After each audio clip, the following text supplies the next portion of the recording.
I envied him. While blankly staring at the TV, I thought to myself, I envy him. I envy him so much, it's driving me crazy. The Flame Emperor furrowed his eyebrows. For some reason, even his scrunched brows looked handsome. The surprised reporter stuttered. He could only stammer, unable to respond. Because the formidable man in front of him was widely known as the protagonist of this era. The subject of countless legends being written. In comparison, I was just an extra who couldn't even take on a minor role. I mumbled. I really envy him. How nice would it be to live a life like him? A life where you can say anything in front of a camera. I touched my smartphone and entered a random internet community bulletin board for hunters. I wanted to see how others reacted to the interview.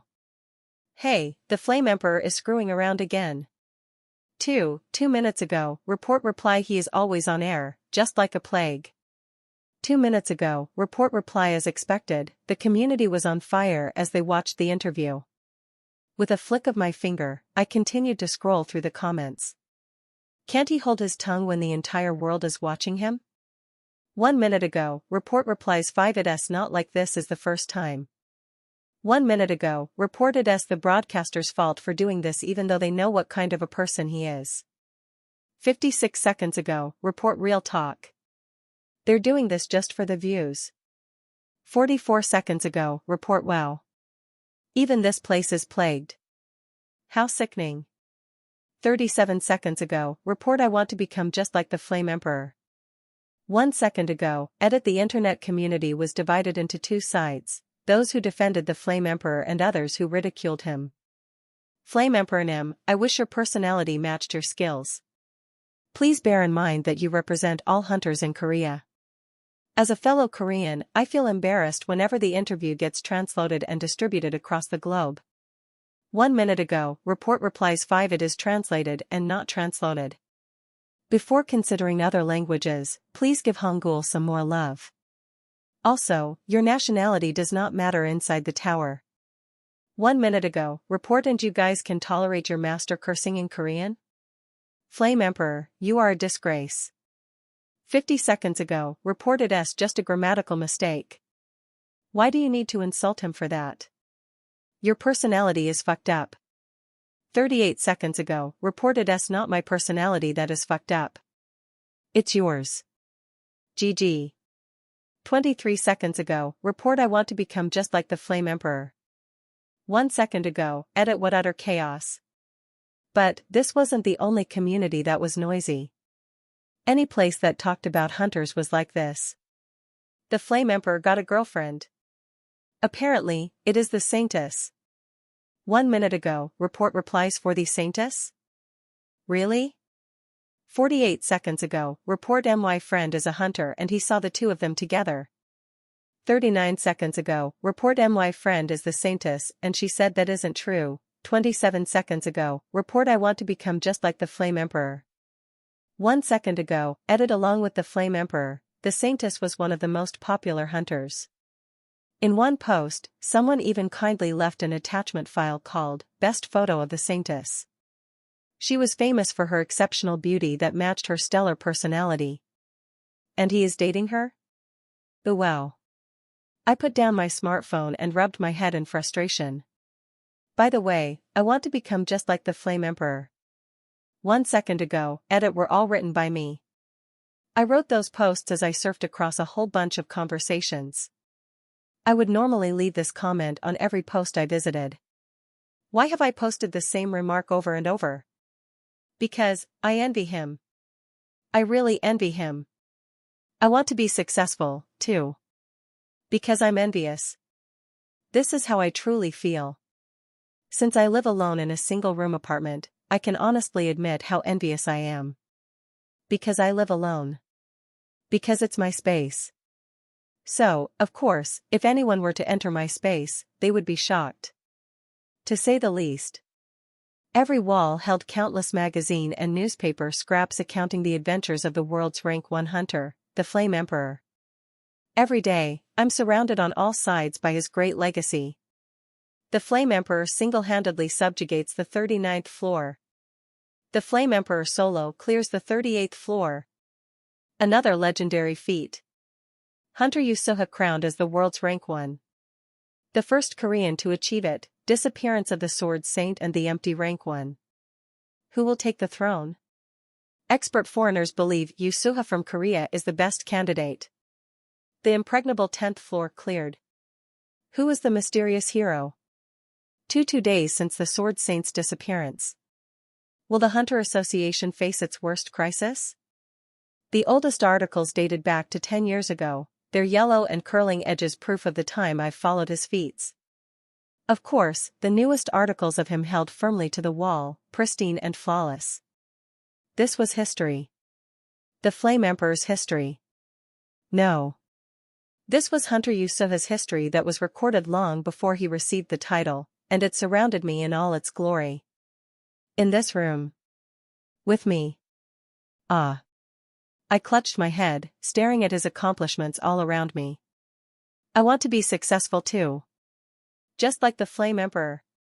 I want to be so successful that others would become envious of me. By becoming successful, I would make an example out of everyone who looked down on me or failed to respect me. After making an example of them, I would tell them to live properly from now on. Afterward, I'd kindly forgive them. I would forgive them, then everyone would praise me as a man with a big heart. A hero with a big heart. That's right. I envied the hero on TV. The Flame Emperor smirked. The Flame Emperor scratched the back of his head.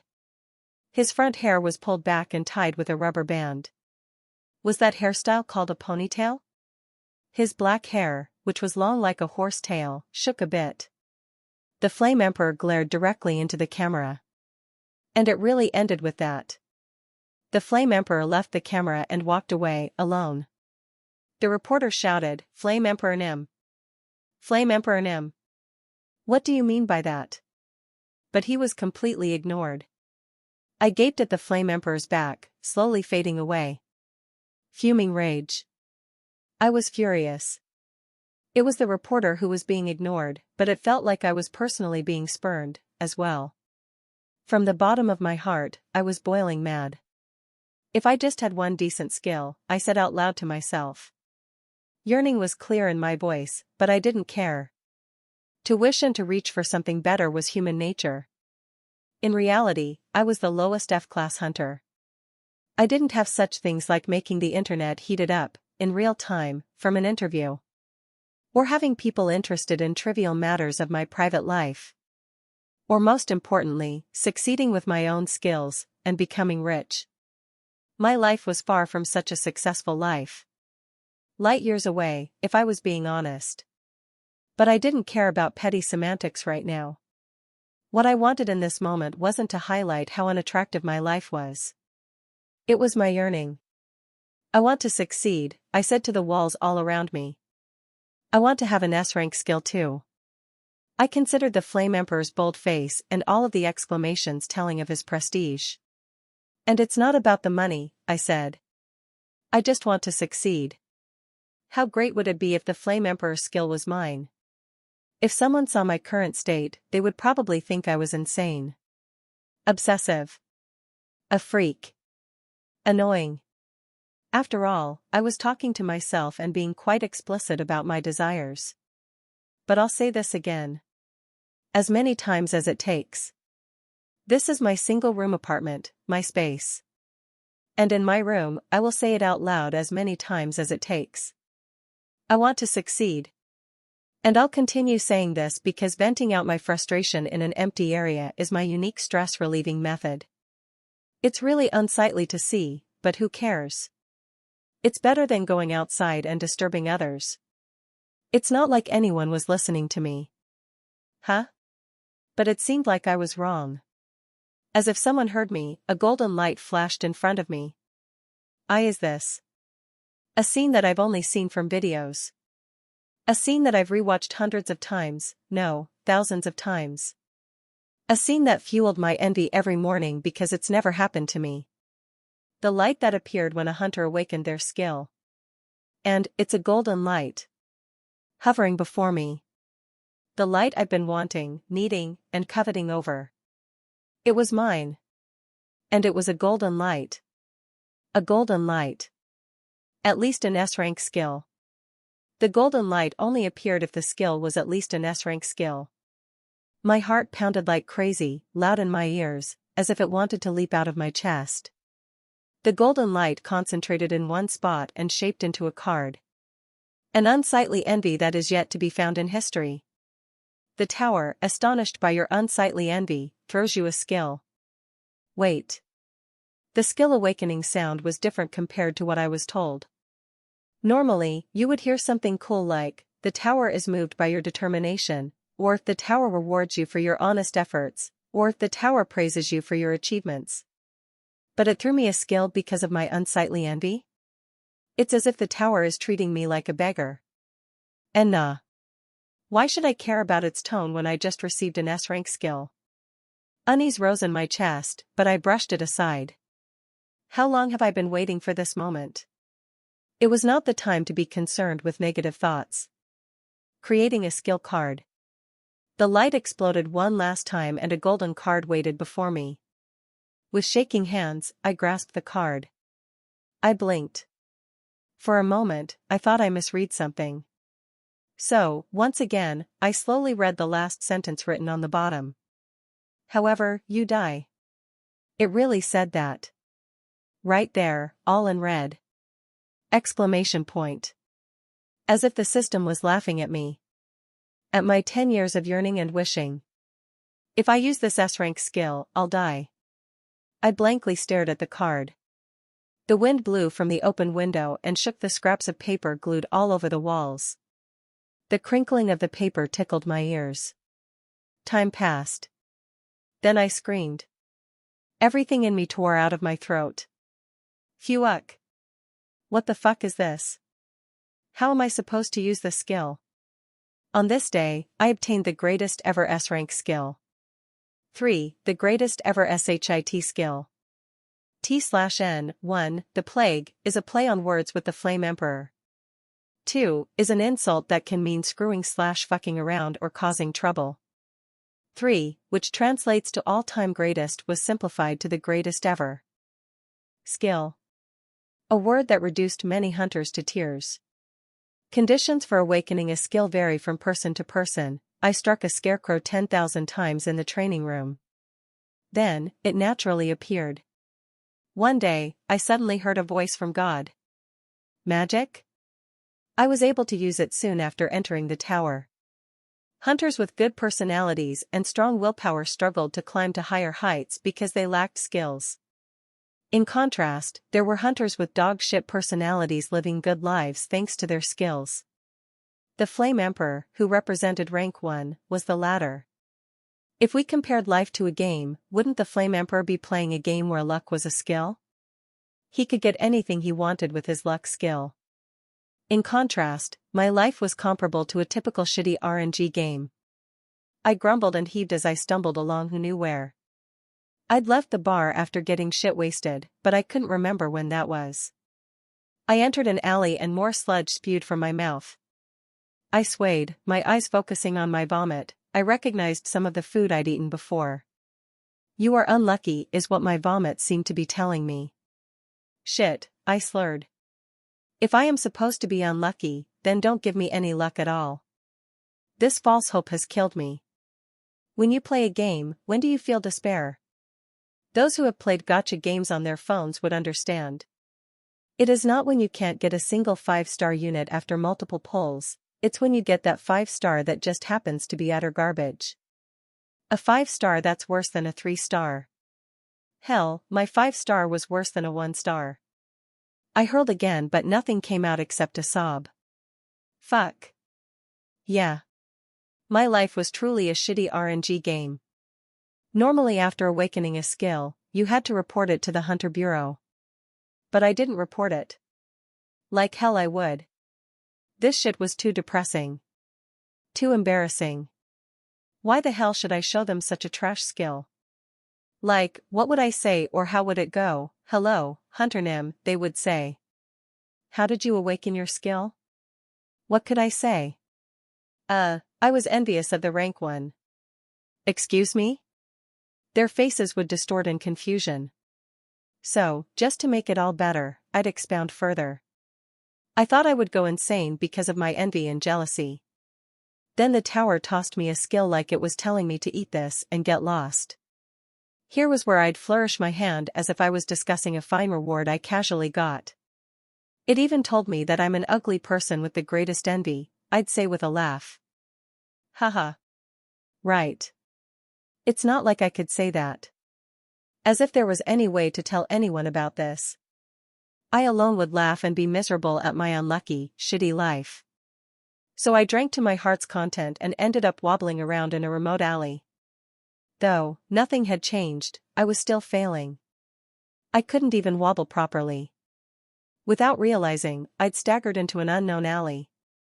I couldn't remember how or when I got here. Where the fuck I was, that was anyone's guess. Could I just fall asleep on the floor like this? Ah. This is sad. So unlucky. I held back my tears. A faint scream rose on the night's air. It came from the other side of the alley. The pained voice begged, "Please, ugh. Why are you?" Instantly, my drowsiness disappeared. That voice was too real to be mistaken as a drunken hallucination. While I could not know who it was, I understood that what was happening was life-threatening. What's going on? I wondered, treading silently. Instinctively, I held my breath. One step at a time, I quietly stepped towards the alley where the scream originated. As I approached, the voices became clearer. This was Flame Emperor Nim. "Why are you suddenly?" a female voice said. "No use. No one is nearby to," a male voice said.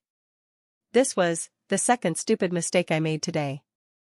The first mistake, drinking until my mind fuse broke. Throughout my entire life, I never got dead drunk. However, today was an exception. I was extremely furious to find out that my first S-rank skill was shit, so I ended up drinking Macchiali like water. My second mistake, not running away as soon as I heard the scream. "I poisoned your drinking cup in advance," the male voice said. I couldn't figure out why he sounded so familiar. Pea poison? Flame Emperor Nim, I can't understand what you are saying. Even the woman's voice. She sounded altruistic. Hey, your acting is pretty good. If someone else saw you, they would be fooled. A dead end. In the dark alley without any street lights, there was indeed a man and a woman. Perhaps it was weird to describe them as simply being there. The man was threatening the woman and the woman was being threatened. Basilisk stomach acid, the man said.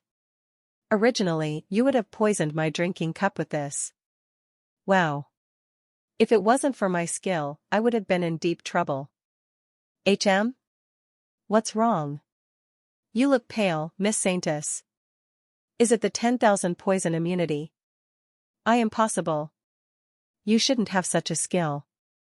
Of course not. The man laughed, the up and down of it echoing softly. But I have a skill that's slightly better than the 10,000 poison immunity. Finally, I realized who this man was.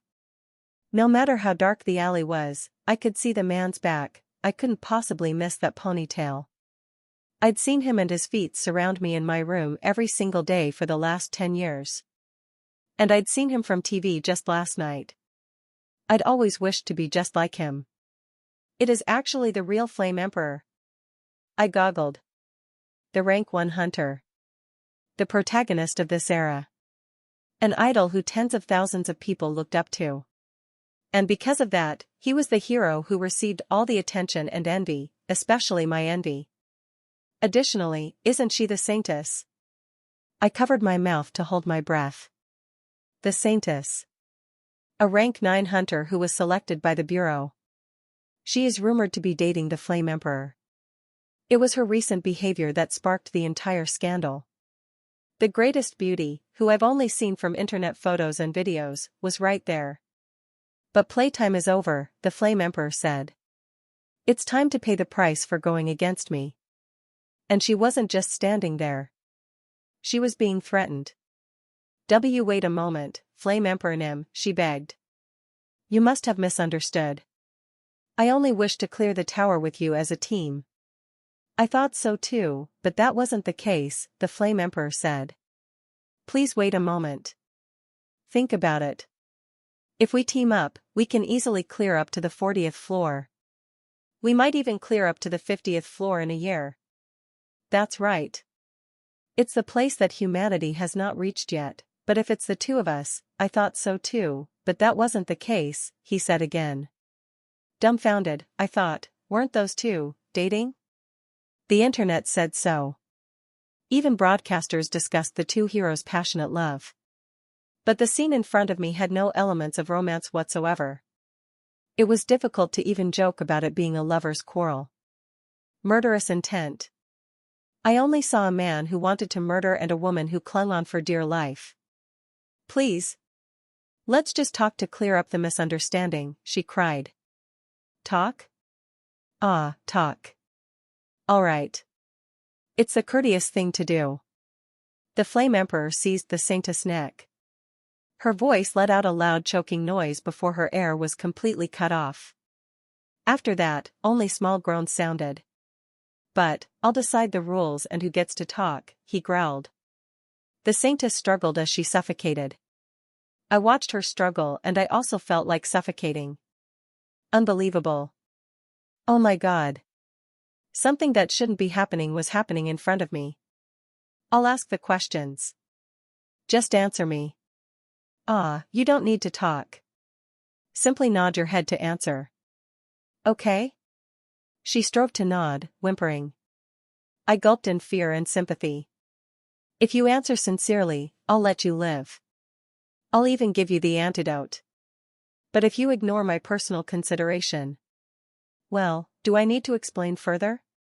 I heard you graduated from Oxford. Use your smart head. The Saintess desperately attacked the Flame Emperor's arm latched onto her neck. The sound of her scrambling made its way to my ears but nothing happened. It was impossible for the Saintess, who was well known as one of the best healers, to physically win against the Flame Emperor. Truthfully speaking, I only have one question for you. The Saintess fought for air. Who commanded you to kill me? Just answer me that. Was it the Black Dragon's witch? The Saintess flinched and stopped struggling.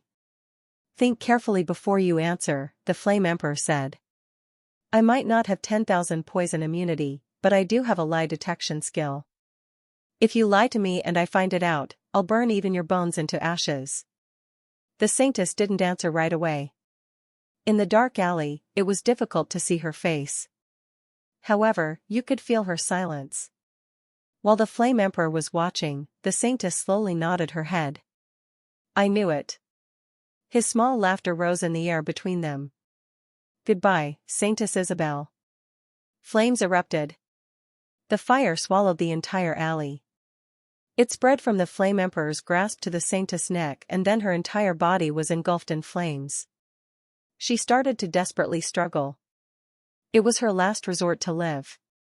But no matter how hard she floundered against him, she could not escape the Flame Emperor's grasp.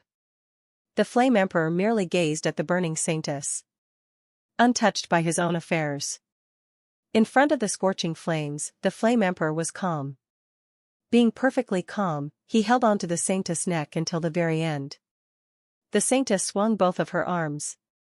She dug her nails into the Flame Emperor's arm and tried to scratch it.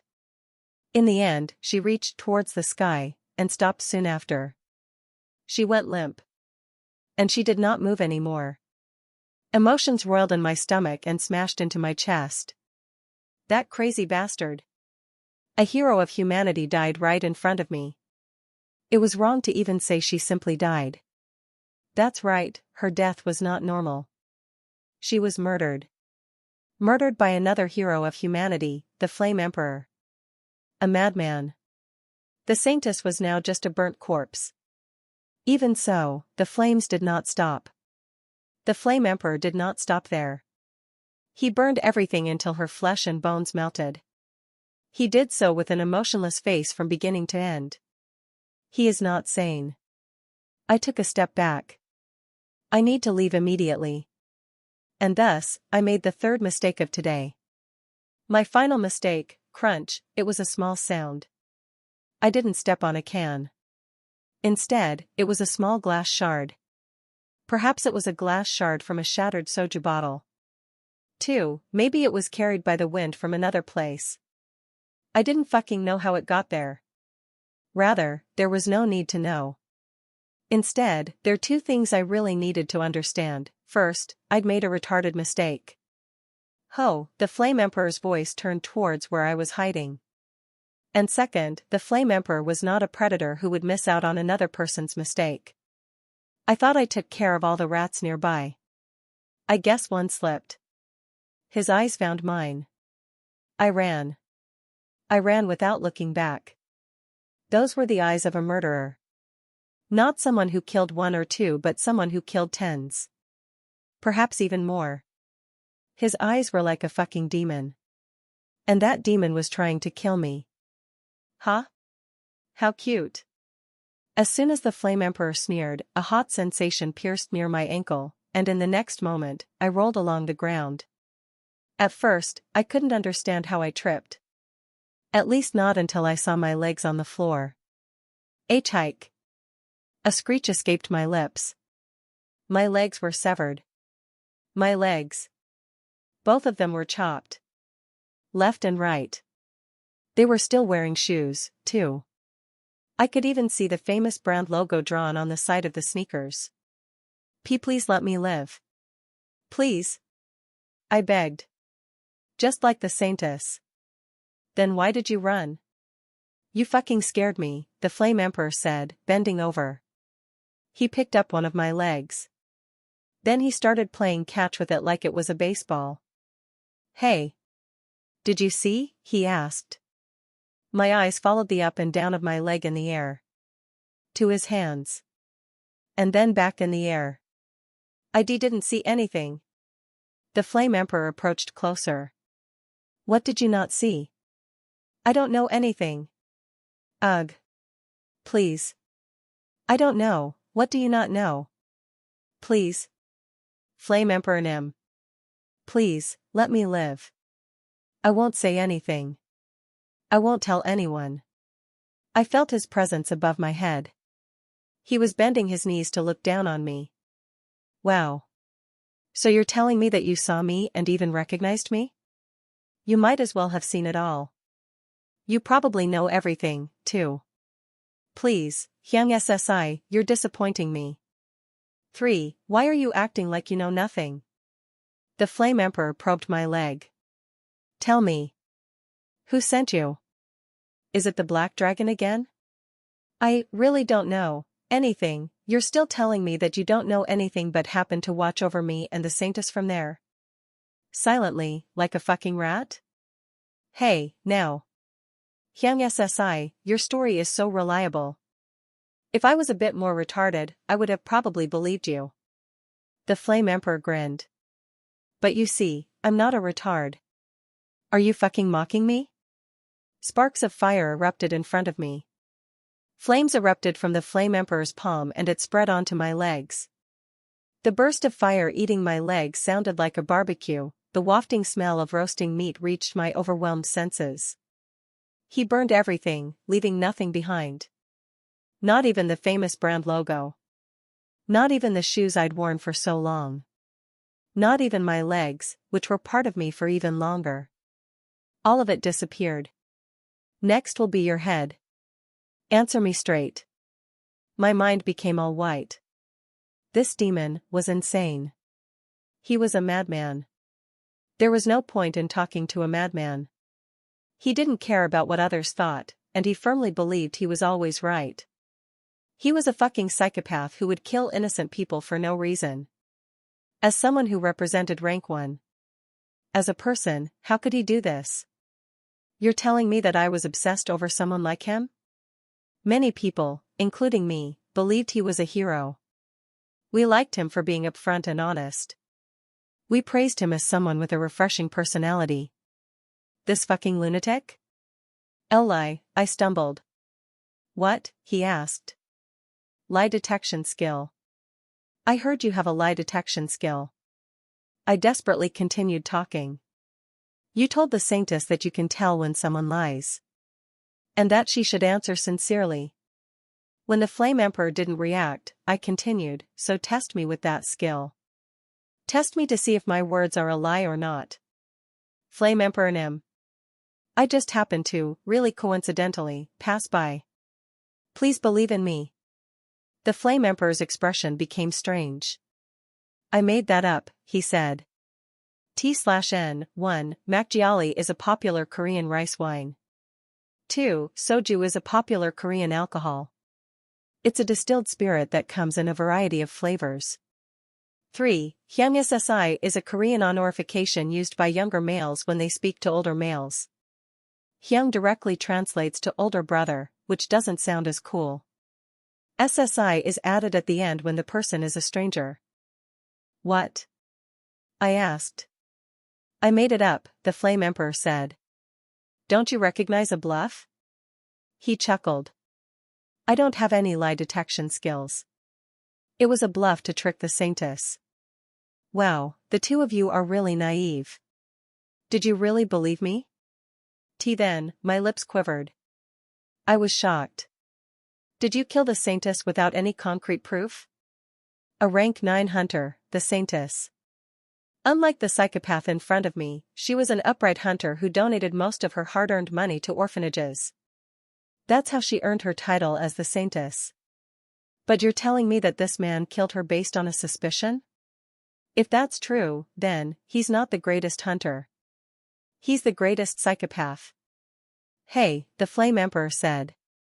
Those were some harsh words. How can you judge a person like that? Of course, I checked.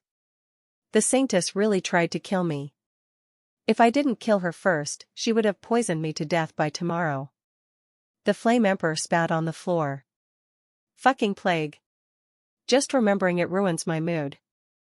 How do you know? I know everything, the Flame Emperor said, sounding as if what he said was obvious.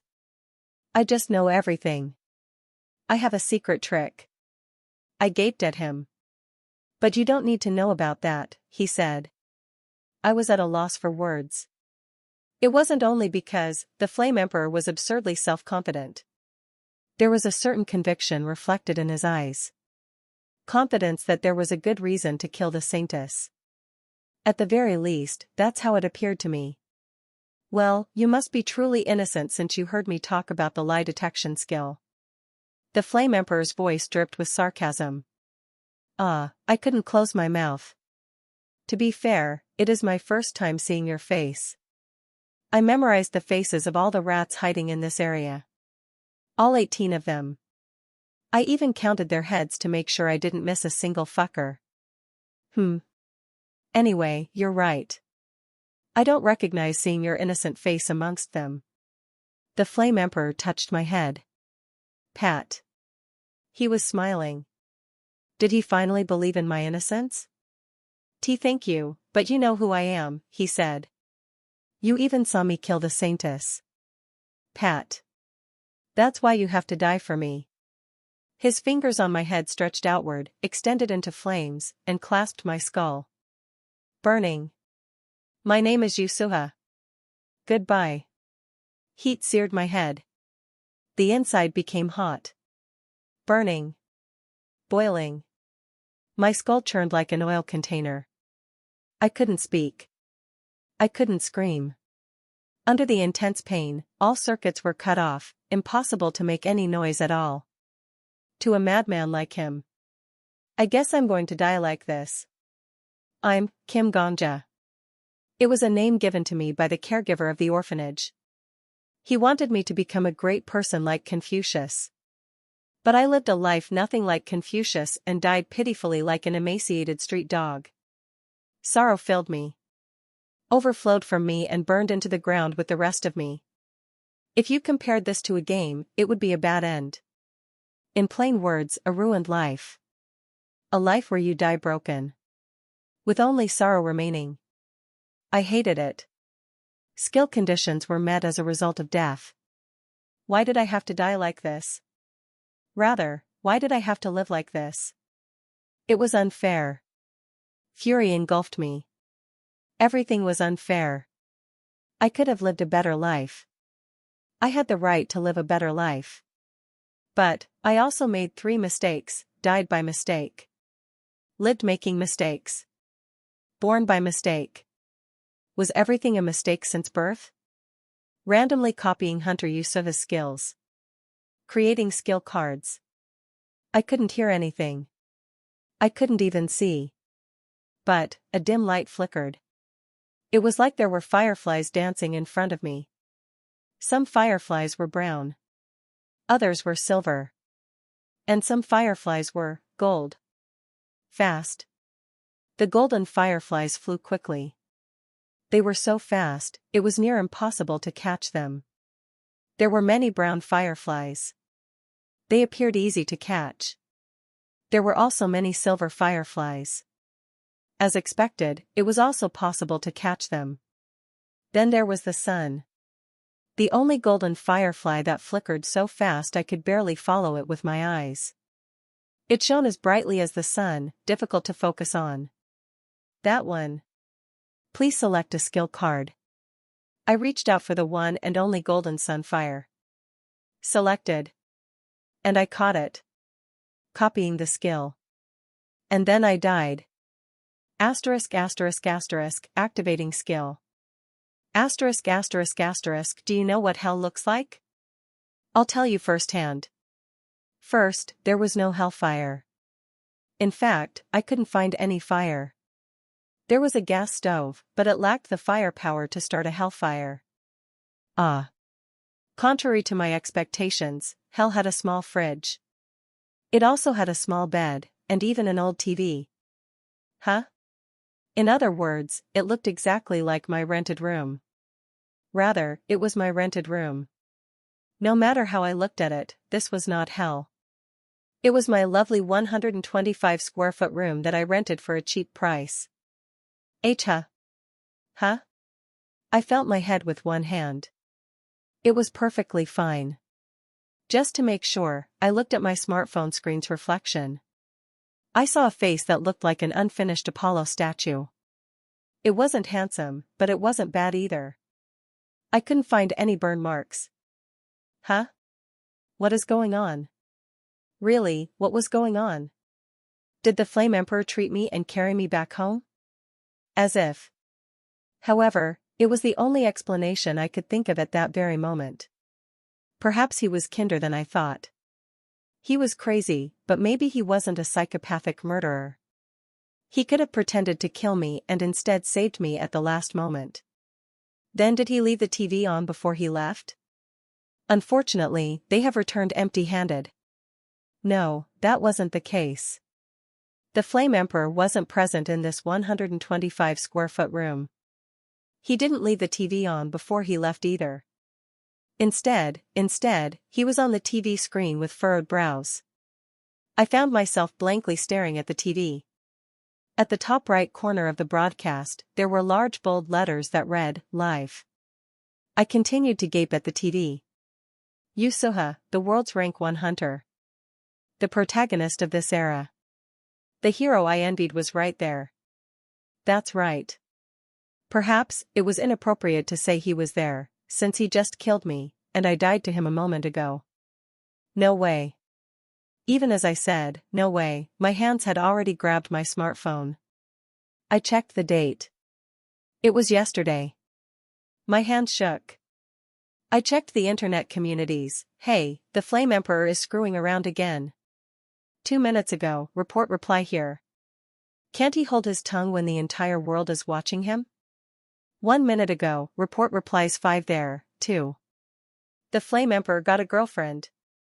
Apparently, it is the Saintess. 1 minute ago, report replies for this site, too. That community, too.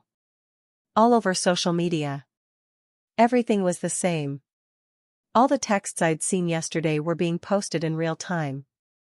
I'd certainly seen these exact posts yesterday, but people were responding to it as if it were their first time seeing the TV interview. Despite that, there was something different. I want to become just like the Flame Emperor. 1 second ago, I could not find the comments I'd written. It was obvious. Normally, I would be passionately leaving comments by now. But my soul left my body a long time ago. I'd returned to yesterday. I'd really returned to yesterday. Open skill card. Flash. A golden card emerged in front of me like flames. I want to become just like you, S+. I'd already memorized this skill after reading it multiple times since yesterday. Despite being S rank, it was a skill that was unusable. The price of using it was my death. It was a rare garbage skill. But that wasn't all of it. Oh, my God, I exclaimed. 2. There were 2 burning flames in front of me. I want to become just like you, S+, Returner's Clockwork Watch, EX, 2 golden cards floated before me. How? My heart pounded against my chest, loud in my ears. Returner's Clockwork Watch. This was a new skill I'd never seen before. It wasn't there when I checked it yesterday, and it wasn't there right before I died to the Flame Emperor. I only had a garbage skill that was totally unusable. I never had any other skill with that name. I definitely did not have another golden skill. I would have absolutely noticed something crazy like that. How? So, of course, I couldn't understand. How the hell had I obtained this skill? How had it become mine? I couldn't understand. I didn't understand it. But it's mine. I knew it. This card was mine. All mine. I also knew it could be the skill card that changed my life. I reached for the card and grabbed it. I flipped it. Return. It said return. Upon death, you return to 24 hours prior. As if my head got struck by lightning, I trembled. My heart pounded so hard that it might as well have been a sledgehammer. I finally fucking realized it. This was the Flame Emperor's secret move, I muttered at my news-filled walls. How did the Flame Emperor become the world's rank 1 hunter? How did he defeat the impregnable 10th floor boss all by himself? And lastly, why was he so certain that the Saintess tried to kill him? I finally understood everything. The Saintess really tried to kill me. If I didn't kill her first, she would have poisoned me to death by tomorrow. These were his words. I know everything. I just know everything. I have a secret trick. But you don't need to know about that. He died to the Saintess once. Just like he said, he was poisoned to death. That's why he returned to 24 hours prior, gritting his teeth to pay back what he suffered. For revenge. And because of that, even I died. I clenched my fists. He killed an innocent person like me. Just because I was in his way. He severed my legs. He burned my head. And he killed me. He played with me like an insect. The interview progressed. From the reporter's question, the Flame Emperor scratched the back of his head. Yesterday, I looked up to him as a hero. Today, I only saw a psychopath. It didn't matter if he was the world's rank 1. It didn't matter if countless people praised him as a hero. He was my enemy. The Flame Emperor glowered directly into the camera. I glared back. I clenched my golden card. It was the same card that man possessed, and it was a skill I copied from him. The Flame Emperor was rank 1, and I was the weakest hunter that didn't even have a rank. But right now, I was at the same starting line as him. This time, it was going to be my revenge. Revenge. The feeling of it surged through me. I put my mind to work because I already knew. It's impossible to win against the Flame Emperor using normal methods. My heart pounded against my chest and reverberated in my ears. I needed to calm down. Though I was hot with emotions, my mind needed to stay as cool as water. It was difficult, though. Because, really, I'd just died. And not only did I just die, I died in the most excruciating way possible. Flames had scorched layer after layer of my flesh, searing the dermis and destroying my nerve endings with bursts of overwhelming, full-body pain. My screams no longer registered after the fire had eaten my inner ears. From there, I was a man-made barbecue. I imagined my muscles wafted a beef-like scent, making me twistedly glad I couldn't smell or salivate at my own spit-roasted self. Like that, I died. A horrifying, disgusting death. Shit, that fucking bastard. I glared at the scraps of paper glued all over the walls that surrounded me. This was the Flame Emperor's history. There were numerous interviews and articles pasted on the wall. They recorded his journey from his rookie years to becoming the world's rank 1. Obviously, there were many photos of him, too. Disgust filled me. I wanted to tear them all apart. TSK. Even if I killed him, won't he just return to 24 hours prior to his death? I couldn't kill him even if I wanted to. That was a big problem. Truthfully, isn't that an invincible cheat? Not only was our skill difference like comparing the sun to a small firefly, but the Flame Emperor was also the world's rank 1. I was not even ranked. While the tower acknowledged me for having the greatest envy, strong envy did not mean I had talent. Even if a miracle or a fluke happened, it was difficult for me to kill the Flame Emperor. And even if I managed to kill him, there is a bigger problem to deal with. What would happen if I killed the Flame Emperor? He would simply return to 24 hours before his death, and that would be the end of me. The Flame Emperor would use everything at his disposal to kill me. When he realizes he can't kill me, he would just confine me for eternity. Perhaps he would make an underground jail to imprison me. With the Flame Emperor's physical strength and skills, it would be an easy task for him to subdue me. And then, I would live the rest of my life confined in a prison cell. Kim Gongja's bad ending number 2, flashy imprisonment denouement. Fuck, killing him was a problem. Dying to him was also a problem. How was I going to act out my revenge on this psychopath? What should I do? How can I beat the rank 1? A day passed by. I'd spent 24 hours shut inside my apartment, exploring my possibilities. I'd expended all of my energy and thought into my plan for revenge, but I couldn't come up with a single, worthy thread that I could grasp. Just one thread from the Flame Emperor's tapestry would be enough for me to unravel him and his entire life. But nothing came to mind. I stared at the newspaper and articles glued on the wall, still brainstorming. I would not give up. Every bit of information pertaining to the Flame Emperor was right there. Perhaps examining it would give me some sort of hint. The Flame Emperor single-handedly subjugates the 39th floor. The Flame Emperor solo clears the 38th floor. Another legendary feat.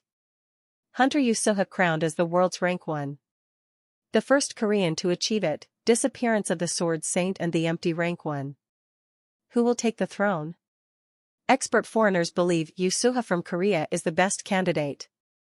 The impregnable 10th floor cleared. Who is the mysterious hero? 2 days since the Sword Saint's disappearance. Will the Hunter Association face its worst crisis? At that moment, huh? A shocking discovery. Wait a minute, look at this. I mumbled to myself while touching a single scrap of newspaper. It was an interview I found online. I'd printed out the original article and put it up on the wall, Yoo Suha, during summer when I was 21. So it's been 11 years. Question: you must have good memory to be able to accurately remember even the season. YSH, I don't think my memory is particularly good. It just happens to be the case that I awakened on my birthday, 11 years ago on June 7th. Question: so you awakened on your birthday. Did something happen that day? YSH, I was on the first floor of the tower. I can't tell you anything else. It's my privacy. When you looked at it, it was just a normal interview. But for me, that was the important hint I was looking for. Wow, really? I stared at it, shocked. Wait a minute. This might work. Shit. I did it. I'd found a way. A strategy to kill the world's rank 1 hunter. It was definitely not an easy task and others would ridicule me for being crazy. But at the same time, it was the only method of killing the Flame Emperor. It was something even someone like me, an F-class hunter, could accomplish. I fully realized. I can really take my revenge. At that moment, loud yells floated in from outside. It's a fire, someone yelled. To see what was going on, I opened the window. On the other side of the town, red smoke billowed into the sky. Residents screamed and rushed to the streets. Oh, no. What should we do? Someone panicked. Instead of just standing here, let us try to extinguish the fire, another person ordered. All right, the panicked person said. Many residents swarmed the place and started helping douse the fire. We, hunters, lived somewhere different from the outside world. To become hunters, we'd all stepped into the tower, and a city was made within the first floor of the tower. There were many names for this city. Some called it Babylon and others called it Naraka. While there were hunters who just simply called it the first floor city, there were others who gave it an old-fashioned name like City of Ascension. People from all over the world lived in the tower, so it made sense that the first floor city had many names. Most people who lived in the tower were hunters. Whether they liked it or not, they experienced life-threatening events on a regular basis. So, unlike those from the outside world, hunters were used to quickly reacting to danger. I left my room and headed down to help the residents. That madman. Running down the stairs, I checked the time with my smartphone. It had been 24 hours since I'd returned from death. It was the exact time the Flame Emperor killed the Saintess. Meaning, that plague. He started the fire to hide all of the evidence. The Flame Emperor, Yusuha. He was truly a contemptible scumbag. As soon as I arrived, the vigilante guard had already arrived on the scene. Hunters from big guilds arrived one after another. Normally, they would be growling and unsheathing their claws at each other, but instead everyone cooperated to subdue the demonic flames. 1. Don't use your water abilities independently, a guild member shouted. That's right. We need to time our abilities together. Just like this. The Black Dragon Guild will be temporarily managing this area, another guild member yelled. Please follow our instructions for a moment, everyone. Hunters who were hard to find, unless you saw their faces on the newspaper, all gathered there. Even 2 or 3 top rankers were present. While helping the residents, I stole few glances at those top rankers. For the time being, a female alchemist said, we have finished isolating the surrounding area. The problem is whether or not there are any survivors inside. I think we will need to send a rescue team at once. I recognized her. She was number 5 in the rankings, a master alchemist, and leader of a guild filled with doctors and pharmacists. That's fine. This place was originally a slum. No one's lived here for 5 years, so it became an off-limits area, another female said. It's fortunate that a fire broke out in a place like this. She was the paladin, number 10 in the rankings, leader of the vigilante guard, which was responsible for the city's public order. These 2 hunters were famously known for helping others in need. Among the top rankers, they were not lone wolves who stood idly. They arrived at the scene faster than anyone else and took command. With these 2 female powerhouses, it was clear something or someone was missing. Normally, the Saintess would be standing in between them, but she was nowhere to be found. Which was obvious, since she was murdered by not your typical lone wolf, but the greatest shithead loner of them all. The only people who knew this fact was probably only the Flame Emperor and me. Not even the other top rankers knew this truth yet. No, perhaps they'll never know the truth. The master alchemist looked around. That's weird. Why isn't Miss Saintess here yet? I heard she had to do something tonight, the paladin said. I don't know the details. Could be a date? She chuckled. She's been with the Flame Emperor lately. The master alchemist hunched her shoulders. I dislike the man known as the Flame Emperor, she said. While it might be impolite of me to talk behind his back in such a place, he displeases me. I think Miss Saintess should meet a better person. Your standards are too high. Just what kind of man would be better than the rank one? This is why you're still single, the paladin lightly teased. I can find a partner whenever I want, the master alchemist blushed. I'm just not interested right now, her voice trailed away. Speaking of the devil, of course he would appear. It's the Flame Emperor, someone shouted. The people who were working to put out the fires all stopped for a moment.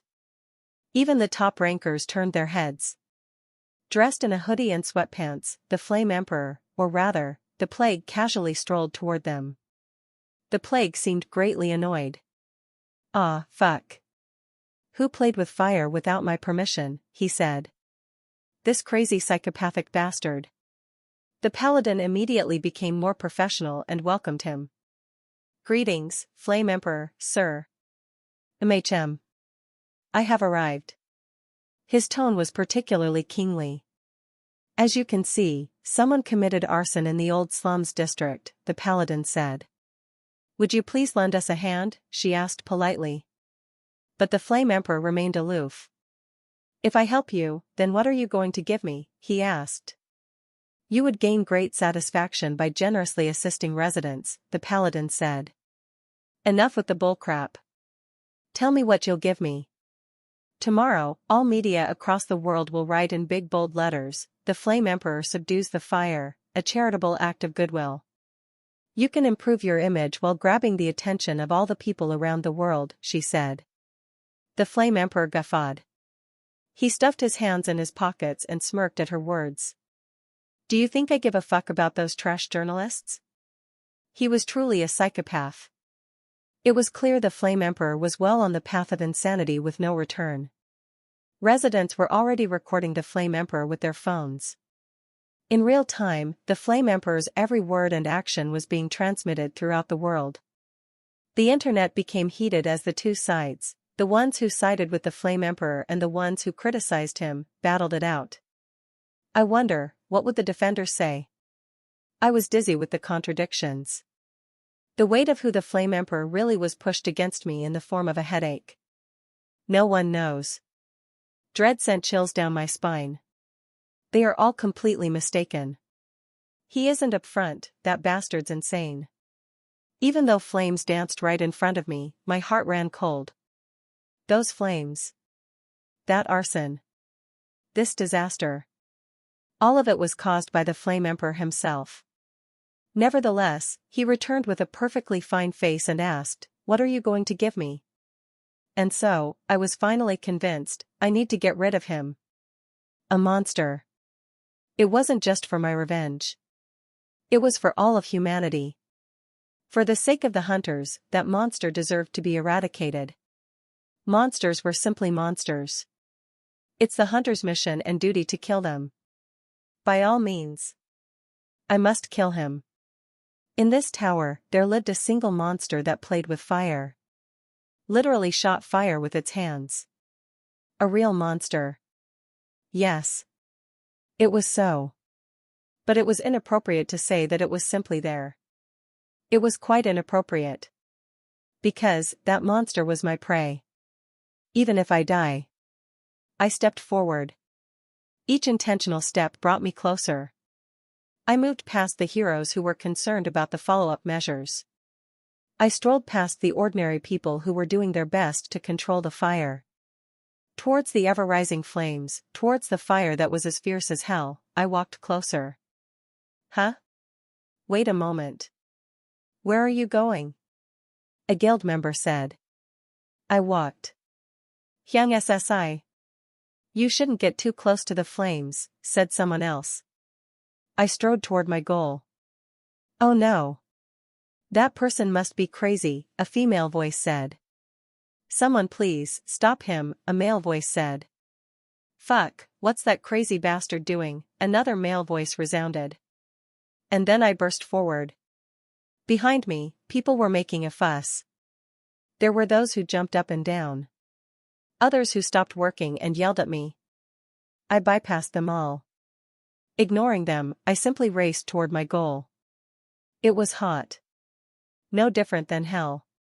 With a roar, the blaze of fire surrounded me in one fell swoop. The flames licked me with red tongues. It hurt like crazy. With each step, my flesh melted. My eyes burned to crisps within its sockets. But still. It's better than dying to the Flame Emperor. This was the only method of killing the Flame Emperor with absolute certainty. How long had I been running? It felt like I ran for quite some time, but it also felt like only a minute. The smoke clogged up what was left of my throat. I wheezed and coughed. And then I stopped coughing. I stopped altogether, and then I heard a voice. That's right. You'll be returning 24 hours prior. That was my second death. When people saw me jump into the fire, they made a huge commotion saying I was crazy. Of course, I wasn't crazy. It was the complete opposite.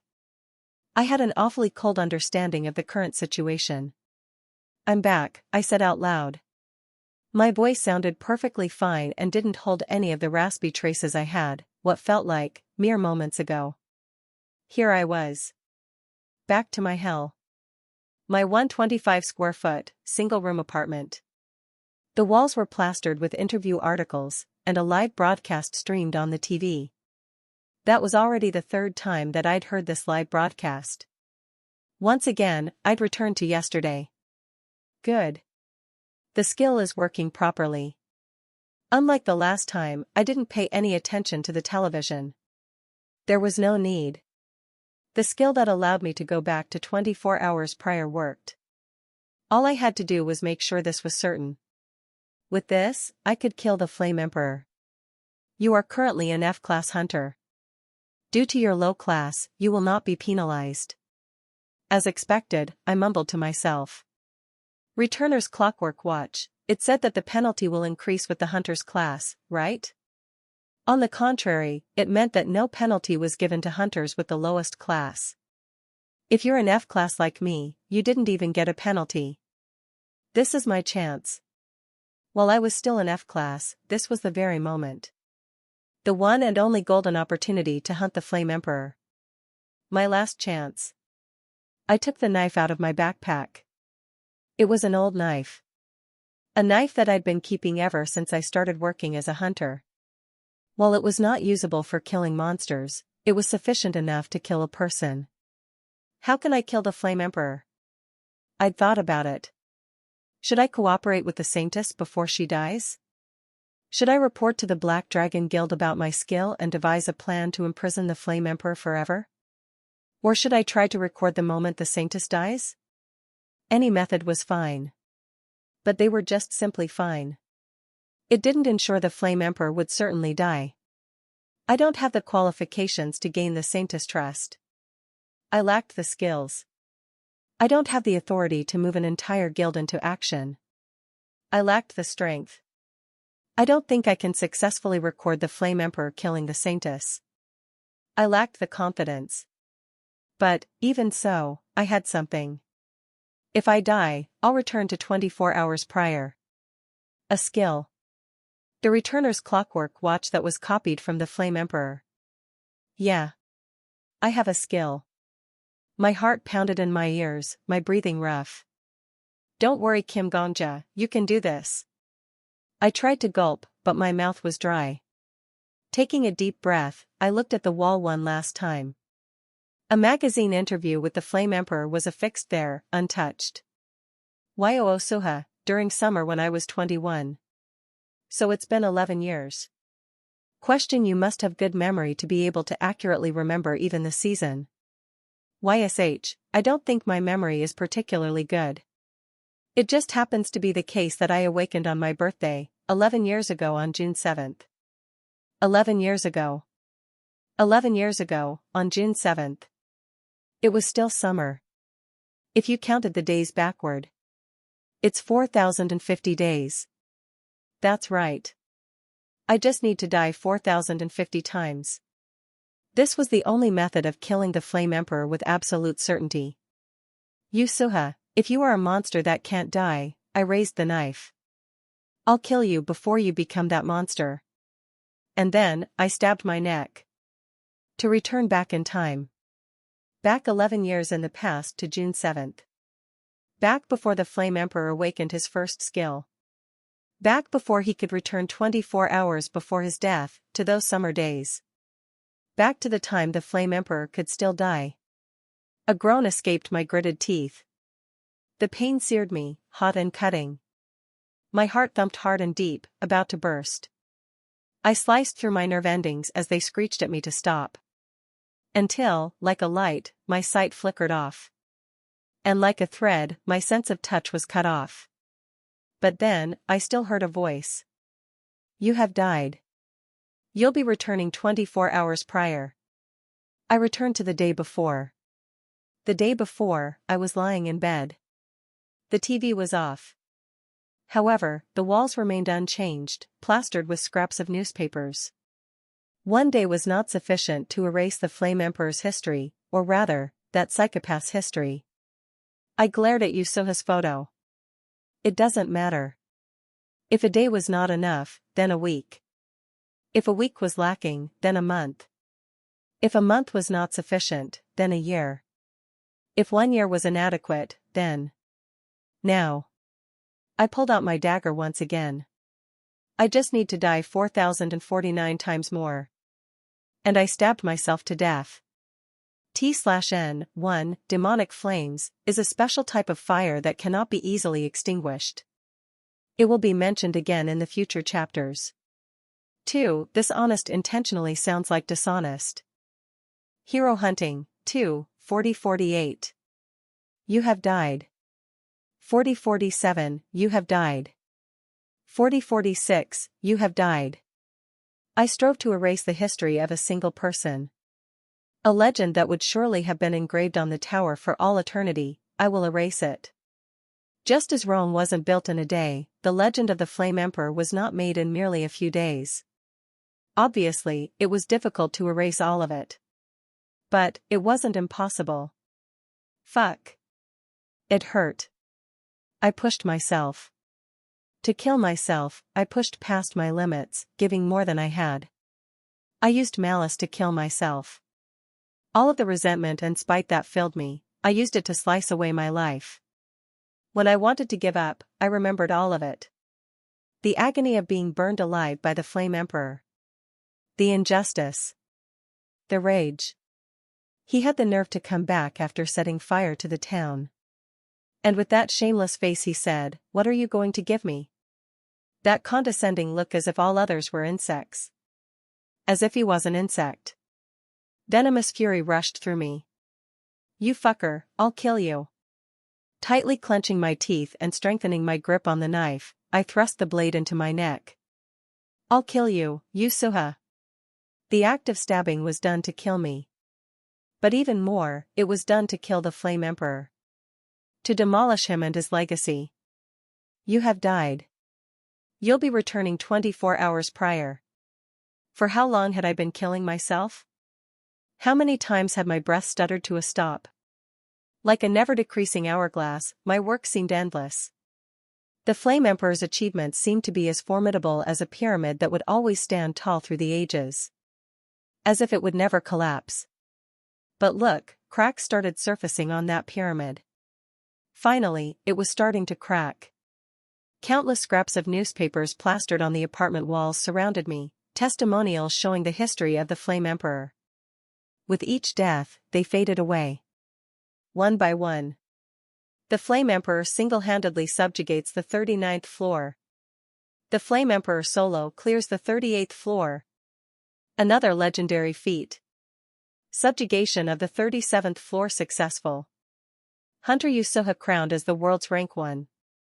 The first Korean to achieve it. Disappearance of the Sword Saint and the empty rank 1. Who will take the throne? Expert foreigners believe Yusuha from Korea is the best candidate. The impregnable 10th floor cleared. Who is the mysterious hero? 2 days since the Sword Saint's disappearance. Will the Hunter Association face its worst crisis? One more. Another page. Just like how an old man's teeth fall out one by one, leaving a gaping maw exposed. So, too, as the newspaper clippings disappeared one by one, they left the walls exposed and open.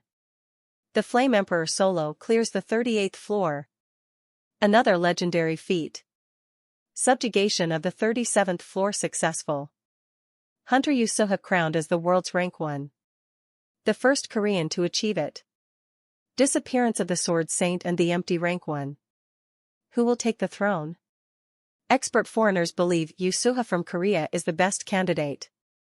The impregnable 10th floor cleared. Who is the mysterious hero? 2 days since the Sword Saint's disappearance. Will the Hunter Association face its worst crisis? They were vanishing, Hugh is disappearing with my every final breath. I can see it. The beginning of the end was visible. But there was still a long way to go. So, I would endure. The Flame Emperor had practically been eternally immortal. Until me. That psychopath was no longer eternal, nor was he immortal. As long as I knew that truth, I would hold out as long it took. It's not impossible. I swung my knife and made sure it gouged heavy and deep. With the bloody swing, I killed the time when the Flame Emperor subjugated the 37th floor. Subjugation of the 37th floor successful. Hunter Yu Suha crowned as the world's rank 1. The first Korean to achieve it. Disappearance of the Sword Saint and the empty rank 1. Who will take the throne? Expert foreigners believe Yu Suha from Korea is the best candidate. The impregnable 10th floor cleared. Who is the mysterious hero? 2 days since the Sword Saint's disappearance. Will the Hunter Association face its worst crisis? I swiftly swung the knife once again. With that death, I killed the time Flame Emperor rose to the top of the world. Hunter Yu Suha crowned as the world's rank 1. The first Korean to achieve it. Disappearance of the Sword Saint and the empty rank 1. Who will take the throne? Expert foreigners believe Yu Suha from Korea is the best candidate. The impregnable 10th floor cleared. Who is the mysterious hero? 2 days since the Sword Saint's disappearance. Will the Hunter Association face its worst crisis? I killed more. Disappearance of the Sword Saint and the empty rank 1. Who will take the throne? Expert foreigners believe Yu Suha from Korea is the best candidate. The impregnable 10th floor cleared. Who is the mysterious hero? 2 days since the Sword Saint's disappearance. Will the Hunter Association face its worst crisis? I killed another one of his feats. The impregnable 10th floor cleared. Who is the mysterious hero? 2 days since the Sword Saint's disappearance. Will the Hunter Association face its worst crisis? Until, finally, I looked at the one thing that had stuck with me through it all. My battered knife. It had become lustrous, as if it was new.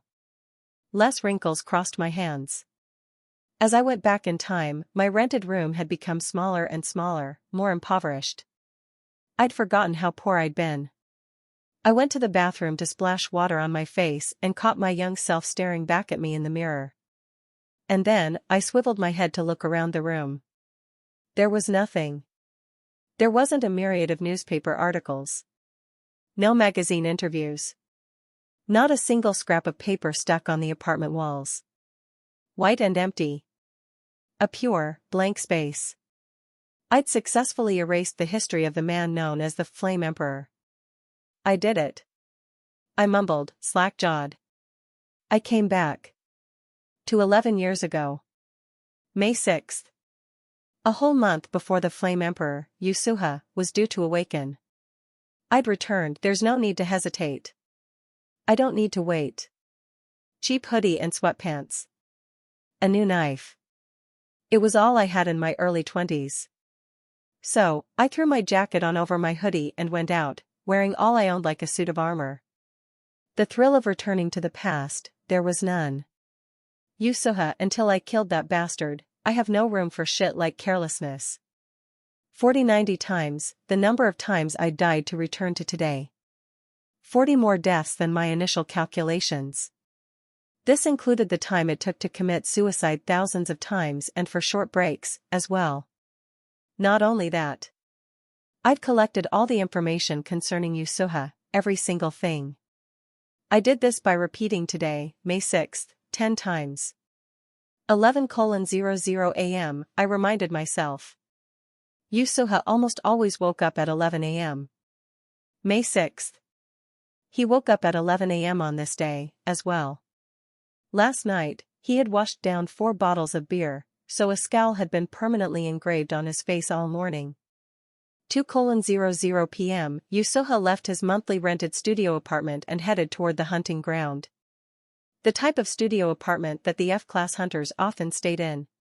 Knowing that the weak hunters frequently died while hunting, the landlord of the studio apartment would impose a hefty security deposit in return for putting up a cheap monthly rent. He had a good mind for business. 3:00 p.m., Yusuha killed a weak slime from the tower's second-floor hunting ground. However, killing a slime wasn't good enough for a day's earnings. At 3:11 p.m., Yusuha grumbled to himself. Ah. Fucking plague. I wonder when I'll become like the Sword Saint and live a king's life. At 3:15 p.m., 4 minutes later. Wow, slime hunting is really boring, he griped. An average F-class hunter. A life of waiting to strike it rich someday. That was the 21-year-old Yusuha. Not the 32-year-old Flame Emperor.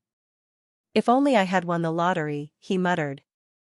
Before long, the 21-year-old would have been able to realize his wish. Because, as soon as Yusuha obtained the return skill, he used it to win the lottery. MA, short for Merchant Association, issued weekly lottery tickets. The Merchant Association was the only guild inside the tower that could print lottery tickets. And all the hunters who won the lottery were all on record. In the winning records, there remained a young man who would later be called the Flame Emperor. A lucky bastard who won first place, not once, but twice in a row. That's 3 weeks and 4 weeks from today, respectively, however. Such a future will not come to the 21-year-old Yusuha who I was looking at right now. You die here today. May 6, 5:31 p.m. Yusuha moved on from the second-floor hunting ground. No doubt thinking that it was pointless to spend the rest of his life killing only slimes. He headed for a more challenging area, the kind of place novice hunters would rarely visit. A little more secluded and dangerous. A place that nobody besides Yusuha would enter for the next 36 minutes. He's here, I had been waiting, it's him. A man yawning while traipsing about, Yusuha. Even though he was 11 years younger, I could recognize that bastard at once. It wasn't because my perception was particularly great. Just that the present Yusuha looked similar to that damn guy from 11 years later. In the future, you'd probably find that fucking bastard pigging out on some elixir for eternal youth, thank you. For being such a goddamned greedy little pig. Come, my heart was pounding out of my chest. I fought back the tension and opened my mouth. Oh, over here, Hunter Nim. Please, save me. Huh? Yusuha turned his head in my direction. I was ambushed by wolves, I cried and sniffled. I beg of you, please help me. Some potion, I'd coated my entire body with blood. I was covered in it. Drenched. Of course, it wasn't my blood but the blood of some monsters I had hunted in advance. But to other people, I must look like a novice hunter on the verge of death. Ah, shit. What the fuck? Yusuha exclaimed. Naturally, I would look like that in Yusuha's eyes too. Was counting on it. Mister, did you provoke the monsters here already? Damn. Then today's hunt is fucked. Fucking asshole. Potion, I begged. Potion, my ass.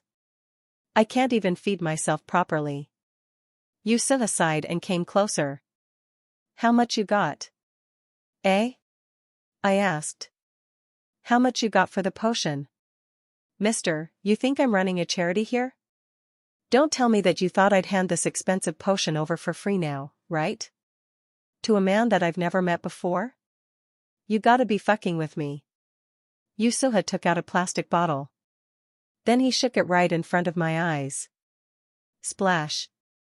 A blood-red liquid sloshed inside a bottle engraved with the Ministry of Alchemy's emblem. 20 gold from the Ministry of Alchemy. It was a recovery potion that was sold for 19 gold each when bought in a 5-pack.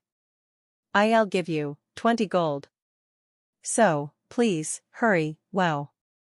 Just look at this guy. Your greed is no joke. Yusuha kneeled so he could look at me on even ground. Mister, can't you tell what's going on? You're about to die. This potion is something that could save your life. And you want to buy your life with just 20 gold? Is your life worth only 20 gold? Right, I lay there in a pool of my own blood. What if I just leave you here? You would simply die. If you don't want to die, you gotta pay the right price for your life. Yeah. I knew. F40 gold, I said. Enough. Hand over everything you have right now. I knew that he was this kind of guy. Ah, that's right. You couldn't give me anything even if you wanted to. You can't even move your hands, right? Don't worry. I'll get it for you. I could do at least that much service. Yusuha reached out, rummaged and groped through everything I had, my jacket pocket, the inside of my hoodie, even my pant pockets. The jerk finally found my leather wallet and smirked. Let's see. 1 gold, 2 gold, 3 gold, About 60 gold? You're so poor, mister. Carry some more around, man. That's all I have, all I fucking had to my name. It's alright. I'll spend it well on your behalf. Yusuha took my wallet and patted my head. 4,050 days ago, no.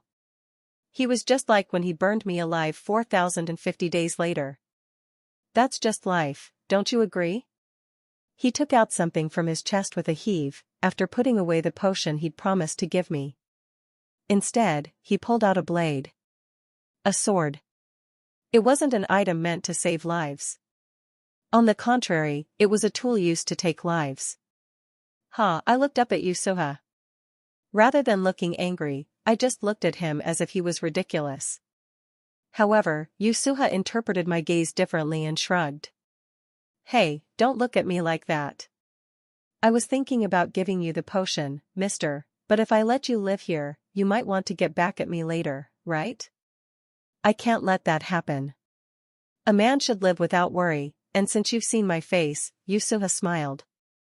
You have to die for me. The hunter who I could only ever admire on television. The hero I'd worshipped for 10 years. The man I'd always envied, always wanted to become. That hero's face was hideous. More hideous than I could ever have imagined. Alright, I quietly looked at Yusuha as he held the knife. I'll live without worry in your stead. He slowly raised the knife. Then I kicked my right foot up into his crotch. GGK. Yusuha staggered while he swung the knife. But that was more than enough time for me. After barely dodging Yusuha's swing, I stabbed my knife through his neck. I was different from him. I wouldn't leave my prey that I had to kill in front of my eyes and fucking run my mouth pointlessly. I stabbed his throat, then twisted the knife and dragged it up to his chin. Blood sprayed out. It soaked my hands. Yusuha gagged. He gurgled and choked on the blood and fell to the ground. He let loose a scream, spattering the blood that had been clogging his throat. Hard and shrill, railing out against the pain. But only for a moment. Blood curdled out of his neck, painting his throat. I watched it all. Yusuha inched closer to death with each passing second. Instinctively, he must have realized that he was dying. Yusuha writhed on the ground, then curled up. He pressed down on the wound on his neck with both hands. But the blood didn't stop. It only trickled out between his fingers, even thicker than before. Right. Must not dawdle. I pressed my foot down on Yusuha's neck.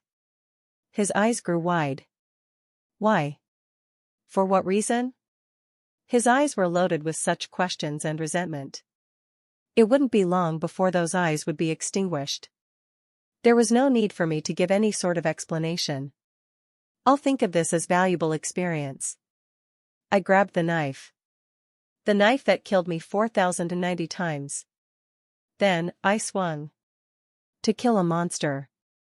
I didn't care who came in at first. After all, how amazing could a hunter who came to such a place to have a drink be? But the people in the tavern began to chatter. Hey, that guy over there, what? Really? Why was he in a place like this? The bar became strangely quiet, as if everyone was afraid to breathe. At this point it would be odd if I didn't get curious. So, I turned my head to look. Standing there was an old man dressed in an expensive-looking black suit. The man was dressed as if he had just come back from work. He wore a white shirt and a patternless red tie. If one saw this man, one couldn't help but think, when did I return to the outside world? The man looked like any common office worker, but there was one thing that stood out. On his feet were bright red sneakers. Not shoes. Sneakers. Wow, what kind of fashion sense is that? The difference was striking. But it wasn't just his clothes that were weird. Milk? Yes. Please add vodka and sugar to a glass of warm milk. Actually, it would be better if you used honey instead of sugar. The owner of the tavern was embarrassed by the strange orders. Customer. I'm not a bartender, I will pay the necessary amount. Don't worry. The owner of the bar nodded hesitantly. The other customers were mumbling quietly, all of them still looking at the old man. It seemed that this man was quite famous. Who is this? My eyes narrowed slightly. Strange, I can't seem to remember someone like this. While I wasn't proud of it, there was probably no other human who envied the top-ranking hunters as much as I do. So naturally, I was able to say every name from the 100th to the 2nd in the rankings. All because of my jealousy. Even then, this old man in this suit was someone unfamiliar to me. I think I saw him somewhere before. Where did I see him? Where? It came to me after thinking for a long time. I remembered in my room. Among the fragments that were attached to the wall, there was a picture of this very old man. 22 days since the Sword Saint's disappearance. Will the Hunter Association face its worst crisis? It's the Sword Saint. I remembered. This was the most famous person before Yasuha became known as the Flame Emperor. I'd forgotten because he was a hunter who'd disappeared long ago. It was hard to remember those hunters who'd been active more than 10 years ago. I didn't know what to think, looking at someone who I knew would disappear. Alright, now it's years in the past. I finally, truly felt that I'd returned to the past. This man would soon become the strongest in the world, even the Flame Emperor had to look up to him. It was an amazing feeling. Even though I knew it was just an excuse, I kept staring at the Sword Saint. What should I do? It was strange to see such a great man in front of me, even if he'd died long ago. Either way, it was pretty strange. Hey! Doesn't this senior have S-rank skills? A thought ran through my head as I drank my beer. Not strange skills like mine either, but actual combat skills, it was at that moment. My hand had moved without me realizing it. Suddenly, my S-rank skill appeared in front of me. I want to become just like you. Activates automatically upon death. After being killed by an enemy, copy one of their skills and make it your own. Skills cannot be copied from targets who have killed you before. The copied skill is randomly selected. However, you die. Wait a minute. The feeling was like being struck by a lightning bolt. The same sensation I felt when I finally figured out a way to kill the Flame Emperor filled my body. I want to become just like you. This skill was amazing. With it, you could copy any skill from any hunter. The only drawback, however, was that you had to die first. However, I don't stay dead. Because I had another skill. Returner's Clockwork Watch. Activates automatically upon death.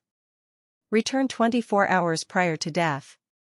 Memories and abilities are preserved even after returning.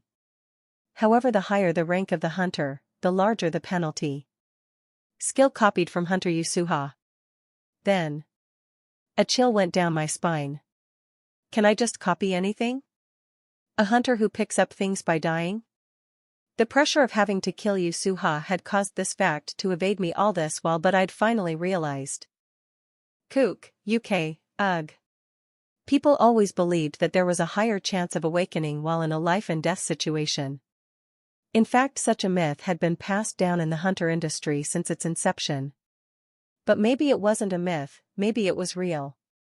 Even I had awakened a skill simply for having an excessive amount of jealousy. Therefore I remained vigilant and shook my knife. Hick. I wouldn't give this psychopath a chance. Kook. He would die. But what angered me the most, rather than the fact that this psychopath burned me to death so casually, it was something which caused anger to burn in me more intensely than even the pain and the desperation. He told me his name. Before returning me to the past, before holding on to my head and lighting it on fire. The Flame Emperor told me something with a smile. But you know who I am, and you saw me kill the Saintess, so you have to die. My name is Yusuha. Goodbye. The thing that crazy guy had said last. One weird part that I just couldn't stand. It was extremely disgusting. He told me his name. Why did he tell me his name before he killed me? Did he think that I didn't know what the name of the Flame Emperor was? He must have thought it was cool. The Flame Emperor. That bastard probably thought that the scene looked cool. As if in a sacred duel where the warriors learned their opponent's name. This is what the Flame Emperor must have thought as he killed me. Whoever I kill, I do it in fairness. So at least I'm not being too imposing. How dare dash. Like that dash dot. How dare a psychopath like you think something like that? A man who killed a witness just because he stumbled across the scene. A person who pretended to be blameless as he came back to inspect the fire he created. A person like that could no longer be called human. He was a beast. A devil, even worse than a beast. Who acted cool as if it made him more noble. Don't mess with me. Puk. My knife stabbed into Yusuha's neck again. There was no sound. No scream, no moan. The hunting ground was hidden, far away from where anyone would be active. I looked up to the sky, but my eyes weren't in focus and my body was swaying like a weed in the breeze. He was dead. Haha, maybe it wasn't appropriate to say dead. Yusuha was more than just an ordinary hunter, and it wasn't simply that he was dead. The man who would have become the Flame Emperor someday. A legend who had reached the top of the world's rankings. The one who managed to single-handedly defeat 10 floors in the tower that no one had been able to reach even after trying for years. He was killed by Mihu, I sighed. Now I can be a little sane again. As I turned to head back, I heard something arrive, probably drawn by the smell of blood. A pack of wolves were crouched among the trees. Great. These weren't ordinary wolves. They were engraved by what appeared to be tattoos which could be seen even through their thick hair. These were meadow wolves, and the more complex the patterns on their bodies, the stronger they were. Though these meadow wolves only had the simplest patterns on their bodies, an F-class hunter like me couldn't possibly fight them. First I carefully retrieved the wallet that was stolen by Yusuha and stepped back. You guys want to eat this guy, right? I pointed at the body. I don't need it. You can have it. I took another step back. Come on. The wolves cautiously approached the body. Crack. One of the wolves took a bite, and that seemed to be a signal for the rest of them. Crack.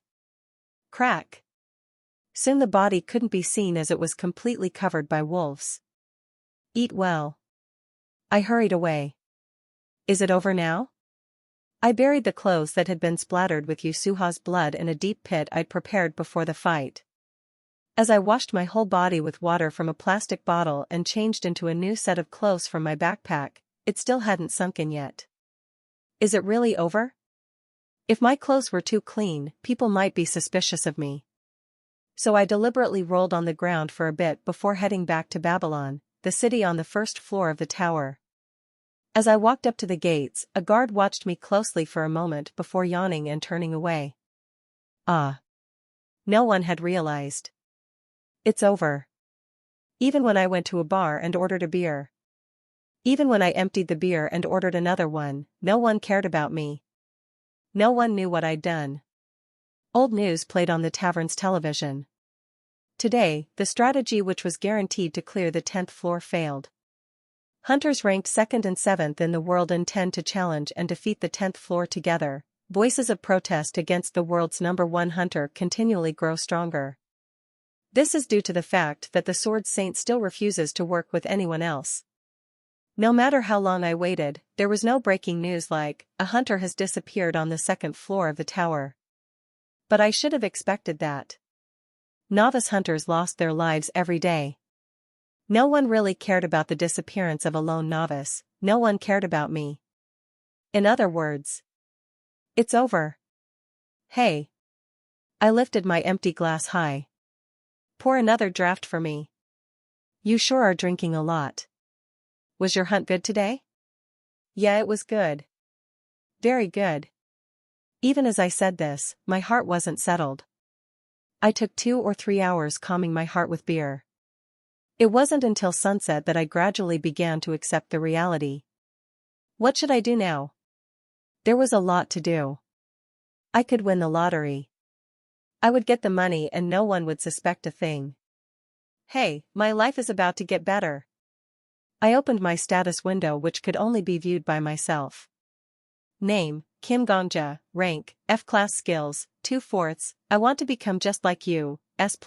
Passive returners clockwork watch, EX, passive none Kia. Now I'm not even hungry anymore. My status window was like the most delicious meal in the world. One S+ class skill and an EX class skill that I'd never even heard about.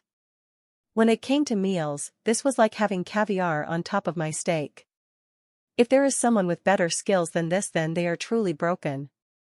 But I couldn't stop the warm smile from spreading across my face. But I have no combat skill.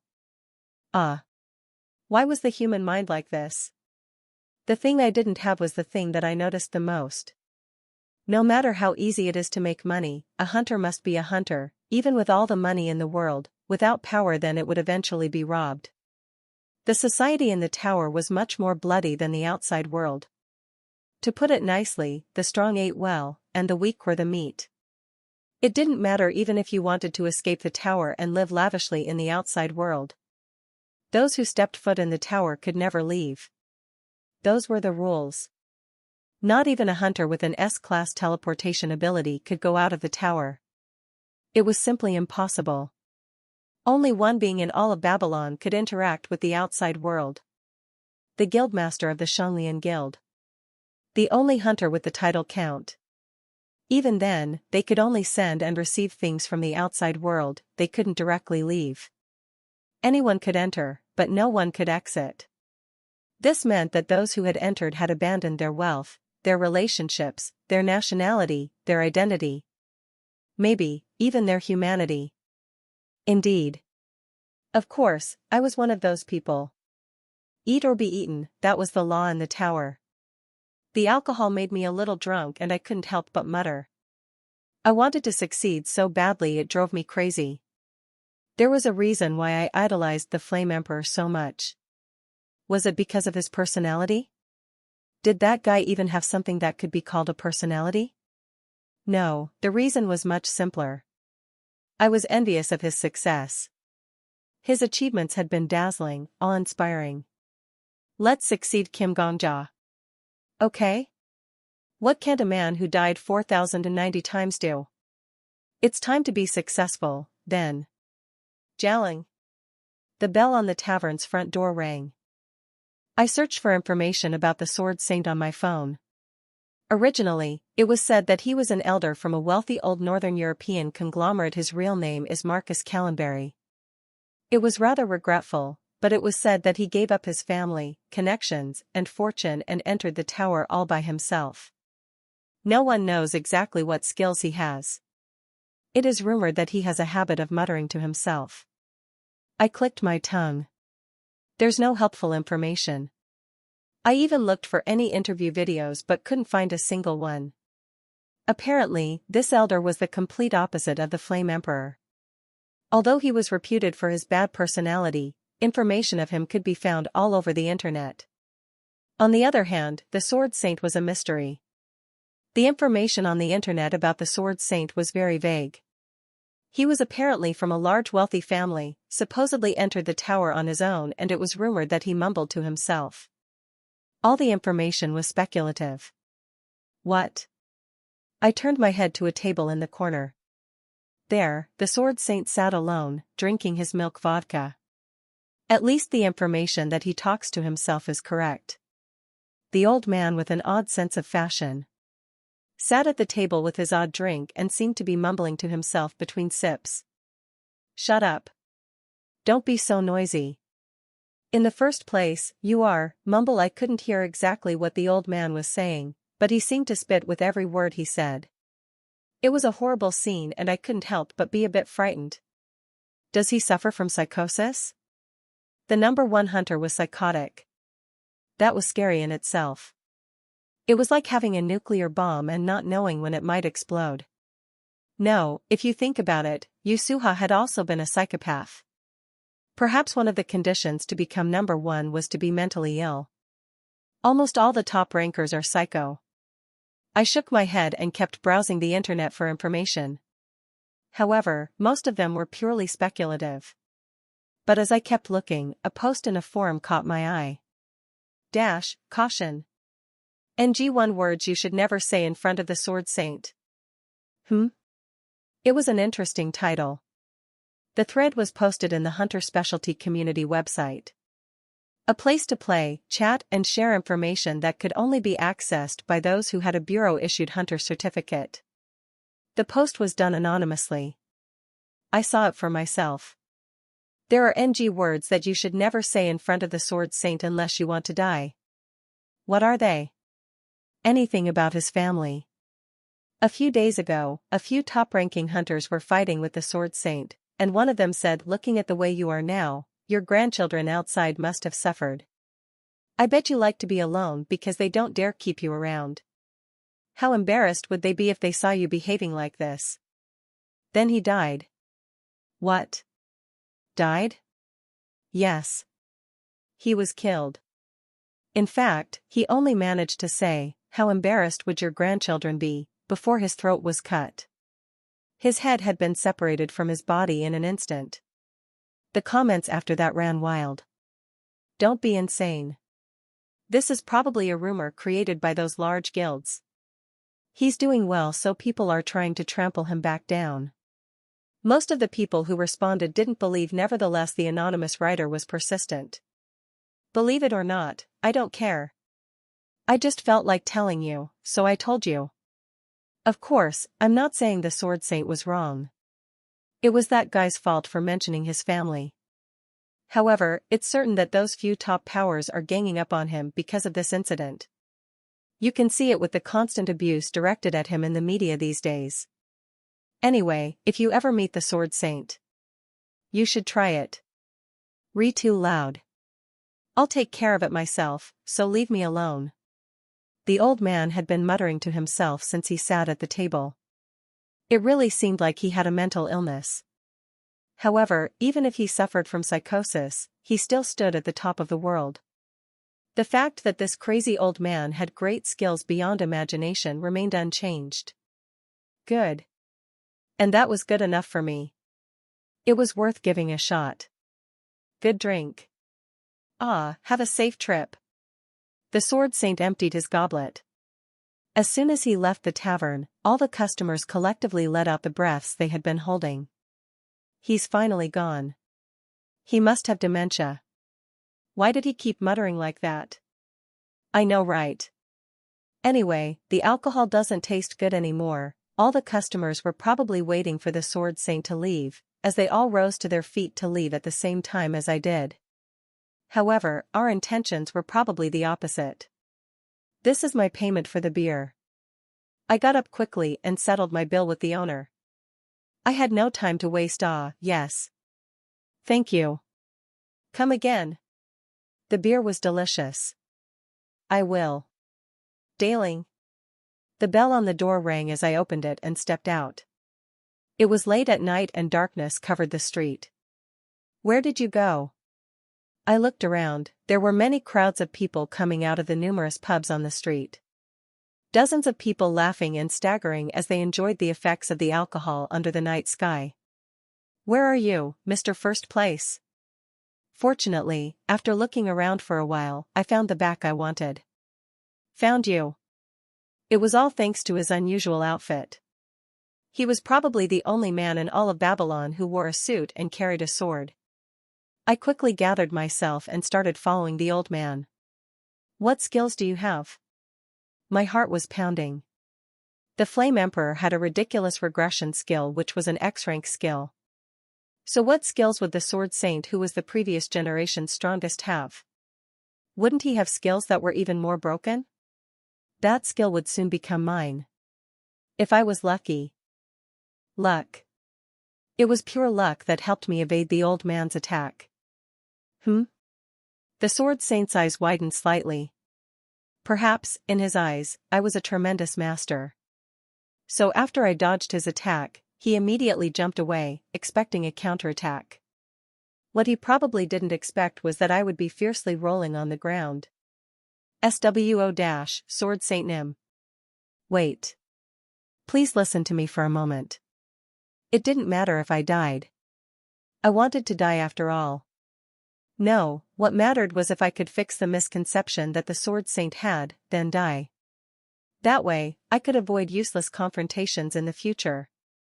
"I'm an F-class hunter, you dodged my sword. You must be a high-end assassin, huh? Ah. Is this old geezer deaf?" This was horrible. Instead of clearing up the misunderstanding, it was just getting worse. Again, avoiding the sword had been pure luck. I couldn't even follow the blade with my eyes. The old man's skills far exceeded my cognitive abilities. If he attacks again, I wouldn't be able to avoid it. After all this, it seemed like I could only give up on convincing him. I watched the death approach in the form of a sword. He stopped. The Sword Saint suddenly stopped, just a step away, and at first, I thought this was my chance. "Oh? Are you ready to listen to me now?" But the Sword Saint didn't look at me. Instead, the old man frowned at the air. Curious, I also turned my head to look but found nothing there. "Didn't I tell you I'd take care of it?" The old man spoke to the open air. "So noisy. Catch and interrogate. So I should keep this demon alive?" He was talking to himself. What the? The Sword Saint, who had just been about to cut me down, stopped. Instead, he began to mutter to himself. The immediate crisis was delayed a bit. I furrowed my brow. Is that a self-talk skill? Maybe. Maybe it was. At the bar, I'd thought, this old man is mentally ill. But now that I was witnessing it up close, it seemed a bit different. Shall I say a bit more elaborate and sophisticated? The man truly seemed to be talking to someone. Is it telepathy? Suddenly a thought came to me. Telepathy or sound transmission. The ability to freely communicate from a distance. Such a skill did exist. Then, was he talking about me to someone else? A shiver went down my spine again. He intends to capture the man who slaughtered 4,091 people. Wanted criminal. The Hunter Bureau rarely released bounties. And when they did, the targets didn't last very long. The wanted person would be hunted by top players and would need to hide for life. If they were caught, they would be executed publicly in Babylon Square in the middle of the city. This is not good. I clenched my teeth. I have to die right now. So that everything I could go back 24 hours and let everything be reset, I had to die immediately. I stared at the Sword Saint. It's too late. I've already made up my mind. Even if you're the master, the old man was still muttering to himself. I wasn't 100% sure if he suffered from psychosis or was really talking to someone, but even if I wasn't sure, I still opened my mouth. How are your grandchildren doing? The old man stopped talking to himself. Then he slowly turned and looked at me. I heard that the outside world is really ugly these days.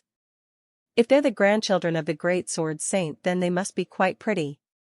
You must be very worried. Dark blue eyes, and pupils that were as still as the ocean's depths stared into my eyes. It is said that you're originally from Northern Europe. I heard that terrorists there are really rampant. I don't know, maybe without your knowledge, your grandchildren have already suffered many injustices. Suguk. Huh. The sound of an apple being cut in half rang out in the clearing. At first, I couldn't tell what had happened. I'd been watching the old man this entire time and I hadn't seen him move. Not even his lips moved. So where did that sound come from? The strangeness didn't end there though. Originally, the sword saint was standing on the ground right in front of me. But does it feel as though the ground was slowly turning over? The horizon tilted and the moon in the sky flipped over. High in the night sky, the first quarter moon, Sungyun, tilted and became the last quarter moon, Haiyun. The only thing on the horizon was an upside-down old man. The old man's blue eyes just stared at me and I couldn't help but think that they truly resembled the starry sky. I could see why he was called the Sword Saint. Then I realized. Ah. The ground was not upside down. My head had been cut off and it was slowly falling. One hit KO, beautiful. My eyes couldn't follow the attack of the old man, but as I saw the world after my head was cut off, I couldn't help but think it was beautiful. After a while, my head hit something. My mind was blank and I couldn't hear anything, but I finally realized that my head had landed on the ground.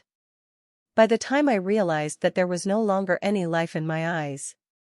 You have died. What kind of skills did he have? How long did he have to practice before he could get skills at that level? The skill condition has been achieved due to death. I was filled with emotions that were much different from when I had been killed by the Flame Emperor. I felt betrayed by the Flame Emperor and I'd wanted revenge for my wrongful death.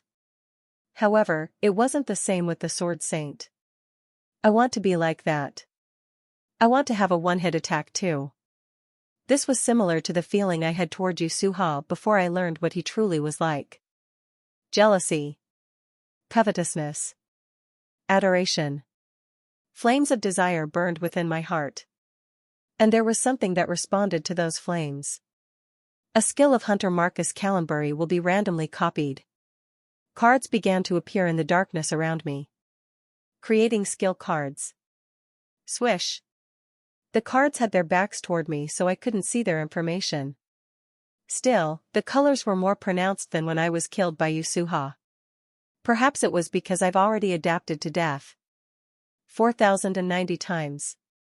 As the Sword Saint had confirmed with his kill counter skill, I'd already experienced death thousands of times. No hunter was more familiar with death than me. It's not something to be proud of. I couldn't help but make a bitter smile. Please select a skill card. The cards floating before me all started to fly around quickly. Whoa. At first, I was surprised. But it didn't take long for me to regain my focus and begin to concentrate on the cards. I mustn't get anything else. Golden yellow. I can only get a golden yellow card. But they were fast. It seemed impossible to chase after them. Oh my god. Did I grab a golden card from these fast-moving cards when I was killed by the Flame Emperor? Me? How did I do that? I was new, but I was really lucky at that time. There is nothing to say, I can't get lucky again this time. Golden yellow, where are you golden yellow? But I realized something strange. Huh? No matter how hard I looked, I couldn't find one. I don't think there are any golden cards. Among the cards flying around in front of me, there were blue cards and silver cards. However, none of them were golden. Believing I was wrong, I focused and searched even harder to look for anyone that I missed, but found nothing. This meant there was only one possibility. Really? I was shocked. Is there really no? From the start, the Sword Saint did not have any S-rank skills. This doesn't make sense. I wanted to scream. He is the #1 hunter. The most legendary character before the Flame Emperor arrived and he didn't have any S-rank skills? It was very hard to believe, but it was true. My skill proved it. Marcus Calambury, the Great Sword Saint, reigned above the world without a single S-rank skill. I was shocked and a bit fearful. No. This cannot be. My reaction of shock and fear were completely genuine. I'm sure that there are at least a few strong skills among the silver cards. I didn't know where to curse my situation or laugh at the odds. Nevertheless, I was eager to try my luck. With a very earnest heart, I stared at the cards. 3 blue cards and 4 silver cards. 7 cards in totally flew around dizzyingly. I can completely ignore the shit cards. It was a reasonable choice, of course. Now the question was which silver card to choose. The kill counter skill was probably included in the silver cards. And he probably had an unidentified cheat skill as well. Of course, the technique I wanted should not be as subtle as the kill counter skill, and it would be better if it was a cheat skill like the resurrection skill. The probability is 1 out of 4. In other words, I could only rely on pure luck. Please be something good. I reached out my hand. Please be the one I want. The Sword Saint's cheat skill. Then I caught one of the silver cards. Selection complete. A skill has been copied. Returning to 24 hours ago. Hook. I woke up, swallowing a groan. Side room. A 2-pyang-1 large lodge welcomed me, the familiar sight enriching my heart a bit. The futon gave off a bad smell as it hadn't been washed in a long time. Unfortunately, this single-bedroom apartment was all I could afford at the time. What did I get? I immediately opened my stout window, wondering if I'd succeeded or failed in my 25% gamble. Kim Gongja, class, F skills, 3/4 I want to be like you too, S+ passive returner's clockwork watch, EX passive sword constellation, A+ passive none. Can't you return me to the old man now? Behu Ryong was raging. In the cramped room, it was inhumane for more than a single person to be in it, though. He was a ghost, so he was a blind spot in human rights. Could you take it if you had a 3-meter mosquito buzzing? Ah, really? Even if I wanted to do it, I can't. You copied me with your skill. Then you should be able to cancel it. Don't you know how to give a refund? Refund? What kind of world is it these days with no refund? I can't cancel it. I'd explained how the skill was copied. But even after hearing the explanation, the ghost still bothered me in vain, wanting me to send it back to the Sword Saint. Ugh. Old man Marcus. Disciple. Master Li has been kidnapped. Your one and only teacher has been kidnapped by a child. Even then, this ghost turned in the air and began to shout. Geez, you ugly student. This all happened because you ignored your precious master. I was afraid of this happening, that's why I told you to treat your teacher like the heavens. Excuse me, he was giving me a hard time. I'd lost the fear of seeing a ghost in real life for the first time. Fear? That was something.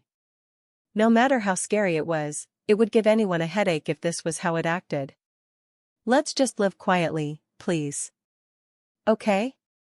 What do you mean live? I'm already dead. Ah, then please die quietly. No. Do I look like a fucking dog? You're scolding a ghost that's already dead and afraid to die another time.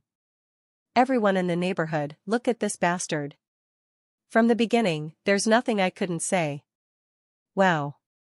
I opened my mouth in shock. What the? This was my first time seeing a ghost in real life, but it talked too much. No, it's the first time seeing someone talk too fucking much. And then I realized. I could understand why the Sword Saint was talking to himself at the bar. That, come to think of it, the Sword Saint kept mumbling, but the content that he talked about was pretty monotonous. Shut up. Don't be so noisy. You're too loud. I'll take care of it, so leave it alone. 99% of what he said was about noise. He'd been babbling at the side like he had a mental illness. That constant muttering. If it was a ghost like this, huh? What the? Did you just talk to me? At your age. You dare to speak up to me? Damn it. My shoulders sagged subconsciously. My future looked bleak. I'll have to avoid the Sword Saint for the rest of my life. No matter what skill I got, I didn't expect a ghost to come out. Huh? I have to live away from that old man. What kind of bullshit is that? Behu Ryong shook his head. Where's a hunter as good as old man Marcus? He's my disciple, but he's still a good old man. Oh, but never talk about his grandkids. He's usually pretty nice, but when it comes to his grandkids, he gets crazy. I already know that. I sighed. There is a skill that the Sword Saint has. What is it called? The one that tells the number of people a person has killed. Ah. Detective's insight? It's a fucking crap skill. Behu Ryong responded quite quickly indeed. So that was the name of the kill counting skill? Detective's insight? The ghost seemed to know all of the Sword Saint's skills. What about it? It's only useful to find out if someone is an assassin or not. Besides, there's no guarantee that someone is an assassin simply because they killed a lot of people. The number is 4091. Huh? The kill count floating above my head. The number is 4091. Behu Ryong looked dumbfounded. He frowned. Somehow, the facial expressions of this ghost was better than many living people. What? This guy. Are you crazy? I think I will really be crazy if I have to spend one more day with you. You're so noisy. No, you're a complete beginner. Behu Ryong's facial expression became serious. A beginner among beginners. Looking at you, I don't get it. How does a guy like you kill 4,091 people? I couldn't have done that even while reaching the 99th floor in my lifetime. That's because I didn't kill 4,091 people. Huh? I shrugged and began to explain. This is what happened. The only person I really murdered was a really bad guy who would later be known as the Flame Emperor, that I was murdered by the Flame Emperor. That luck allowed me to copy his regression skill. That if I stayed there, there would be no hope for revenge. That I made a decision to go back over 4,000 days. What? Behu Ryong, who was listening, had his mouth wide open. You committed suicide more than 4,000 times? Just to get revenge on the Flame Emperor? Yes. Behu Ryong became silent. He had looked dumbfounded at first, but now his expression changed. He looked straight at my face with eyes that seemed to be struggling with something. He was so serious that I wondered if he was the same ghost that was just making a fuss in my Tupyeong room. Hey. After a long period of silence, Behu Ryong opened his mouth. What is it? What is your name? I'm Kim Gongja. Behu Ryong let out a groan. Why did you choose the old man? Yes? After you got revenge on that Flame Emperor guy, why did you decide to copy a skill from the old man? Isn't it obvious? I felt uneasy. I couldn't understand why he'd asked that question. He is the hunter ranked first in this era. He's the strongest, so he must have strong skills. That way, you'll get stronger faster? Yes. You can honestly answer my questions as there is no fear of the information leaking anyway. It says on the skill card that no one else but you can see me. It's totally safe, is it not? What? Absolutely. Silence fell in the room once again. Floating, Behu Ryong wandered through the air around me. He came to the left and stared at my face, then to my right and measured my height. All of it with a serious expression. I frowned. It felt like he wanted to do something weird. Let's see. The physique wouldn't be too bad once it's refined. The willpower is amazing. Sense of improvement is moderate. Knows how to keep his sanity but still unpredictable, ahem, indeed. If it's this much. Behu Ryong kept muttering to himself. What is he talking about now? From what I'd heard, this ghost seemed to be the Sword Saint's master. And now this master was talking to himself while moving side to side. Hey, Kim Gongja. Suddenly Behu Ryong flew to my face and called my name. Yes? Show me how you hunt monsters. So I hunted a few mobs. Are you satisfied? I didn't have anything to do in my room anyway. As soon as dawn came, I headed to the hunting ground. Actually, since I'd died to the Sword Saint and returned to the day before, it meant I had to kill you Suha one more time. So it was necessary to go out anyway. As expected. Beihurayang nodded. My expectations were indeed correct. What did you expect? Well. In my past life, I was called Sword Emperor. As dawn broke, Beihurayang's voice seemed to echo across the hunting ground. My hometown is not here. You can think of it as a different world. Anyway, just like it did here, the tower appeared in my hometown, and I conquered faster than any other hunter there. I was wondering what you were doing, turns out you were bragging about yourself. Well, Beihurayang snickered. So what? Eventually, our world failed to clear the 100th floor. This was written on your skill card, right? Sword constellation, rank, A+ effect, a ghost from another world. Cleared the 99th floor but failed the 100th floor and died. The resentment remained, causing him to become a ghost. He cannot interfere with the physical world, but it is possible to tamper with the owner's mind. Seek advice from his rich experience and amazing skills. However, no one can see the ghost except for the owner. This skill was copied from Hunter Marcus Calambury. Come to think of it, it was pretty amazing. Before I'd returned, the Flame Emperor had only broken through the 40th floor and was considered a legend. What about the 99th floor? The ghost before me was truly incredible. I can tell if you're good or not. How talented a hunter is. I can tell immediately. That's why I asked you, Kim Gongja, to show me how you hunt monsters. Aha. I laughed bitterly. Are you trying to see if I have talent for swordsmanship? Why? There are many stories like this. A story where the main character lives without realizing their talent, then they suddenly fall down a cliff or meet a great master and awaken their true power. A meeting of fate. Tut. You worked in vain. What is the most annoying situation when you wake up in the morning? Is it the smartphone alarm you set last night ringing? Is it the stickiness of the greasy oil that stayed in your hair all night?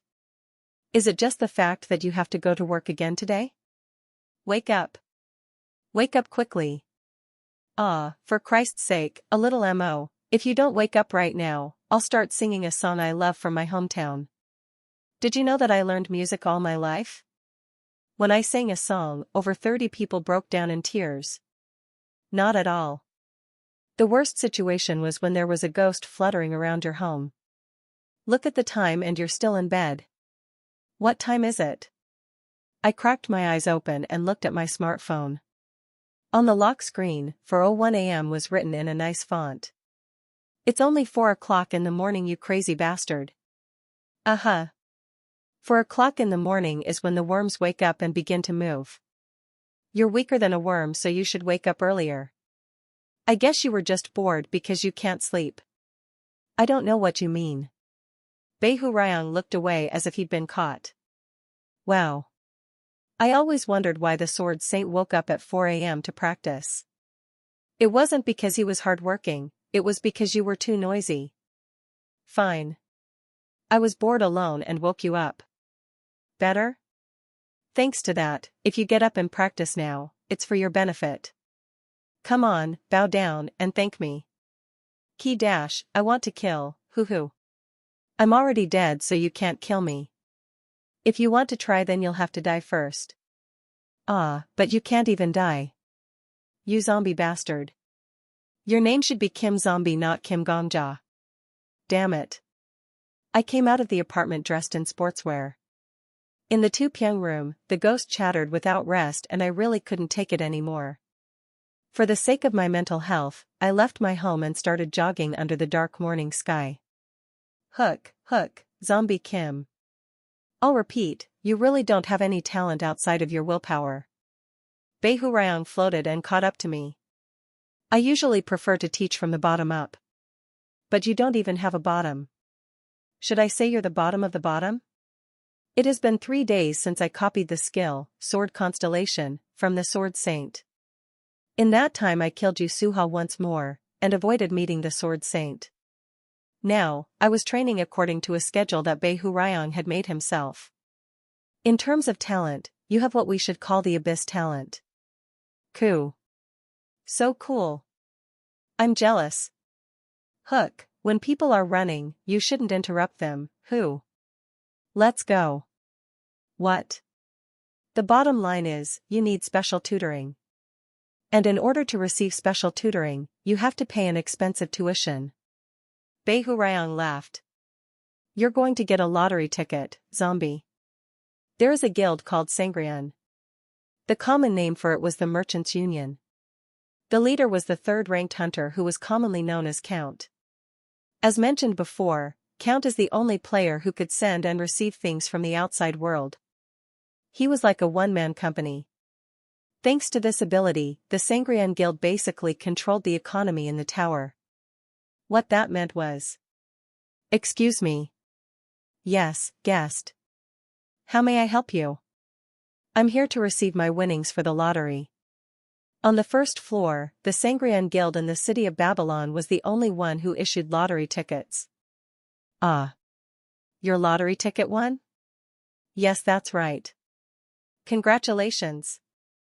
The clerk who was wearing cat ears bowed toward him, a sunny smile across their face being a bonus. Hey, whenever I see this clerk I get curious about why they're wearing cat ears. The head of Sangrian likes cats. No matter how good a cat is, do you need to make a normal person wear cat ears? He's just a perverted bastard. I can guarantee it. Is that even important right now? Of course the clerk didn't wear the cat ears because they wanted to. They simply didn't have a choice. Be it cat ears or a cockroach's antennae, if the guildmaster told them to wear it, they had to do so. Oh, for reference, this clerk was a man. The uniform was just unisex. Excuse me guest, but have you confirmed the date? I'm sorry, but you can't win the prize if the ticket was purchased long before. That's fine. It's a ticket from last week. That's great. It was a lottery ticket that I'd bought right after my discussion with Bei Hurayang. It was because I intended to win the lottery once anyway, and Bei Hurayang had passionately shouted, "You need the capital. Then we will begin the identification and verification process." Ah, if I may ask, what place did you win? First place. Yes? The clerk asked reflexively. I got first place. Here, please check the number. Above the head of the clerk hung a billboard. On the billboard the words, "The first prize for the Sangrian Happiness Lottery," was written, followed by the amount of money that was displayed on slots like a slot machine in a casino. 53,000 gold. If I was to use the currency from my hometown, it would be 5.5 billion won. Hey, it's so easy to make money, isn't it? The humming voice of Bei Hurayang filled the suddenly quiet hall area. Wearing an embarrassed look, the clerk suddenly said. I've checked the number. No dash, now please wait a minute customer while I call for my manager to take over. Yeah, take your time. The clerk hurried away into the main area of the building. I could feel people peeking at me and gossiping. Talking about my win of the first prize and expressing their envy. Will you be okay, zombie? Won't you get stabbed in a dark alley? I have an idea. I shrugged my shoulders. Hiding it doesn't mean that it'll be hidden. All the hunters who won the lottery were recorded. The same was true even for the Flame Emperor. So everyone could see that he won the first place twice in a row. If it's going to be known anyway, it was better to do it openly. When I won the lottery I was immediately assassinated. If such a rumor was to spread, the one who would be affected more would be the ones who organized the lottery in the first place. After a while. You've been waiting for a long time, Mr. Kim Gongja. My name is Arthur Taylor. A man who was dressed more professionally than the previous receptionist appeared and bowed slightly to me. His greeting was very polite. However, something that didn't change was the fact that he also wore cat ears on his head. Call me Vault Keeper, and I would appreciate it if you spoke to me comfortably. I'm Kim Gongja, and that's a pretty interesting name. Haha. I often hear those words. Then let's go upstairs. The Vault Keeper smiled brightly. No matter how you looked at him, this man was a hunter who was at least in the top 300. But although I was only an F-class hunter who could only look up to him, the Vault Keeper remained very polite to me. That's how 50,000 gold customers are treated, of course. The ghost made himself known once again. Hey zombie, do you know what I've been thinking about? I think you're too easily flattered because you've never been treated well before. A few days ago when I complimented your talent for dying, you looked so moved. I feel so sorry for you. Ah. Shut up, please, just a bit. Men shouldn't be that easy, man. Be like me. You gotta believe that everything in the world is simply for your benefit. No matter how I thought about it, Yu Suha and Bei Hu Ryong were very similar. They even had similar nicknames. One was the Flame Emperor and the other was the Sword Emperor. Perhaps all the people who were called Emperor were psychopaths.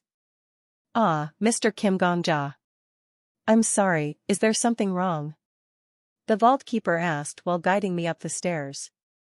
He seemed to be afraid that he'd done something wrong. I hurriedly replied so that I didn't look crazy. Ah, no. I was thinking about something. Ah, I'm glad. The vault keeper sighed in relief. Your expression wasn't too good, so I thought I'd been rude without my knowledge. Haha. When you said no, I felt so relieved. What the? This person, is he an angel? TCH. So easy, it's so easy. I ignored the nagging psychotic ghost behind me. We entered a VIP reception room. The gold coins were already piled upon the table of the reception room and it seemed that a clerk had come and prepared it in advance. The vault keeper smiled again. This is all the coins that customer Kim Gong-ja has won. It's amazing. Over 50,000 coins. The room was bright and it illuminated all the coins at once. Just looking at them made my heart swell.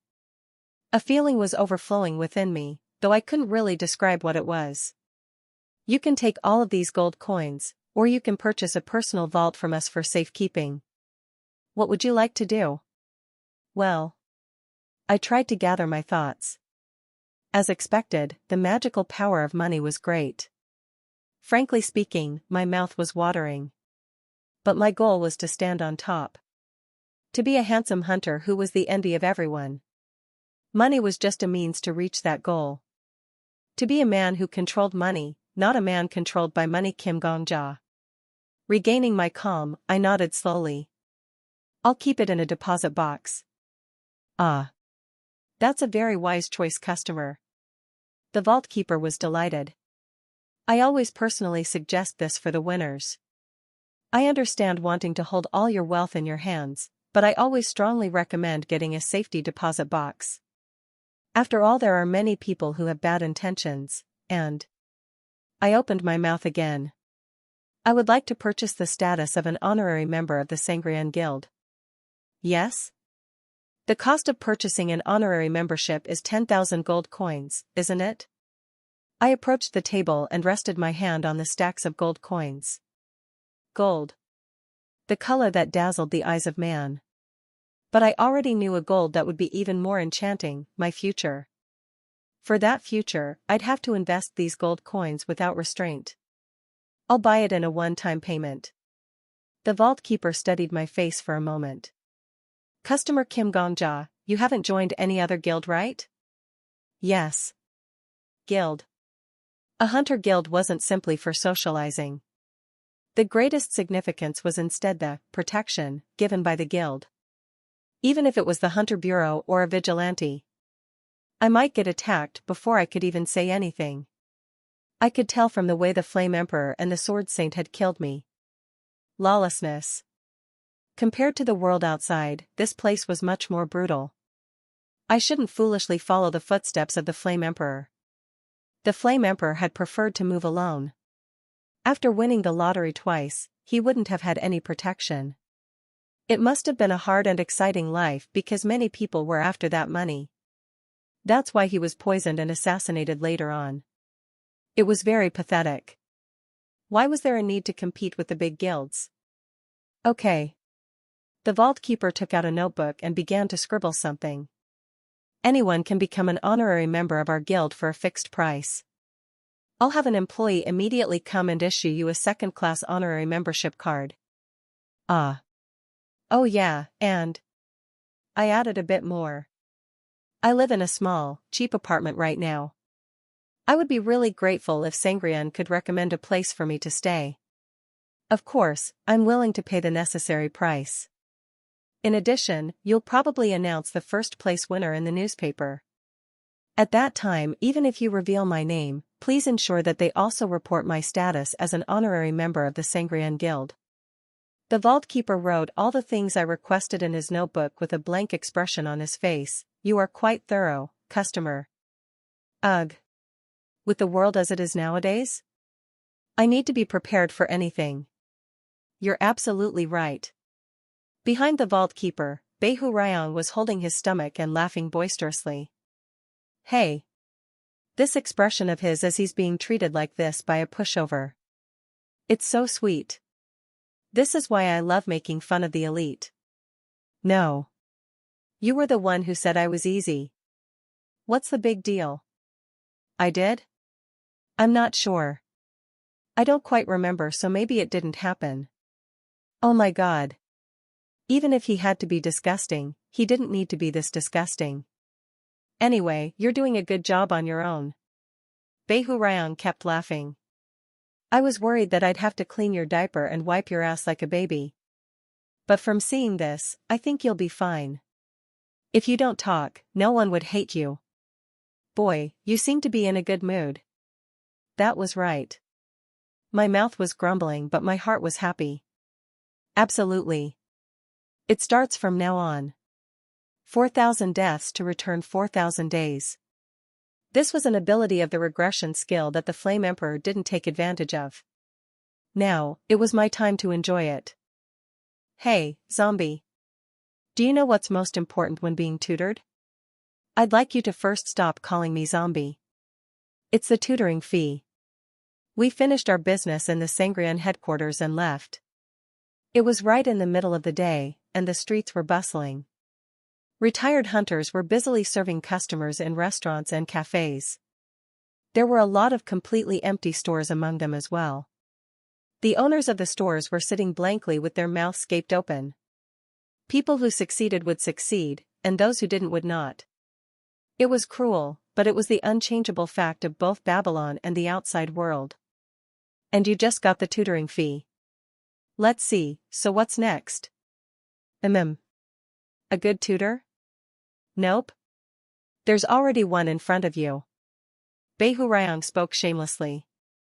Without even the slightest change in his expression. A good reference book. You need a textbook that'll help you grow faster. A textbook, yeah. Like a skill tome or an elixir. But there's no way you'll understand a skill tome even if you get one, okay? So the only answer is to get those fucking expensive elixirs. This guy said the right things in such a rude way. Also, I don't deal with cheapo elixirs. Why, was it the Alchemy Castle? There was a guild that doctors and pharmacists were registered in. Get the elixirs made only by their skilled masters. Eck. I know where the store is, so don't worry. There's something that Grandpops Marcus used to go. If we get all the elixirs there. Wait a minute. Why? I lowered my voice because some people were walking by me. Aren't those elixirs ridiculously expensive? Of course they're ridiculously expensive. If you hear the price, your jaw will drop. Behu Ryong snickered. Should I tell you how much it is? Let's hear it. He whispered in my ear. My eyes widened after hearing the price. It was an astronomical amount. Even if I pour everything I have, I only get 4? Hee hee. If we buy it in bulk we can get a discount and get 5. They know how to run a business. This is why doctors who know the taste of money are the scariest. It's too expensive, goodness. I would become poor again. I thought I would be able to live comfortably since I got the first place lottery ticket. Well. What can you do about it? It's because you lack skills. Just think of it all as your fate, humph. Behu Ryong's face hardened. Gongja. Hide. What? Quickly. His voice turned serious. I found myself behind a trash can at his words. It was a trash can that a restaurant used to throw away food waste. I crinkled my nose. Why are you telling me to hide suddenly? Be careful. It's Grandpaps Marcus. I held my breath. Carefully, I peeked above the trash can to see the street. An old man with tied-back white hair, the current world rank 1 with the detective's insight, Sword Saint, was walking far away. If I get caught it'll suck. My heart pounded. Was it because my nervousness was delivered? Too much talk or Bei Hurayang shut his mouth for a while. Both of us hid behind the trash can holding our breaths, looking at Sword Saint. Again, shut up. Thankfully, he didn't seem to have noticed us. He muttered to himself like always and headed somewhere. Sheesh. Bei Hurayang grimaced seeing Sword Saint enter some building. TSK. That's the best shop. The best shop? Elixirs, I'm talking about elixirs. The best creator set up their shop there. Ugh, seriously. Everyone else is just a drug dealer. We have to buy it there. Bei Hurayang tapped his feet. This was the first time I saw this ghost actually mad. I was lost in thought next to him. Using the same store as Sword Saint is too dangerous. But, a good store for elixirs. I searched for the top rankers on my phone. There was a list starting from first place. Plus rank 1. Sword Saint / affiliation, none rank 2. Black Dragon Witch / affiliation, Black Dragon, Guild Master, rank 3. Count / affiliation, Merchants Union, Guild Master, rank 4. Heretic Questioner / affiliation, 10,000 Temple, Guild Master, rank 5. Venomous Snake / affiliation, Chen Mumun, Guild Master, rank 6. Babel's Linguist / affiliation, Manhack, Vice Guild Master, rank 7. Kwangyak Messenger / affiliation, Golden Newspaper, Vice Guild Master, rank 8.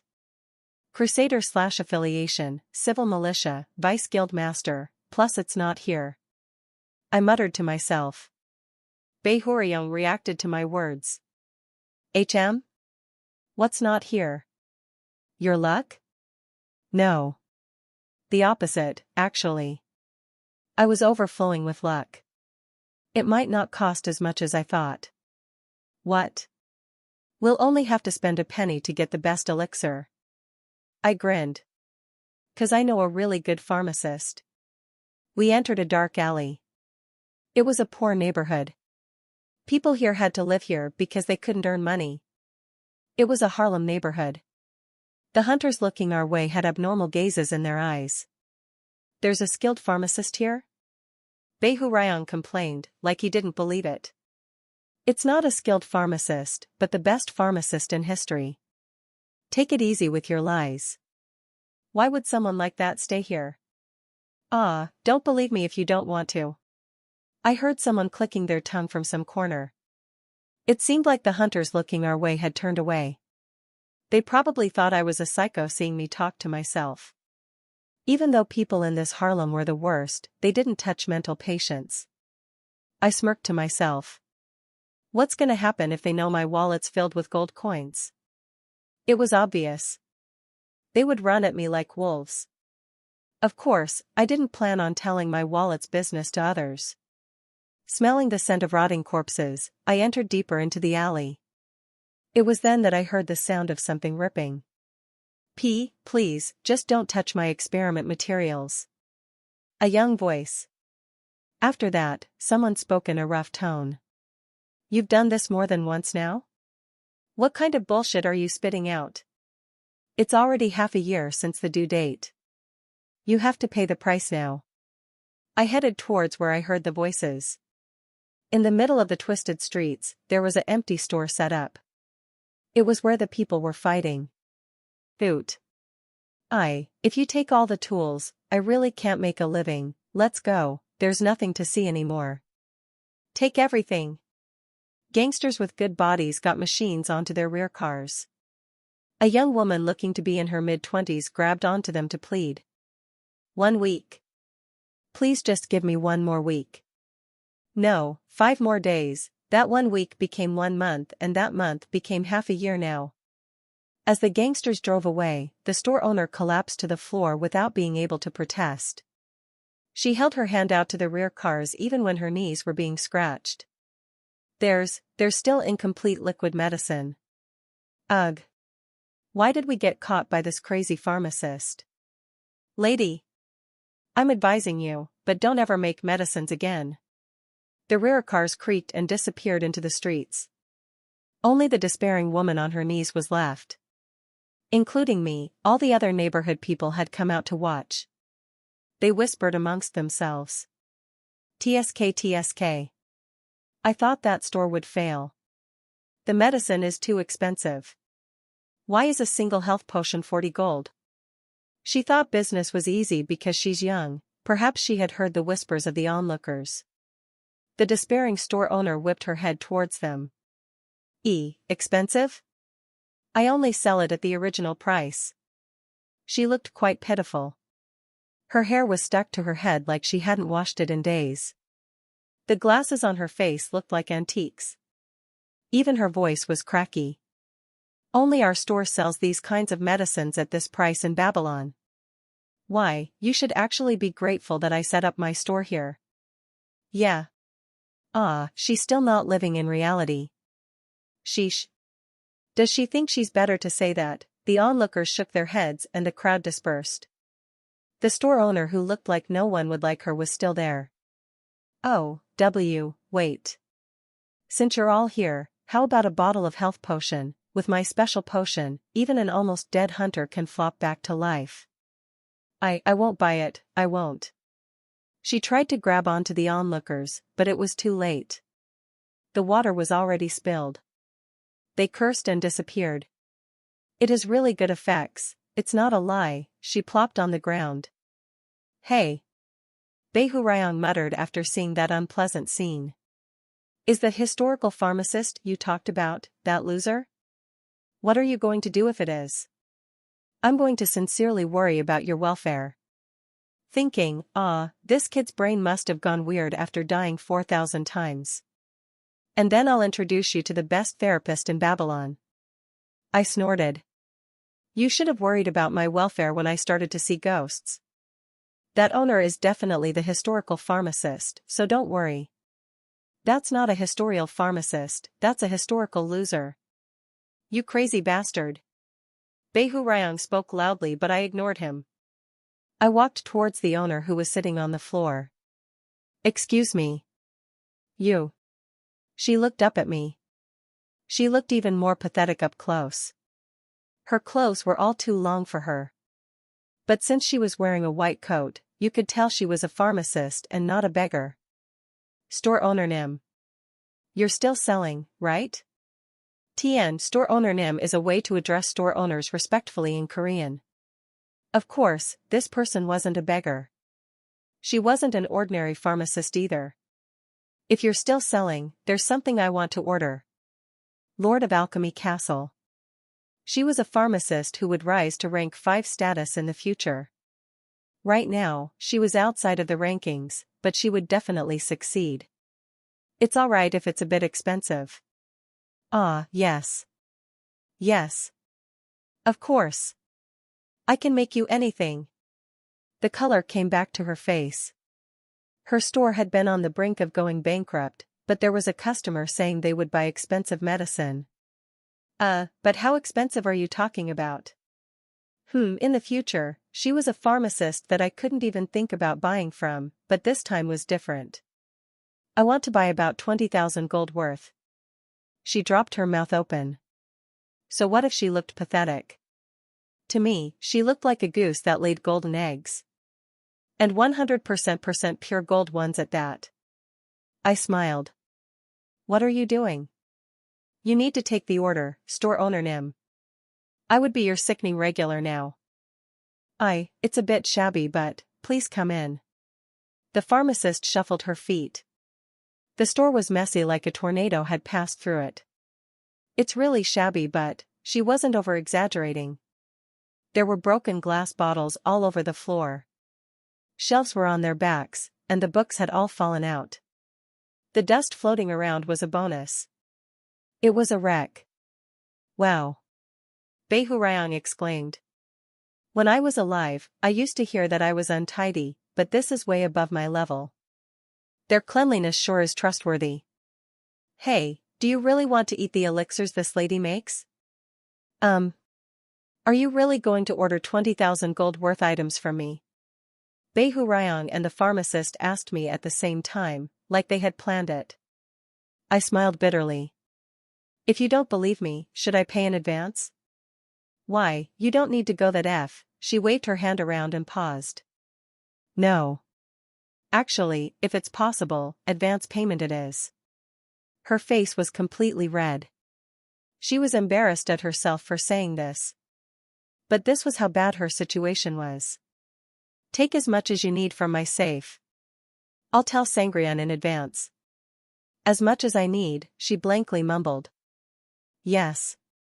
But my wealth isn't limitless. I'll be grateful if you keep it under 20,000 gold. What kind of medicine are you? Was she scared because of the amount of money? She was happy, but also seemed anxious at the same time. Pardon me, but I can't make drugs. Because of my beliefs, making drugs is really, if you came to order drugs, I'll refuse, oh ho. I thought to myself. She's someone who fits the title of alchemy master well. There weren't a lot of people who could refuse thousands of gold that was right in front of them. Especially if they were about to go bankrupt. But she firmly said she wouldn't make drugs. This pharmacist looked weak outside but was actually quite strong inside. Huh. They're definitely not drugs, so don't worry. Then that's a relief. Specifically, which medicines are you looking for? I looked at Beihurayang. His mouth had been shut since we entered the shop like he didn't like something. He sighed after looking at me. Huh. Well, fine. She doesn't look like a skilled child, but I'll tell you the recipe. He should have said it earlier if he was going to come out like this. Listen. Bunny pig's liver and a balloon cat's eyes, and the shedding of a desert worm, I'll let you know from now. Bunny pig's liver, balloon cat's eyes, and I delivered Beihurayang's recipe to her. Please wait a moment. I'll write it down. She frantically wrote it down. There were about 23 different materials. As the recipe got longer, her face turned more serious. Well. This is enough for the recipe. How it's made depends on the skills of the pharmacist. This is enough for the recipe. She quietly looked at her notebook, biting the back of her hand. If these are combined, it's something that intensifies reflexes. Not something that relaxes, but stimulates. No, I guess it's more of an awakening. Huh? Beihurayang looked at the pharmacist. The pharmacist continued to speak. It's an extremely complex combination. It might just be my mistake, but you would like these to be made not with dried or frozen materials, but with the most fresh materials, right? Yes, that's true, but... I nodded my head. That's correct. I knew it. Usually, there's a minute amount of poison in the desert worm's shedding.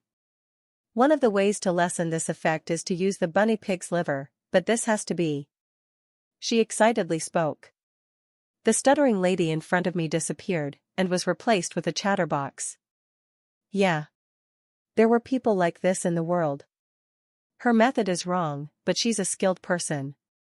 Someone who ran into the subject that they liked at full speed and achieved great results. I didn't dislike experts like this. In how many days can you have it ready?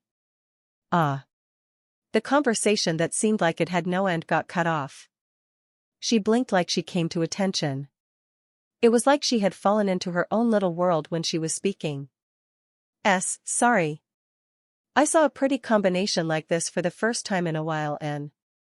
It's all right. So how long will it take? If the money is enough, I can have it ready in 4 days. I would usually be able to get it to you faster, but I have to get new tools, 4 days. I can wait that long. Before I regressed, it took about 1 year to be able to get medicine from this person. 4 days was nothing compared to that. Hey. I still can't approve. Behu Ryong continued to complain when we left the store. There's a lot of people who only know how to speak like experts. Those kinds of people end up being drug dealers. Ugh. We're gonna waste money. So where did you learn that recipe? It's a combination I made myself. The best elixir that I made after drinking countless poisons myself. It's a precious elixir that you can't drink in your world even if you want to. I grinned. The pharmacist said it was an extremely high-level combination. She's able to tell the true worth just with a glance, so just trust her. Even if she looks like that right now, she is going to be in the highest position of Alchemy Castle 10 years later. Behu Ryong shut his mouth. You just cursed me in your mind, huh? This ghost is trying to hurt an innocent person now. I pretended not to know what he was talking about. He was uselessly too quick for his own good. 4 days quickly passed. During that time, the pharmacist continued to take away money from my safe. Someone came from Sangryong to ask if it was really alright, but I told them to let her be. Even if it cost a lot of money, if it was for medicine made by the Lord of Alchemy Castle, it was nothing. Zombie. Wanna bet? Geez, what this time? That lady's gonna run away with the money. I guarantee it. I don't know about anything else, but my eyes can tell what kind of person someone is. That lady looks like a thief from birth. Quickly, commit suicide. Zombie. Kill yourself 4 times and return to 4 days ago. Clearly, the ghost couldn't read people. On lunchtime of the 4th day, the pharmacist came to my room carrying the elixirs herself. Sorry. I wanted to give it to you faster, but it took longer than I thought. It's fine. You said you would make it in 4 days anyway. That's good. The pharmacist bought 3 boxes of elixirs. If I drank it 3 times per day, it would last for 30 days. If we went to the store Behu Ryong wanted to go to, we would only get 2 days' worth. This was an increase by 15 times. And the effects are probably better. This was how you should spend money. I subconsciously smiled. Yes? I know it's weird asking this now. But why did you leave such an expensive order to me? She twisted her fingers. Oh, of course, I'm confident in myself. Looking at the recipe, I think there's only about 2 people in Babylon who can make this, but people only treat me like a freak. The reason why I left it to this person. It was because this person was the genius of the century. The guild master of the Alchemy Castle. I had calculated to have some connection to the person who would grow to be the master of a large clan someday. However, that's not all. Before I regressed to 4,000 days before, when the Flame Emperor had set fire to the slums. At the time, someone had arrived before anyone else to control the fire, even though she was one of the highest rankers. Helping the people, Lord of Alchemy Castle had muttered. That Flame Emperor, I don't like him. He gives me bad vibes or something. Talking about someone's back here isn't nice, but I still think Saintess could meet someone better. Someone who had seen Flame Emperor's real self. She probably just guessed it with her senses without any evidence. Even if that was the case, she had the outstanding ability of reading people. She was skilled, nice enough to run immediately to help people in danger, and could read psychopaths. Wouldn't it be a waste not to be close with this kind of person? I opened my mouth. Because you seem nice. What? I helped you because you seemed nice. Well, you probably would have made it big even if I didn't help you. But shouldn't kind hunters like us help each other to grow? We can't let psychopaths be the only ones to succeed. That's unfair. Store owner Nam and I should work harder. I said exactly what I felt without telling any lies. I couldn't be more honest than this. Now, it depended on how the other person accepted my words. She stared at my face and spoke. I see. Yes. Since we have to succeed first to change the world. It was a determined tone. Thank you, Customer Nim. As you said, I'll work harder too. Her fist was clenched. If you have anything more to order, contact me. I'll always prioritize your orders. I'll be grateful for that. We both smiled at each other and turned away. Unfortunately, my smile didn't last for long. Ho ho. I haven't seen a hunter who called himself nice in a while. And I've never seen someone accept it like that. Hey, are you guys crazy? TSK TSK TSK. You're not in your right mind. I know I said something embarrassing, so let's just start training. The next day, we headed towards the hunting ground. I took a sleeping bag and plenty of elixirs in my backpack. If there was something different than normal, it was that I was on the 3rd floor hunting ground and not the 2nd floor. There were lots of monsters that were still too much for me to deal with. Orcs and goblin hordes hovered around. I looked at them from far away. What do I do from now? Drink your elixir first. I nodded my head. I gulped down the elixir that was the tumbler I brought without any hesitation. The taste itself was normal. It tasted good, like honey and lemon were added to it. The moment I thought it was a relief that it tasted good. Thump. My heart beat faster than normal. At first, I thought I was hallucinating, but I wasn't. Sweat dripped down my back. The most interesting fact was that I could feel each and every drop of sweat on my back clearly.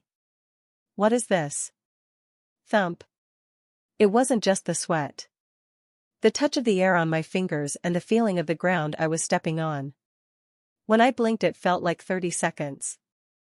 This is the effects of the elixir.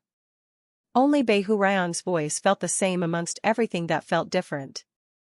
It slows down what you feel. It's easy if you think that it extends your time. I don't want to admit it, but that lady is pretty good at making elixirs.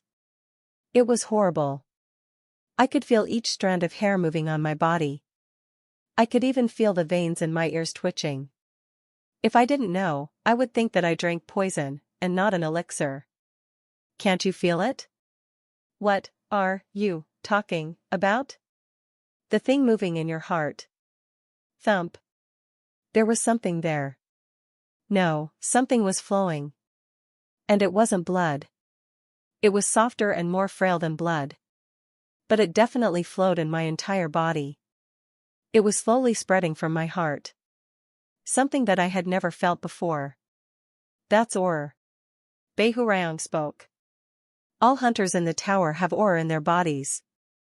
They just live not knowing it. How much you're able to feel this aura and control it is what determines victory.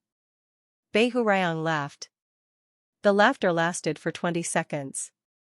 It was probably only a short second, but somehow, it felt like 20 seconds to me.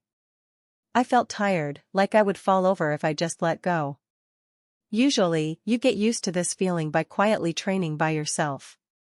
Inside of it, something big approached. But that'll take too long. Boom. Footsteps. Even the footsteps seemed long to me. When I lifted my head to see, a big orc was heading towards me. A talentless body like you has to suffer a bit. This damned. Alright. If you don't want to be hurt, use your aura, Kim Zombie. You have to train with real things. You're not gonna kick the bucket anyway, so what if you get a little hurt? This, ghost, really? I can't hear what you're saying because you're a loser who can't even use aura. He burst into laughter again. Are you in anguish? Kill yourself if you don't like it. Oh, then your kill count increases from 400. Then Grandpops Marcus will hunt you over and over again, huh? Ah. My partner was really a bad bastard. Roar. The orc bellowed. It could have been a short growl and not a bellow. But to me, it sounded like a long echo. 50 seconds. In that time of about 1 minute, the sound of the orc rang in my ear. Coo, UK. It was a head-splitting pain. Hey. Focus. Behu Ryang was ever the same in that slowed down time. Don't get scared by a guy like an orc. Orcs are just stupid strong, their attack patterns are simple. If you can tell where they'll attack, you can easily avoid them and fight back. It's a fucking piece of cake. That's easier, said, than done. He's coming. The orc swung his club around.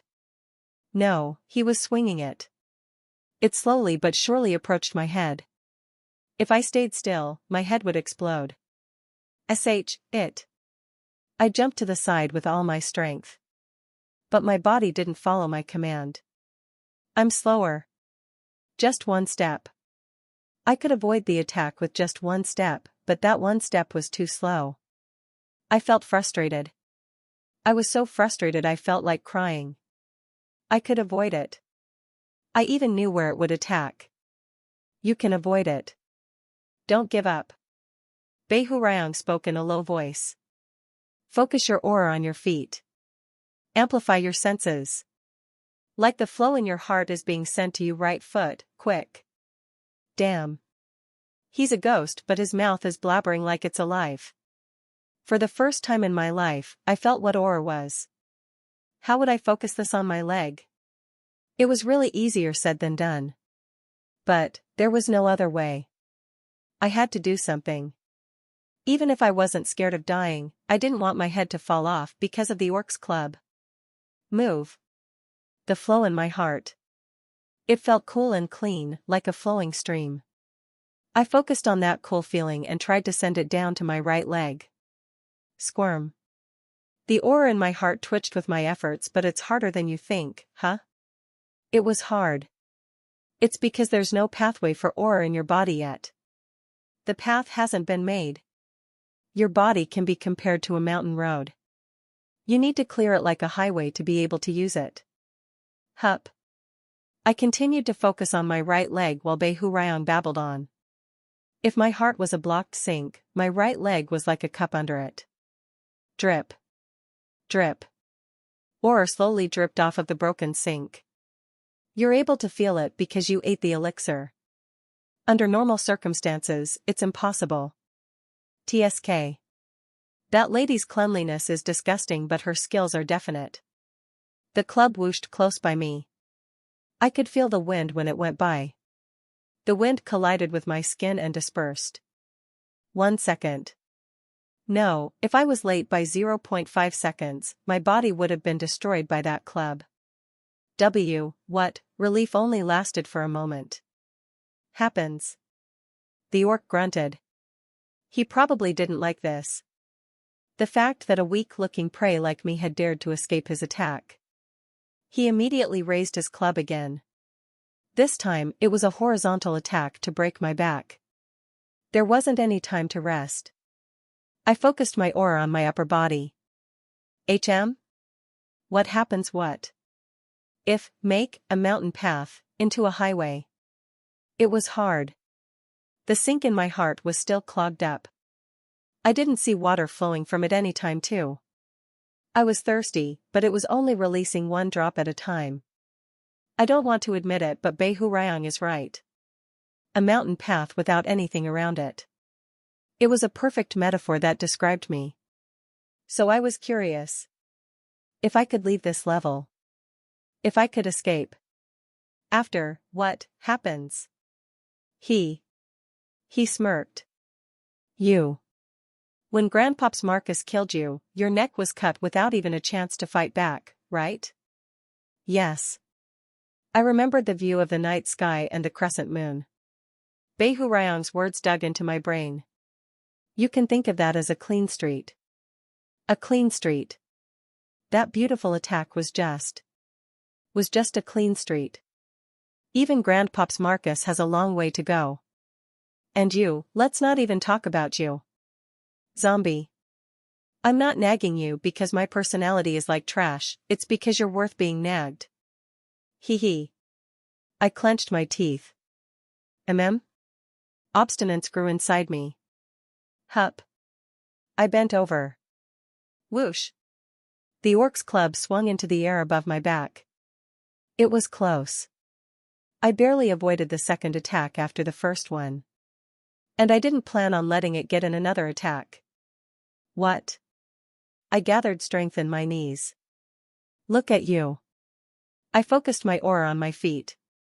Not just focus it, but bend it. 5 seconds. 3 seconds. 1 second.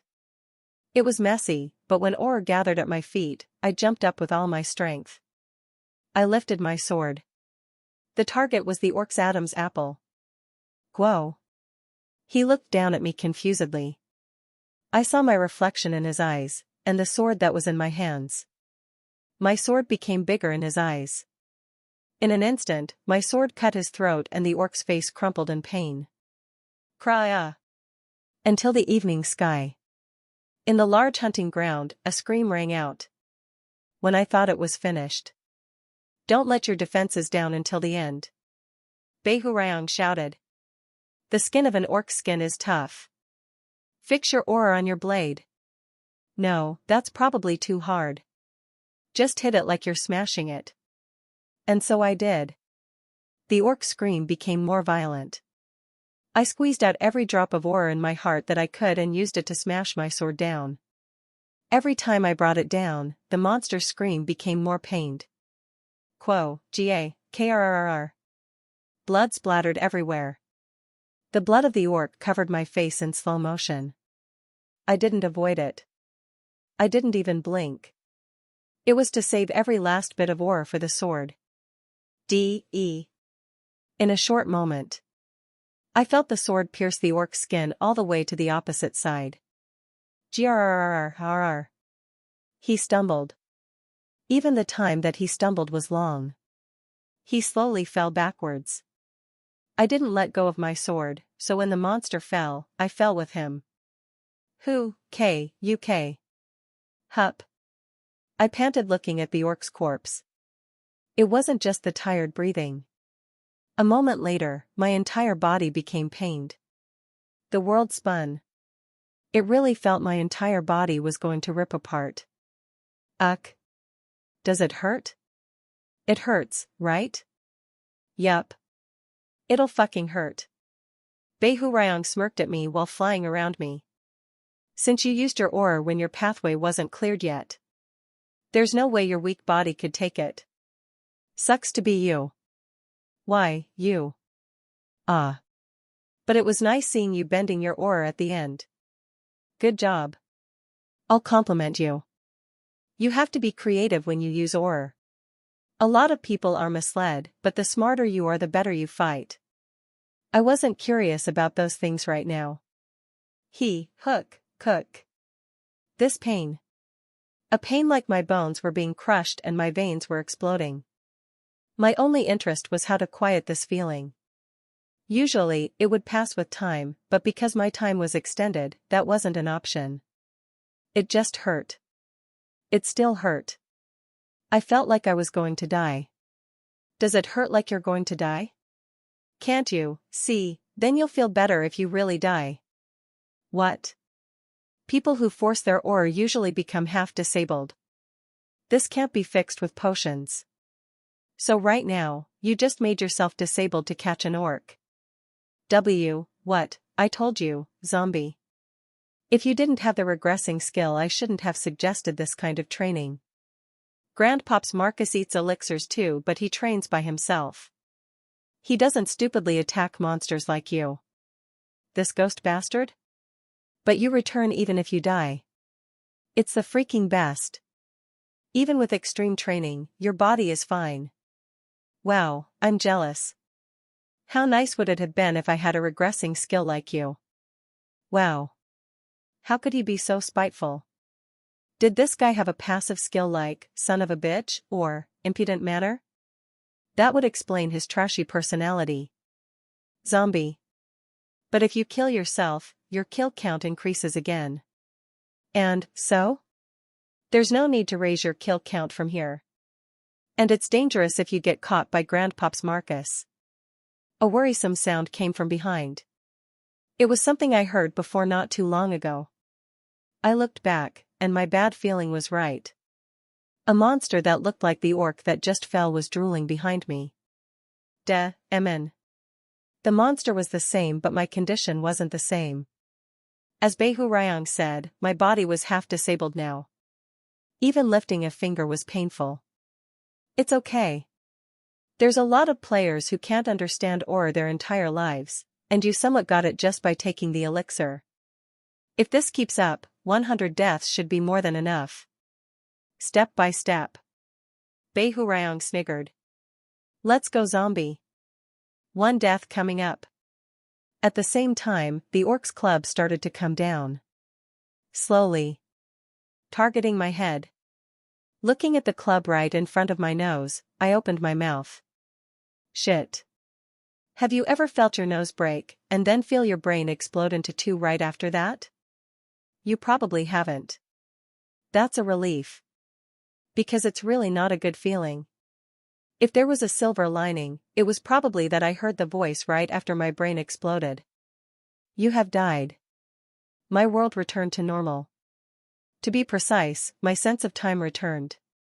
Phew, a pitch-black area. The space where I stayed until my next regression. In the place that I was somewhat used to, someone that I didn't like was floating around. HM? Behu Ryang. Dang. What's this? Somewhere I stay after dying. I picked my skill cards here when I was killed my Flame Emperor and Sword Saint. Well, I'm calling it Netherworld for now. Fucking cool. Behu Ryang spun around the dark space. But zombie. Why am I here? Why would I know? It's probably because you're on me now. I sighed. If we wait like this, I'll regress with a voice that tells me I'll return to 24 hours before. Oh right. I'm curious if you also. It was the moment I was going to say I was curious if he would regress with me. The skill condition has been achieved due to death. The monster orc skill is being randomly copied. Huh? What? Behu Ryang and I stopped at the same time. We both turned to look at each other. Behu Ryang looked baffled, and my face probably had a similar expression. Skill cards are being created. 2 bronze-colored skills popped out from the darkness. I stupidly mumbled to myself looking at them. Monsters had skills too? And Behu Ryang shouted. What is this? It's a fucking cheat skill. 2. The voice continued to speak regardless of the blabbering ghost. Please select a skill card. This was real. 2 orange bronze cards started to fly.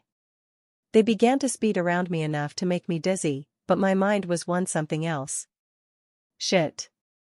What kind of cheat is this? Getting to copy all the monster's skills as well is unfair. Hey.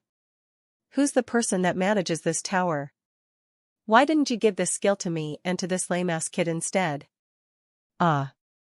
Let's be quiet now. Come out, you tower. This doesn't count. Ah, my anger. Behu Ryang whipped his arms and legs around in fury. It was just hideous. He was no different from a child that was angry because their candy was stolen. He was so hideous that it was a wonder he could be that hideous. Sheesh.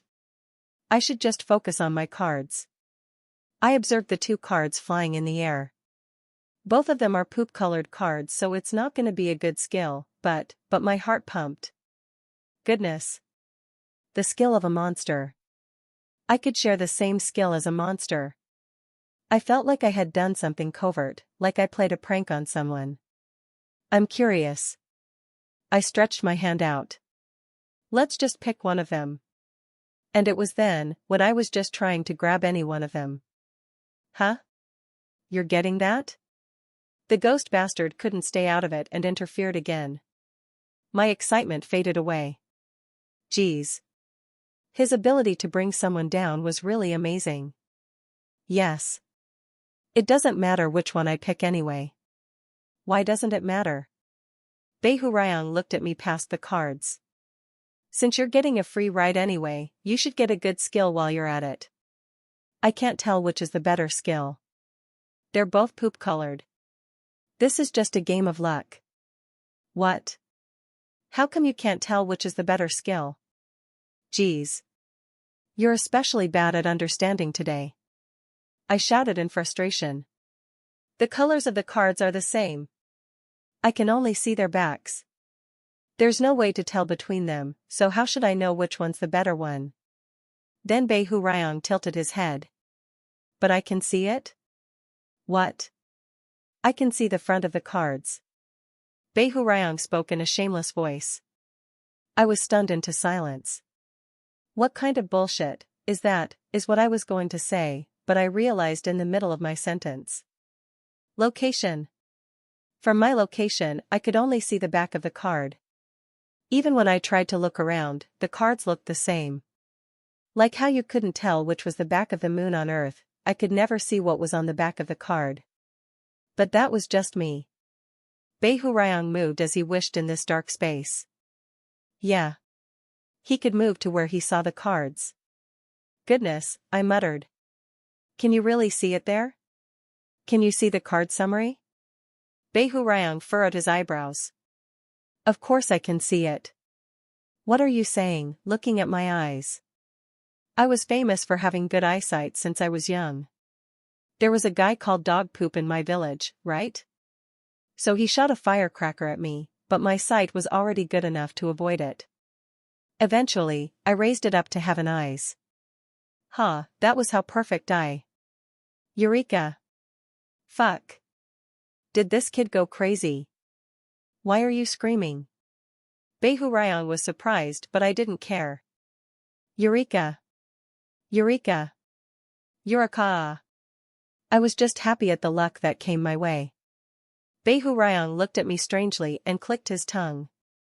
This kid's brain really rotted like a zombie after calling him zombie. TSK TSK TSK.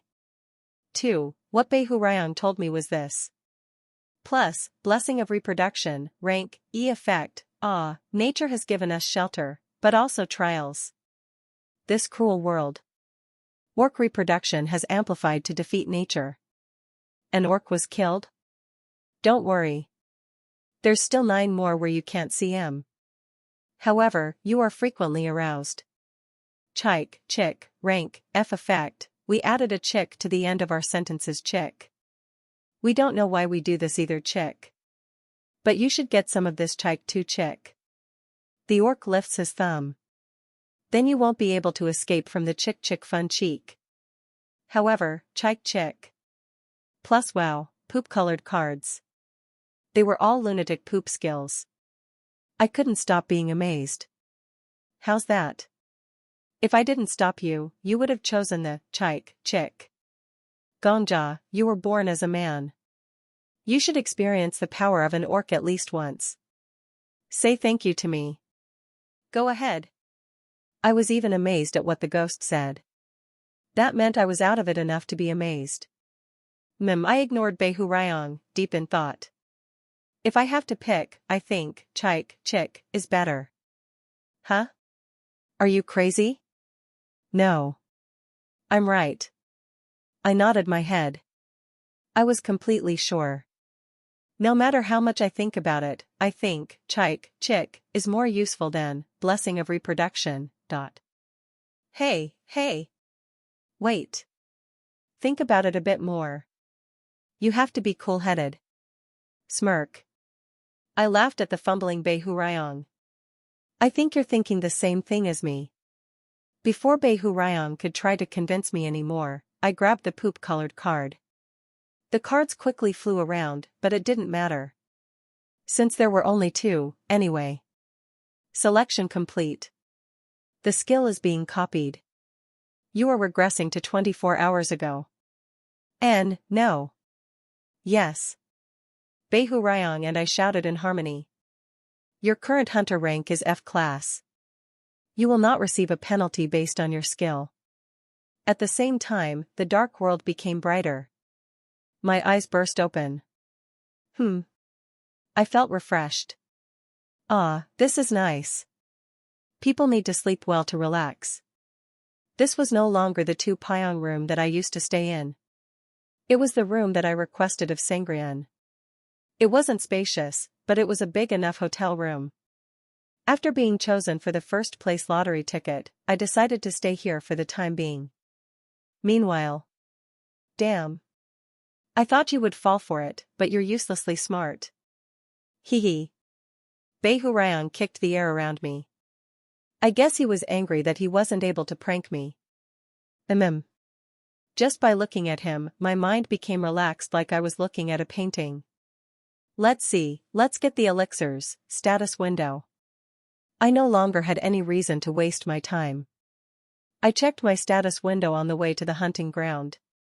Plus name, Kim Gongja rank, F class skill, 4 forts, I want to be like you, S plus passive returner's clockwork watch, EX passive sword constellation, A plus passive chick, F active plus good. There's no problem. My skill slots were full. But it was okay.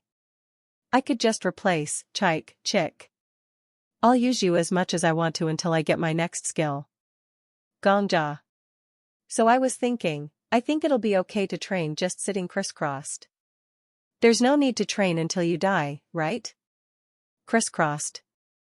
Mental training. How cool is that? Hoo. We arrived at the 3rd floor hunting ground. I could see orcs roaming around from far away. Chick. I observed their locations and pulled out the elixir. I drank it all in one gulp from the warm thermos. Hey. Gongja? Can you hear me? We should just quietly train. Even if we train in a crisscrossed position, I'll help you understand aura in half a year. Just trust me. Kia. Tastes good. It was only the 2nd time drinking it, but I already got used to it. It seemed like the pharmacist had specially taken care of the flavor when she made the elixir as well. I waited for the effects of the elixirs to take over me. Sword Emperor. Did you know? Huh? What? You're gonna sit crisscrossed? You call me zombie when it suits you, but you call me Gongja when you have the shorter end. And from earlier, you were calling me Gongja, and not zombie. Thump. I'm kindly telling you that so you fix that habit of yours. As soon as I stopped speaking, the world flowed slowly. My heart thumped.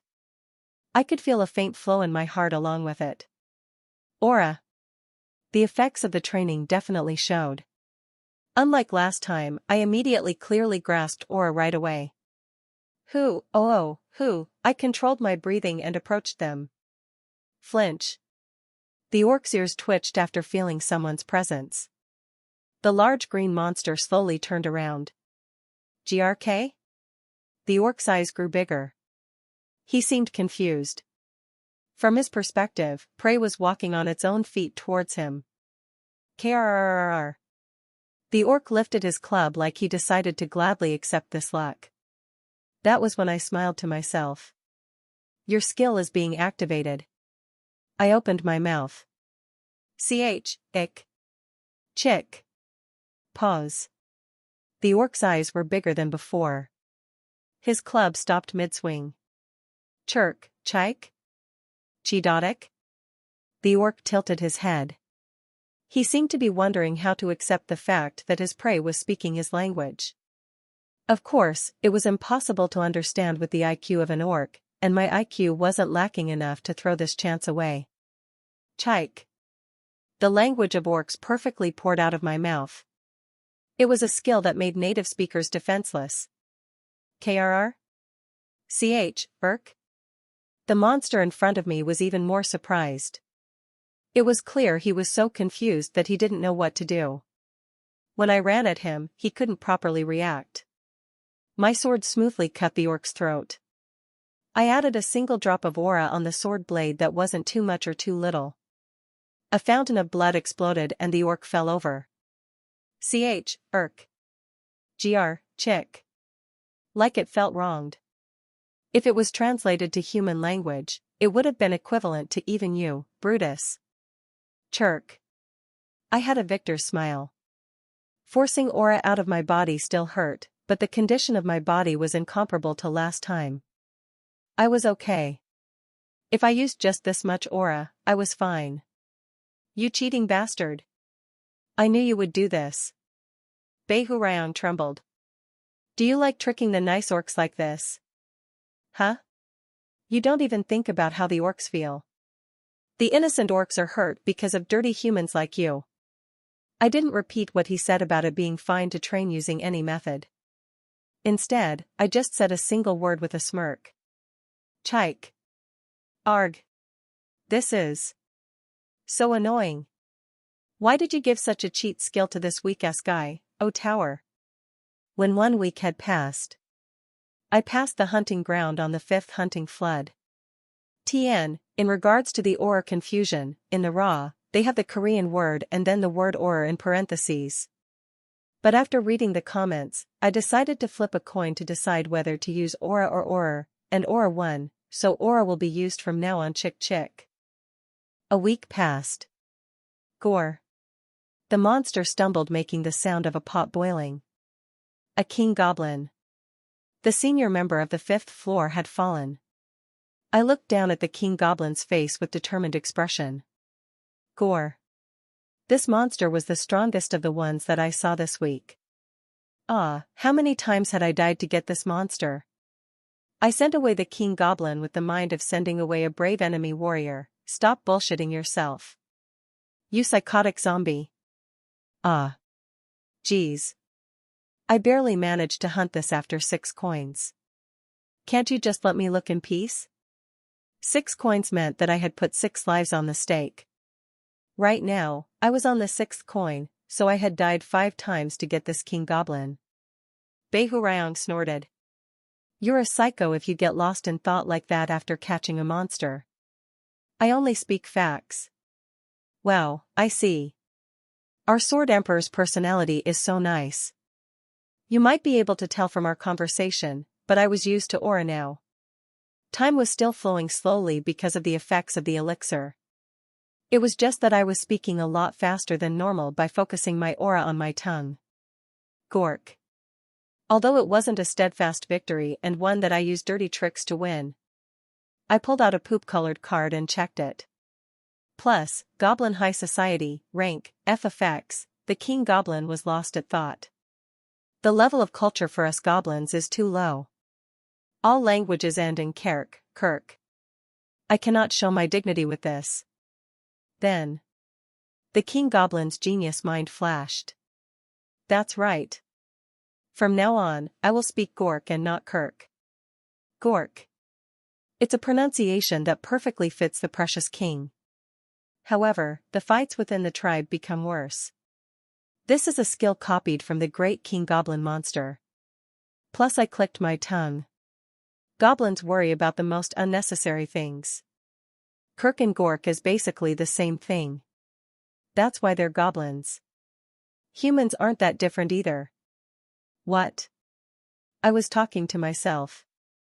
When I was about to ask him what he meant, a voice rang in my head. Your existence is becoming clearer.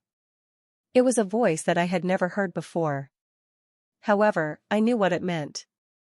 Countless players had testified to it, and even showed their own videos about it. Finally. It was leveling up. Hunter Kim Gongja's level is developing. It was moving. I had lived my entire life as AF class hunter. I was anxious that I might continue to live like this. But I had the copying skill and the regressing skill, and after hurdles of pain, the moment of leveling up finally arrived for me. Your skill slots are increasing. Your hunter rank is now E-class. Although I was only an E-class. May luck be with you. Swoosh. Red aura flamed up from my feet. The thing that was similar to red liquid covered my body. Then, it slid back down and disappeared. Was that a firework? Beihurayong scrunched his eyebrows. Or blood? That's confusing. I think it's either a firework or blood. That was just a level-up artifact, right? It's not an artifact that just looks cool. Beihurayong scratched the back of his head. It's a kind of hint. Hint? The type of artifact that reveals itself decides the shape of aura. Even the Flame Emperor that you killed. That guy's shape was probably fire. Fireworks, you say. I tried to remember. The scene of the Flame Emperor killing the Saintess with fire in the slums. It wasn't a good memory to rehash, but It definitely seemed like Yusuha dealt with a shape of aura that was relating to fire. A hunter's trauma is usually based on the shape of their aura. Trauma. Important events. Scenes. Memories. The ones that benchmark your life appear as the shape of your aura. Like the shape of one's unconsciousness? Well, it doesn't have to be a negative trauma. But they generally are. I wonder. From what I can tell, yours is either fire or blood. Listening to him speak, I became curious. Now that you say that, what's the shape of Sword Saint's aura? Moonlight. Behu Ryong casually tossed it out. Grandpops Marcus said he lost his way in the mountains when he was young. He didn't want to die, so he climbed all the way to the top, and as he reached the peak, the leaves covering the night sky started to show the sky. When he got to the top, he saw the entire black night sky. Moonlight, he said he thought of something then. The moon didn't shine by itself, but with the light of the sun. Even the life of someone who just accepts could be more than beautiful. Ah. I also want to shine by receiving that light. He said it was memorable enough for him to keep it in his heart his entire life. I was unsettled listening to his story. But he said it was when he was young. Yup. When he was 12. What kind of 12-year-old would have those deep thoughts? Behu Ryong nodded. That's why Grandpops Marcus was a born boomer. TSK. When I was 12, I only thought about how to efficiently crush the bully in front of me. No, I don't think that's normal either. If Sword Saint was a born boomer, then what was Behu Ryong? A born bully? Anyways, you're used to the 5th floor. Let's go up to the 6th, about that. I spoke. Can we just go straight to the 10th floor, boss? What? I know that I can copy a monster's skill. I'm somewhat used to the aura now. I think that I can get the 10th floor boss now. Behu Ryong closed his mouth for a moment. He looked fiercely at me. Kim Gongja. Is a newbie already being too arrogant? Definitely not. I firmly replied. In our world, no one had succeeded in passing the 10th floor for several years. Since I dared to say I would clear that high-difficulty area, Behu Ryong's worry about me was expected. I'm really confident. But I really believed I could do it. No, I was sure. If I can't do it with 2 coins, I'll call you Sisung Nim. Oh? 2 coins? Behu Ryong looked tempted. A guy that took 6 coins to catch the goblin boss is gonna defeat the 10th floor boss with just 2 coins? Really? You must not know, but I don't let people out of bets that easily. But I have a condition. HM? I lifted my forefinger. You have to tell me what kind of skill the 10th floor boss has without hiding anything. You can't lie about this. Tricking me with cards is also not allowed. Sounds easy enough. Also. I grinned. And if I win, call me Gongjanim. As politely as possible. With respect. Why? Scared? Huh. If you're scared, you should quit. Squirm. The expression that a bully hated the most was probably scared? And Behu Ryong wasn't a normal bully. He was the greatest bully that had climbed the 99th floor. His facial muscles twitched. Spit. This newbie is mocking the Great Sword Emperor just because he had some cheat skill? Hoo, fine. Let's bet on it. Bet. Kim Zombie, you won't be able to subjugate the 10th floor boss and have to call me Sisung Nim until you die. Ah.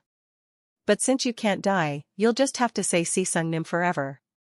Do you have a hallucinating skill as well? Get ready to serve Gongjanim. Hee.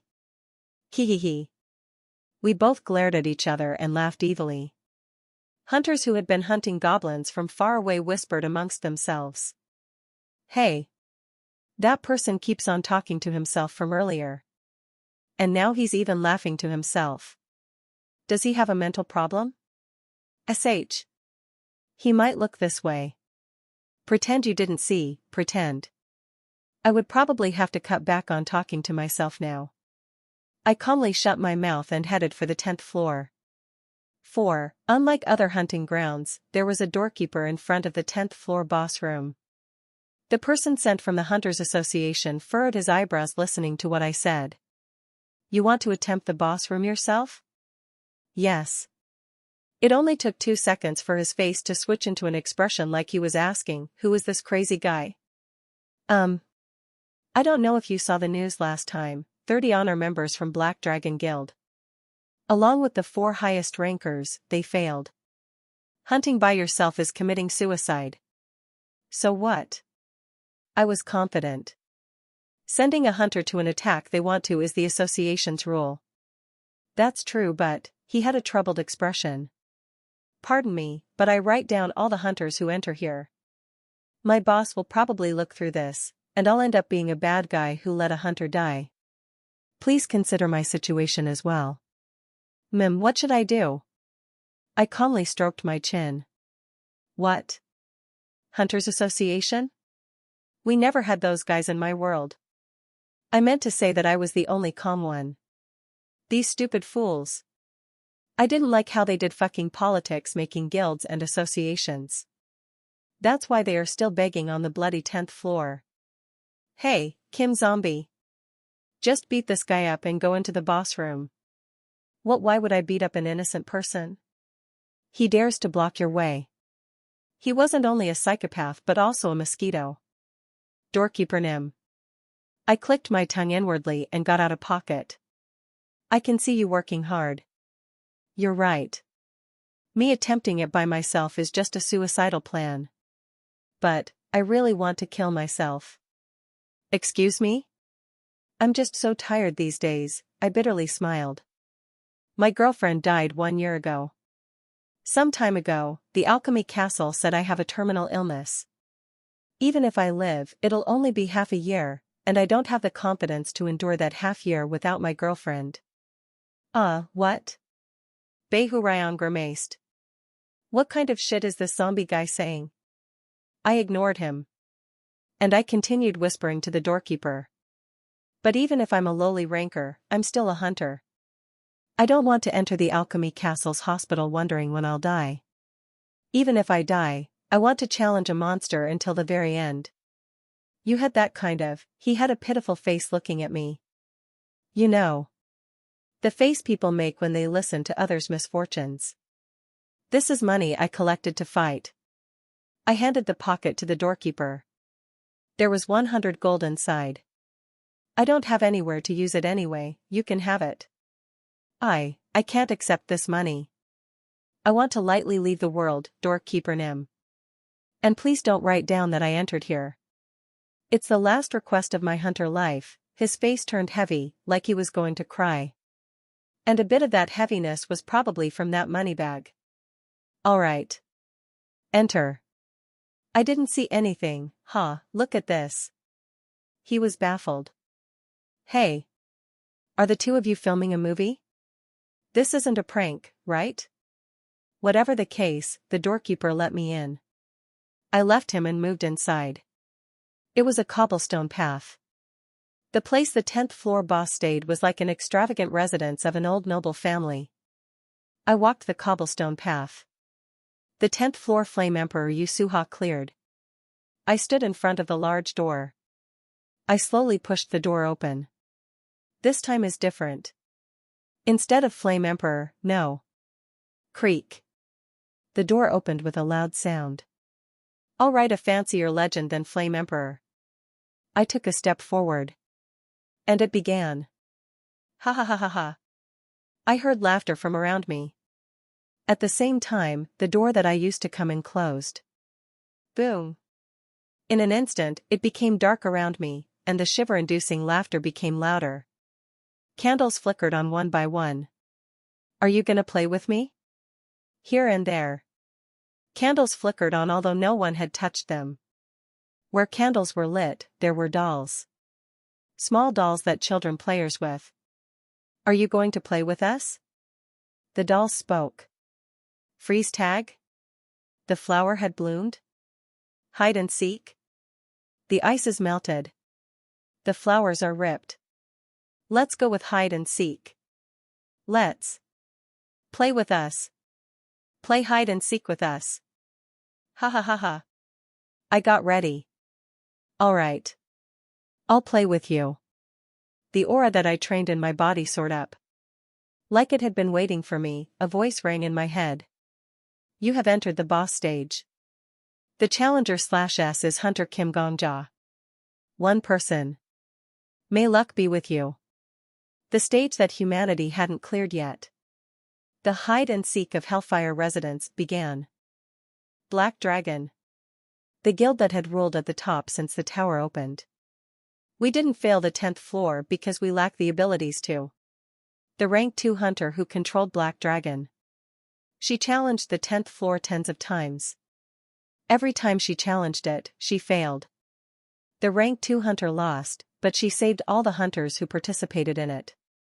In an interview, she said this. We were just unlucky. When Flame Emperor had passed the 10th floor himself, he announced to everyone. Luck is also a skill, losers. It was the interview called Loser Announcement. After that, Black Dragon started to be wary of Flame Emperor after being turned into a loser group. Well, it wasn't important anymore. Yusuha had already died in my hand. The possibility of that kind of interview was gone now. But the problem was this. Why was the Flame Emperor able to clear the 10th floor? Because he was just stronger? Or because there was another reason? The answer was revealing itself in front of me right now. 2. The boss stage is commencing. At the same time the voice rang out, the residents started to change. Everywhere, candles started to tilt over. Fire started where they tilted over. It was like they had poured oil on it beforehand. Fire instantly swallowed the Western-style residents. Ha ha ha ha. Only the dolls were fine in the fire. You're it. We'll run away. Let's run away, run away. Let's run away from here. Hundreds. No, thousands of little dolls. Dolls filled the first floor lobby. There were probably 10,000s of dolls all over the entire residence. One of these. Gulp. I swallowed my spit. The real doll is hidden somewhere. A probability of 1/10,000. This was the reason why people had failed so far. Burning all the dolls while I find the real one. If I escape before I die, I only have about 10 minutes to look. The fire burning the residence wasn't normal fire. It was a shape of aura, called hellfire. That meant this entire residence is burning up with aura. A boss monster who knew how to use aura. So far, people who challenged it died from hellfire, escaped, or met one of these two fates. Hunters risked their lives on the probability of 1/10,000, but it was a waste. They only burned to death with horrifying screams. And here was the secret why only the Flame Emperor was able to succeed. That guy sucking all the luck. I muttered to myself. Yes. The aura of the boss monster was the same Flame Emperor's. To other players, this was hellfire. However, Flame Emperor felt comfortable like it was his own bedroom. Since the 10th floor's boss monster's hellfire was the same property as Yusuha. Tisk, he probably looked around until he found the real doll. And he bragged about it saying luck was also a skill. He definitely wasn't someone I liked. The hunter that lives off of luck is you.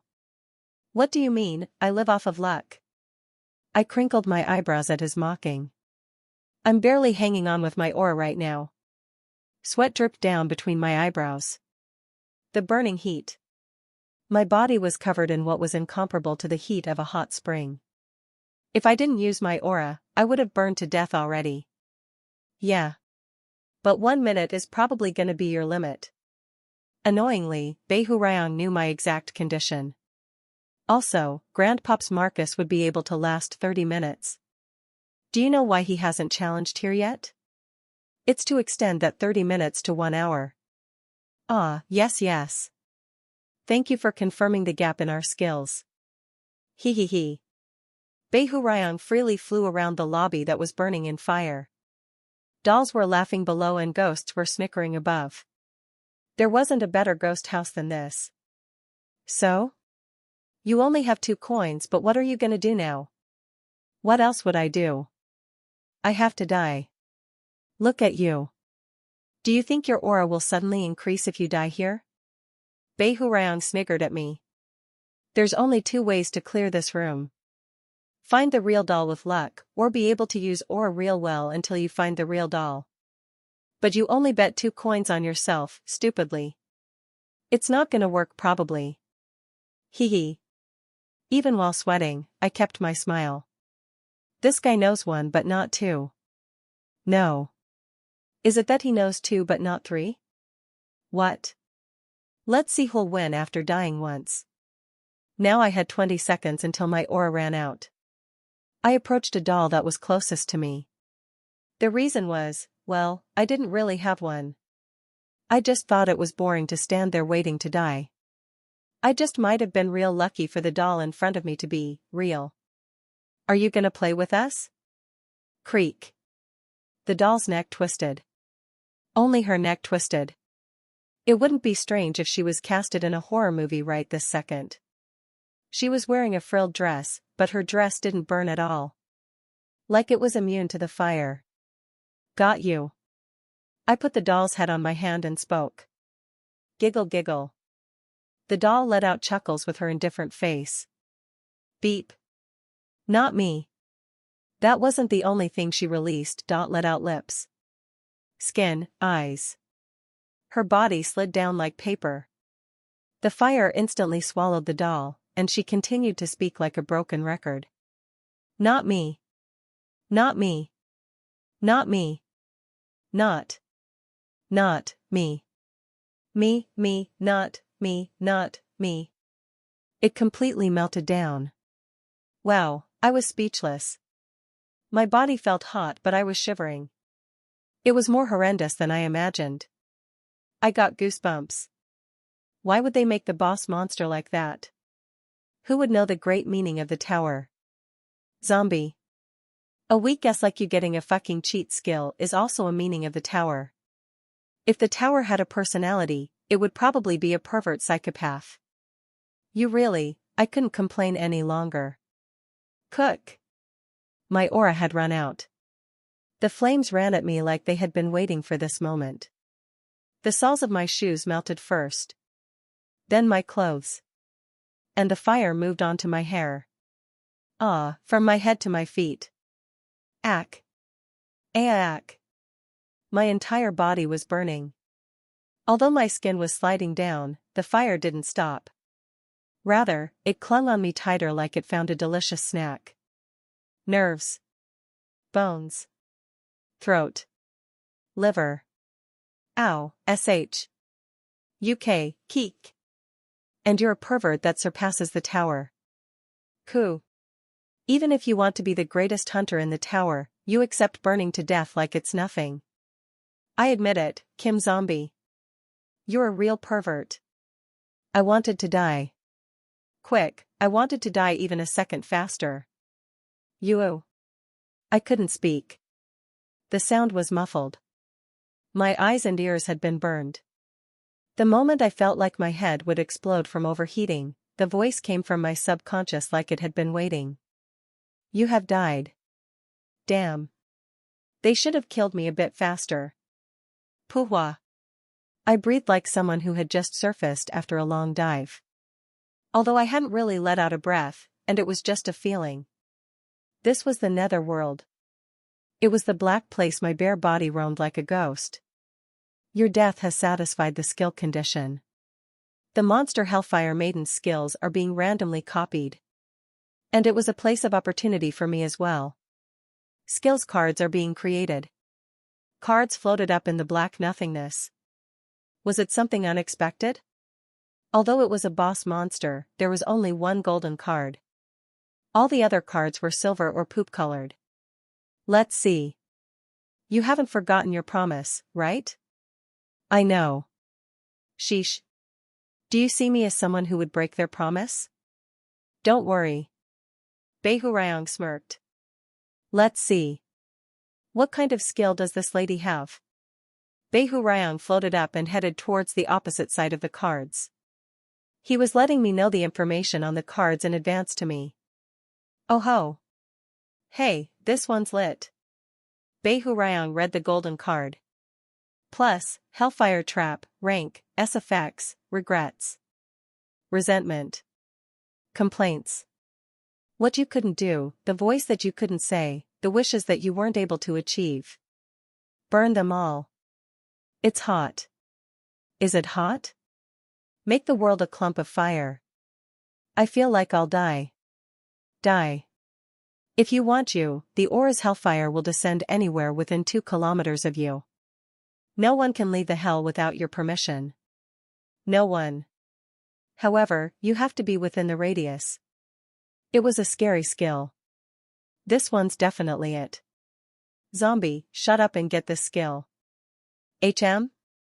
Hey, Kim Zombie. Why is there no reply? No. Nothing. I knit my eyebrows. I don't know why, but there's something off about it. What was it? It was an amazing skill. But there was something off. I felt uncomfortable, like I had choked on something and couldn't get it out. The feeling of the water pipe being broken but not knowing where it was. Anyways, read the next skills. HM? I don't think there'll be a better skill than this. Can't you just pick this? There's a skill I'm looking for. Come on, quickly. Humph, he pouted, but he read the rest of the cards. Alright, listen well. Labyrinth Plan, A class, Doll Controller, B class, Target Attack, B class, Trap Installation, C class. Pause. He was smoothly reading the cards and cut himself off. The last skill. Behu Ryong's eyes shook at the shining silver card. Fuck? I smirked. That's right. No, it's not, wait. It's fine. I got it. You don't have to read it. I was sure. That was the card I wanted. Please select a skill card. The cards started to fly around. They were fast. But I had focused on one card from the beginning, and it didn't confuse me. Hey. Gongja. Hey. Let's not be like this. Behu Ryong continued to shout, like he knew. Look at this. Wow, a golden card. Wow, S-class skill. Dope. If you have this you can make hellfire when you want. How cool is that? I don't know. Why don't you know? I'll fall in love. If I was a girl, I would fall in love at Kim Gongja, your charm. Let's get it. Let's go, Kim Gongja celebrity life. I grinned. You should have realized something was strange. There were clues. Out of the 10,000s of dolls, there's only one real one. The real one is the user of the skill, so of course, they won't be damaged. I held out my hand. But why are the fake dolls fine as well? And I grabbed the silver card. Aok. No. No. Shit, no. There's only one answer. Sword Emperor. I flipped over the silver card. Plus, night and day fire caution, rank, A effects, ow, that's hot. If we leave this alone, our house will completely burn up, right? But now, you don't have to worry. The living and non-living things you choose will be immune to the fire and not burn. However, damage from water and ice increases by 300% plus yep. The 10th stage. Hide and seek of the Hellfire residents. The boss didn't have just the ability to burn things up. Let's go. They also had the opposing skill, not making things burn. I clenched my fist and let myself be drowned with victory. I came. I saw. I conquered. No, sob. This isn't right, this really isn't right. Behu Ryong's mentality collapsed. What do you mean it's not right? With this skill, it's over if I make myself immune. I can slowly look for the real doll now. Game over. From today, you'll have to call me Gongja-nim. damn, shit, fuck, this is a scam. It was set to be like this. Yuawawa. Call me Gongjanim now. My voice rang in the dark space. A voice that wasn't mine rang out as well. Selection complete. The skill is being copied. You are being regressed to 24 hours ago. It was the celebratory message that signaled my win in the best. Now, I could return to a day and challenge the 10th floor again. Clearing it was right in front of me now. Your current hunter rank is E-class. However, that wasn't the end today. You will receive a penalty due to your skill. Huh? Oh. Right. It was the alarm I didn't see when I was rank F. But this time, for the first time, I received my first penalty. I wondered which penalty would be given. The trauma of your enemy is being reenacted. The extremity is weak. Hell Road. HM? Trauma? I tilted my head at the unexpected word. What does it mean to reenact the trauma of my enemy? Before I could finish speaking, the world in front of me turned white. Penalty commencing. The trauma of the monster Hellfire Maiden is being created. A fancy Western-style residence. I was here. No, the word here probably didn't fit. I wasn't here. It was just my consciousness floating around like a ghost, looking down at things from a third-person perspective. What is this? I was taken aback. What's happenin'? Save me. Then, I heard a voice. A young child was sitting in the corner of the second-floor lobby. At first, I thought she was talking to me, but she pleaded to someone else. Please save me, I'm hungry, something to eat, please, A person dressed like a noble.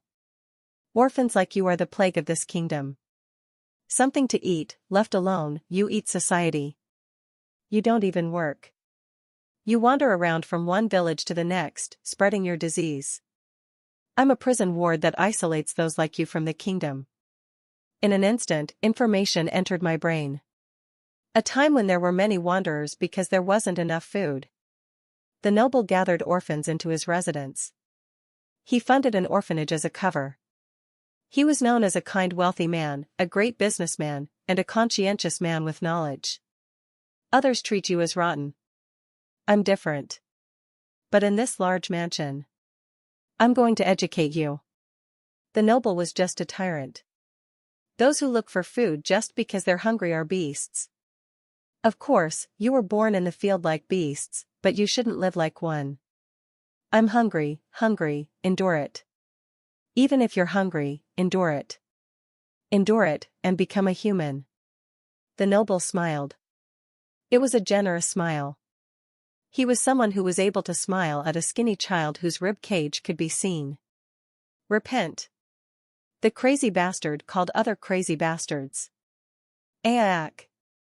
Oh, children of witches. The plague of our kingdom. Don't worry. God never turns his back on you.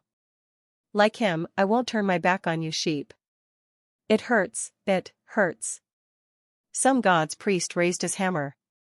Pray. A time when lunacy was wrapped up as kindness. The screams didn't end inside the mansion. I'm hungry. Starvation. I don't like it, please forgive me, why, forgive me. Torture. Ah. Thank you, kind sir. Kind man, reward for enduring pain. Promise. Thank you. Thank you, kind man. Brainwashing. These orphans were brought in like corpses and left as corpses. It was only the death of someone who was about to die, but the children couldn't imagine the pain between the two. Tens, hundreds, thousands were in the mansion. And tens, hundreds, thousands of deaths. I stared blankly at the sight in front of me. Just what, wow. EFF. What's this? I was able to come to attention thanks to someone. You were looking too? I thought you weren't here. I was looking from the beginning. I didn't know you were here. I couldn't see you. Seems like both of our consciousnesses are floating around, that's not my problem. Beihurang spoke. What kind of crazy psychos are these? Huh. They're educating them into humans? How would these non-human bastards educate others into humans? This is probably the origin of the 10th floor boss stage. Before my consciousness flew over here, a voice told. The death of the enemy who killed you is being reenacted.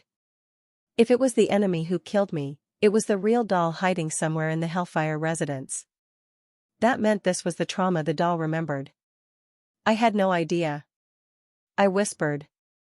The monster was a human when it was alive. Not all monsters are like that. Only the bosses are like that. Usually boss monsters are made from humans from other worlds. I heard him click his tongue. Carnivorous plants, or heroes of other worlds. Things like those. As you cross the 11th floor, it becomes more intense. What? Why didn't you tell me that? You didn't ask. He was so shameless that I was speechless. But I've never seen something like this. TSK, what, the origin you talked about? The scenes we see now. I knew boss monsters were from other worlds, but how would I know what happened to them? It's not like I'm psychic. Beihurang muttered to himself. I feel like shit. Agreed. Yeah. Things worse than this were probably happening all over the world right now, but imagining it and seeing for myself was different. I didn't know if it was a good or bad thing. Fire. But the trauma ended soon. Some servant accidentally tipped over a candle. The servant passed by without noticing it. It was nighttime. When people were sleeping, fire slowly and quietly spread. It was too late when someone realized the flames. Cough, gasp. Cough. We have to get Awa. The flames soared up. The ropes in the basement burned up. The chains burned up. The cuffs around the orphans burned up as well, and brainwashed kids, tortured kids, and starved kids burned. It was like the fire burned all brainwashing, injuries, and starvation. The children opened their mouths. The burning chains were tightened around the children's ankles and wrists. They couldn't move, like they were dolls. They just screamed. However, I could hear it. I don't want to die. Hate. I'm hungry. I want to live, kind sir. The grudges and resentment entering my consciousness. I didn't do anything wrong. I didn't have a family. But it was still okay. I wanted to play a bit more. But, it's not our fault. I feel wronged. I didn't do it. I'm hungry. The mansion burned up. The chandelier in the first floor lobby burned up. The bedroom of the residence's owner burned up. The fancy curtains. And the stone stairs that led down to the basement. I don't want to die. Crack. Crack sparks flew everywhere. Now what I could see was a mansion burning up from far away. Trauma reenactment finished. The penalty is ending. And I returned to a day before. When I opened my eyes. Beihurang and I didn't say anything. We both silently sat on the bed. Rather than being shocked, it was because we didn't know how to react. After a while, Beihurang scratched the back of his head. It was really sad and pitiful. I saw it well. But isn't there nothing we can do? Wow. That's the first thing you say? You really, yup. Right. My personality is trash. He frowned. Have you ever seen a gorilla get mad? It was totally similar to this. But the truth is always like shit. The 10th floor boss is just a monster, and the children have already died in another world. It's something that happened a long, long time ago. Zombie. What can you do? And if it was something that happened in this tower, you could die 4,000 or 5,000 times to return to the past. But that happened in another world in a different time. Even if I was alive, I couldn't fix that. Even if I was Sword God and not Sword Emperor, I couldn't do it. He was right. Find the real king and hunt it. Kill it. Beihurang spoke. and go to the 11th floor. That's the only way you're gonna clear the 20th, 30th, 40th, and 50th floor. If you decided to become the hunter at the top, deal with these things yourself. He was right again. But Flame Emperor also thought that way. Flame Emperor. Shit Emperor. Yu Suha. The first human I hunted. I got up from my bed. I tied my sleeping bag to my backpack. I carried my backpack. I inserted my sword into my waist. In other words, I was ready to climb the tower. Even though it wasn't the best, I was still getting ready as a hunter. Did you know? Yu Suha would have 100% found the real doll and exploded its head. Whether he saw the trauma or not. Without any hesitation. So what? I don't want to be like that Flame Emperor bastard. I climbed the tower. Like the last time, I tricked the doorkeeper. And I stepped in front of the mansion again. The same noble mansion that I saw in the trauma.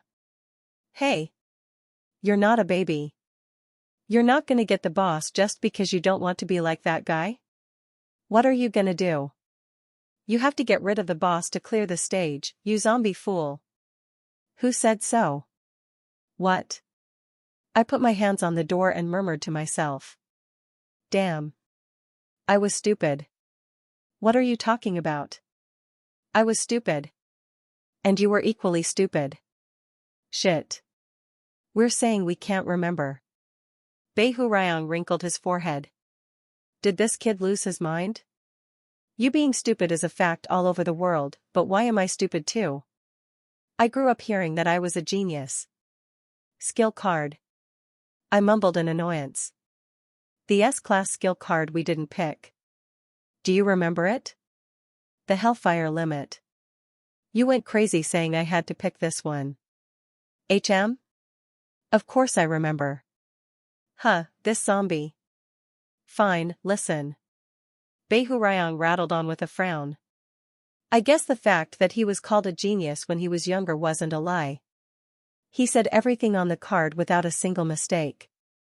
Plus, Hellfire Trap, rank, SFX, regrets. Resentment. Complaints. What you couldn't do, the voice that you couldn't say, the wishes that you weren't able to achieve. Burn them all. It's hot. Is it hot? Make the world a clump of fire. I feel like I'll die. Die. If you want you, the aura's hellfire will descend anywhere within 2 kilometers of you. No one can leave the hell without your permission. No one. However, you have to be within the radius. Plus I quietly listened to the skill summary and asked him. Sword Emperor. Don't you think something's wrong? Sheesh, this is so frustrating. What's wrong? The last section. No one can leave the hell without your permission. No one. I spoke. It says no one can escape from the hellfire trap without the boss monster's permission. No one. Then just how were the players who challenged the 10th floor able to escape from it? Huh? Behu Ryong blinked. Huh? Fuck, yeah, why? There was a guild called Black Dragon. The person who controlled them was the rank 2 hunter. The Black Witch challenged the 10th floor countless times. Every time she did, she failed. The rank 2 failed, but all the hunters came back alive. They all came back alive. It doesn't make sense. I put some strength onto my arms. It slowly opened. It says escaping itself is impossible if the boss doesn't let you go. That's the skill, and they escaped perfectly fine even without killing the boss. Everyone. So it doesn't make sense. Then, what happened? Shit. There's only one answer. Creak. The door opened like it was welcoming me with its arms wide open. The boss let them do it. Escape. The 10th floor boss. The stage that humanity hadn't been able to subjugate. The mansion of Hellfire Prison came to view. You have entered the boss stage. The challenger is Hunter Kim Gongjia. One person. May luck be with you. Can't you tell seeing how she let them escape? The boss, they never considered the hunters enemies. The boss stage is commencing. They just wanted to play with the people who came. Candles. All over the mansion, candles tilted over. Fire spread from where they fell over. Giggle giggle. Dolls came from flames. They couldn't move, like they were tied down by something. They just turned their heads to look at me. Are you gonna play with me? The dolls opened their mouths. Are you gonna play with us? Freeze tag? The flower has bloomed? Hide and seek? The ice melted. The flowers all ripped. Let's go with hide and seek. Let's play with us. Play hide and seek with us. Ha ha ha ha. The flames soared up. The chandelier in the first floor lobby burned up. The bedroom of the residence's owner burned up. The fancy curtains. And the stone stairs that led down to the basement. In the midst of everything, the children, who were now dolls, didn't burn up. I clenched my teeth. All right. I'll play with you. Your skill is activating. The skill I received from my last lie. I used the fire immunity skill on myself. The moment the skill was activated, the heat washed away from my body. I could breathe easily. My vision was a bit clearer from the smoke too. I could see the faces of the dolls. Huh? He's not burning. The dolls' faces were all different. They didn't have any expressions, but I knew. Isn't it hot? Weird guy. Can you play? Are you gonna play with us? I nodded my head again. Yup. Hide and seek. Be careful. I never lost hide and seek when I was young. Giggle giggle. It's a weird guy. Hide. Everyone hide. The dolls all laughed. I told them to hide, but no one moved. Tens. Hundreds. Thousands of children laughed. Ready or not, here I come. Ready or not. Hide and seek began. Got you. I roamed the mansion. I grabbed dolls while I walked around. When I patted their heads, the dolls' heads creaked up. Then, they opened their mouths to speak. Beep. Not me. The dolls disappeared while laughing. Not me. Not me. Everywhere I turned, there were dolls. There were so many. I got each and every one of them. One. Hey, this is. Another one. This is a memorial service. Behurang muttered. Memorial service. Comforting the soul of a dead person. I quietly walked around the mansion. I saw the chains that wrapped the orphans, and I saw their cuffs. Where the chains and cuffs were, there were always dolls there. The fire burned up. It's not me. Not me. Not me. No. Not me. Me, not me, not me. Time flew by. Eventually, I was in the basement. I had just stepped down the long stone stairs. There were dolls on the stairs as well. They were all toppled over. Like they had stopped while trying to escape from the basement. I got all the children who had fallen on the stairs, and stood in front of the last doll. Are you gonna play with us? The doll was leaning against the wall. Around the doll, there were hammers, scythes, and nails. I slowly walked towards it. And I patted the hairless doll's head. Got you. The head of the child who made this hellfire was small. Enough to be wrapped around one hand. You're it now. Kiddo. There was silence. The doll raised its head.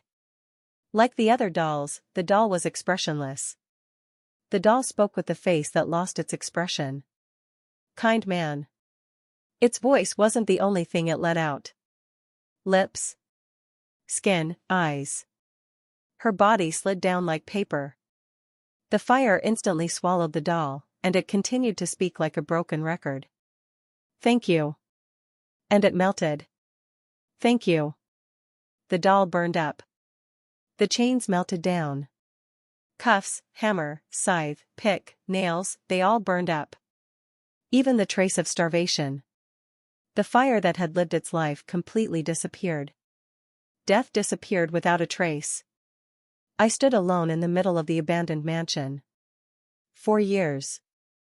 Congratulations. For years, humanity hadn't been able to clear this place. Normal stage clear. Hidden stage clear. You have cleared the bonus stage. That day, the tower's 10th floor was cleared. The challenger is Hunter Kim Gongja. 1 person. Calculating rewards, calculation finished. The reward will be given 24 hours later, once you enter the 11th floor. Bonus stage clear. Something that no one else had done yet. I did that. Me, who wasn't even in the ranking. If this was known, the world would flip around. Huh. But I didn't feel comfortable. Like I was happy and sad at the same time. I stood in the ash-covered building. Hey. Why do you look like you ate shit? You even cleared the hidden stage. I can count the number of times I cleared a hidden stage on one hand. The reward will probably be pretty good. A psychopath like you wouldn't know why I'm gloomy right now. Since you don't have any humanity. Now that I see, you didn't eat shit but you're shitting me right now. It was surprising. My gloominess disappeared with a word from Behu Ryong. Yeah. Living with this crazy geezer, I wouldn't be able to feel sensitive to things. I was just thinking the world is fucked up. HM? You saw in the boss stage just now. Whether it's our world or another world, fucked up things happen. I guess. Behu Ryong nodded. Places where people live are probably all like that. We stood quietly like that for some time. We both looked at the remains of the mansion and shuddered. All right. Enough. Phew. Things like this don't fit me. Aside from that, Kim Gongja, you were amazing earlier. What? Using a method of your own to subjugate the boss. It was incredible. I'll compliment you. I furrowed my eyebrows. He was probably being genuine, but I got goosebumps. What's with the sudden compliments? Kid. I give compliments when there's something to compliment. This was something you overcame with not your luck, but your skill. You and I are partners, so we should be happy together. Right? I furrowed my eyebrows even more. Weird, nah. What do you mean weird? Good job, Kim Gongja. You're so cool, Kim Gongja. Let's continue going for the rank 1 when the 11th floor opens. So what if they all curse you saying it's a scam? They should get a cheat skill if they feel so wronged. He laughed cheerfully. HM? Why was he suddenly being like this? Unless the sun rose from the west, or the tower collapsed tomorrow, there was no way Behu Ryong would be like this. It was then. Announcing to everyone. Today, the 10th floor stage has been cleared. A voice. Announcing to everyone again. It wasn't a voice that only I heard. A voice filled the sky. Today, the 10th floor stage has been cleared. A congratulatory message that signaled a new era. After 24 hours, the 11th floor stage is being opened. Whoosh. Something exploded in the sky. It was fireworks. First, a purple firework exploded, then red, blue, yellow, and all kinds of various colors decorated the sky. I blankly looked at the sky. The fireworks didn't disappear even though they exploded. They twisted and squirmed, and slowly formed a shape. Midnight, it was the shape of a clock.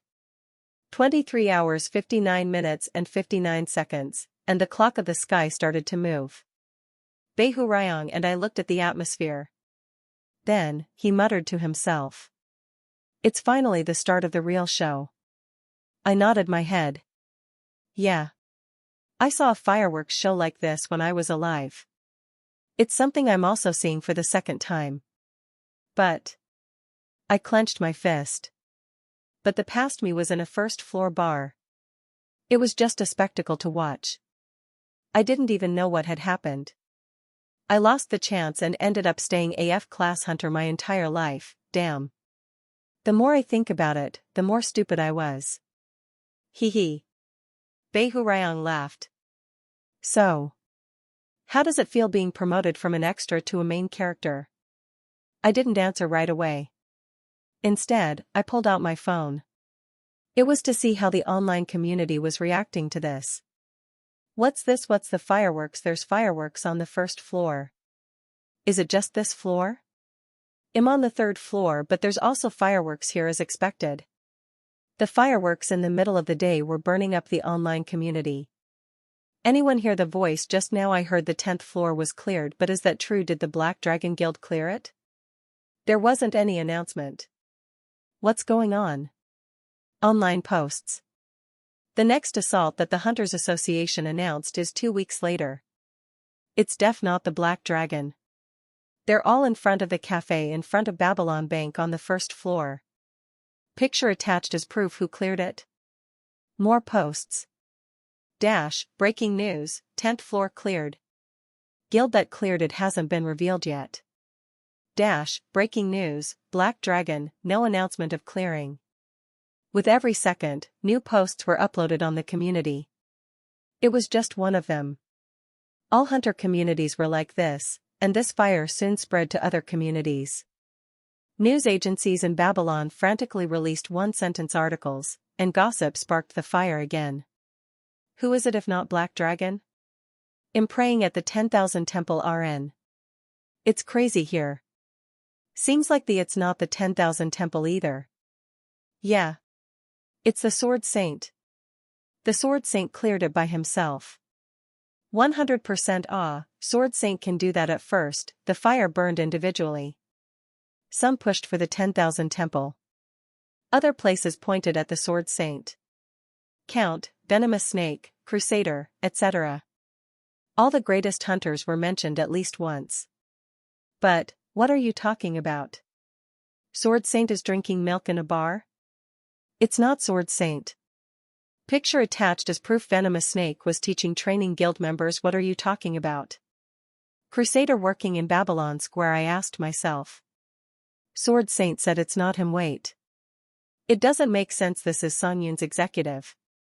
I can't reveal my real name, but it's not Sangrian. Why isn't there a single guild saying they cleared it? What the F*******. The burning communities gathered as one. With one huge question. Then who is it? Does no one know who cleared it?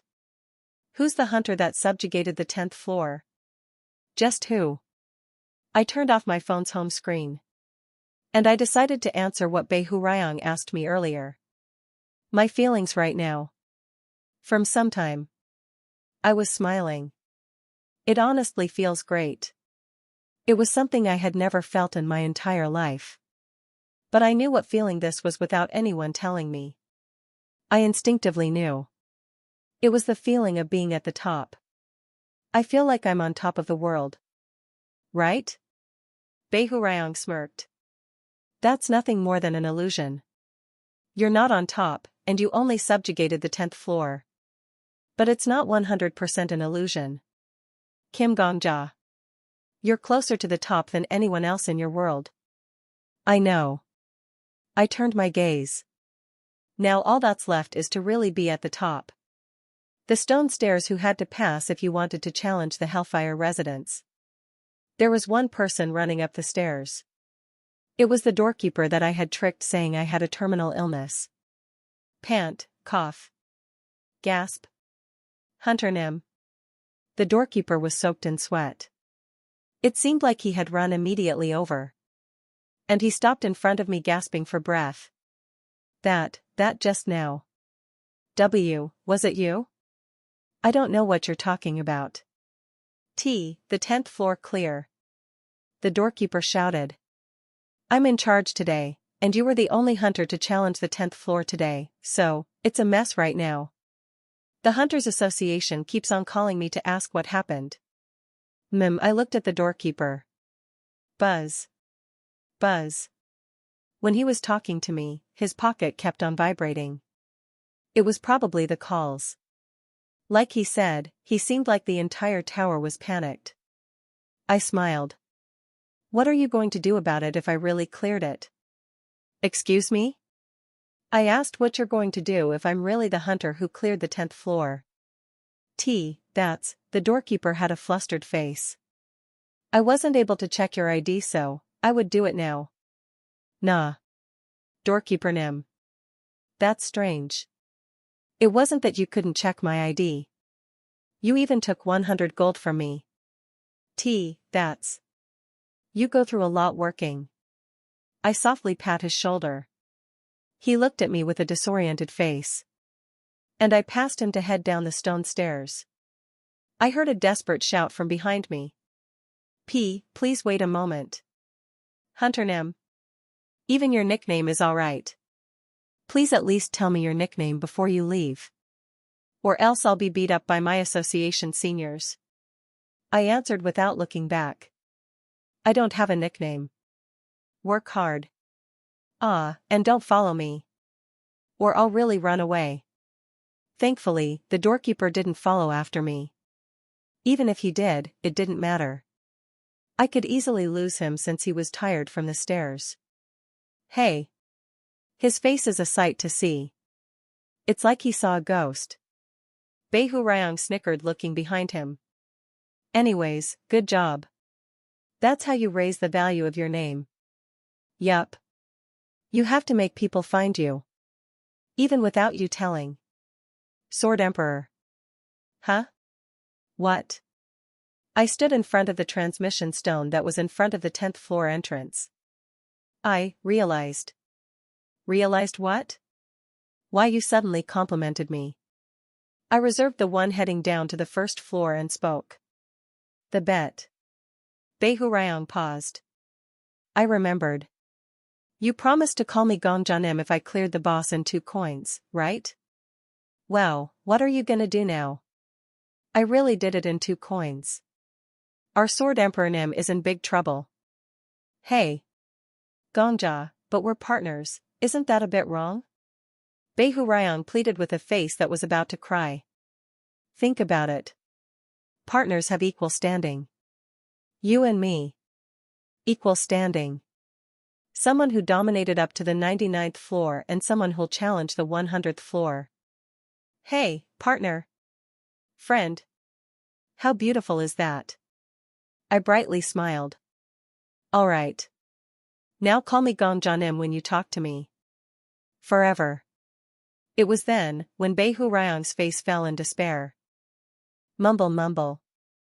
So who subjugated the 10th floor for real? I've been watching the news but there's nothing.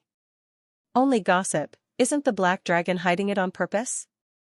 And they'll do a big reveal, I said it's the Sword Saint for sure. In the city of the tower's first floor, people were hectic. People were happy that the difficult 10th floor was finally cleared. But they were all gathered in cafes to discuss who the secret challenger was. How would they react? If they knew that person himself was sitting right next to them. It's sweet. I sipped my caramel macchiato. This cafe across Sangrian was the only Starbucks in Babylon.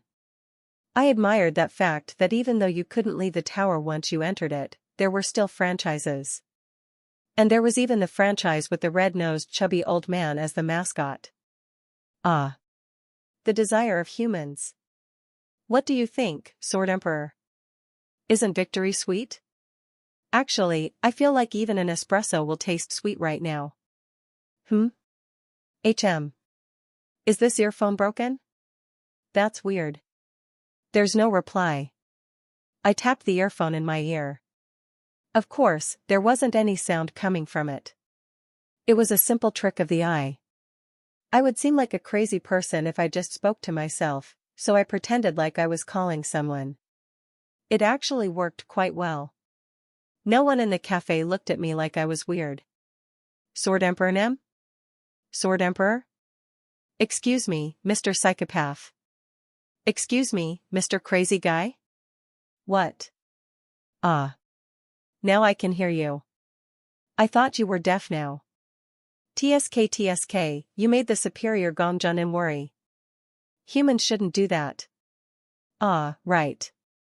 You're a ghost, not a human. I'm stupid, so I forgot. Oh right. Sword Emperor. Can I speak informally to you now? It's weird if I speak formally to you when you call me Gongjanim. Right? Fuck. Floating opposite of me, Behu Ryang's shoulders shook. I've never experienced this humiliation in my entire life, Emperor. How could someone who was called an emperor become like this? Nah. It was just a joke. Even if I'm called Gongjanim, I couldn't speak informally to such a senior. Although I could. I can. I'll just call you Sword Emperor Nim from now on. How's that? Satisfied? Just kill me instead. Behu Ryang cried out. Get a new skill and replace the sword constellation slot. You can do that, you son of a bitch. Just kill me. Oh no. This person's saying things he shouldn't. Aren't we partners, partner? Forever friends. Best friends. Who in the world would kill their best friend? From now on, we'll be together forever. Sob sob sob. Whatever, I'm just not gonna say anything. Grandpops Marcus. I wanna go back to Grandpops. Ah, it was sweet. I looked up at the sky sipping my coffee. 22 hours 32 minutes and 50 seconds, the clock in the sky showed that an hour had passed. Just when I was thinking it was time for it to show up. Meow. A brown cat crawled up to me. It was too clean to be a stray. If there was something special about it, it was that there were 2 gold pieces on its neck instead of a bell. Dot. Gulp. I wondered how I should deal with this situation. Gold piece cat. HM? Gold piece cat. It's a really famous, people wouldn't know about it now. This cat wasn't a normal pet. It would be a well-known mascot of the tower about 5 years later. I didn't know such a bigwig would come to me. I supposed I should pretend like I didn't know anything. I calmly looked down at the cat. Controlling my face. Are you lost? Meow. The brown cat rubbed its head on my legs. I was a bit dumbfounded. If I didn't know its real identity, I would just think it was a friendly cat. Do you want to stay with me until your owner comes? Moo. I lifted the cat onto my laps. The cat calmly licked its paws in my lap like that's what it wanted the entire time. It even yawned with a meow. I can't believe it's a person crazy for cats. The acting is incredible. I rubbed the cat's head. Moo. As I was listening to the cat purr, a group of hunters came towards me. One of them spoke to me. Excuse me. Is your name Kim Gongja?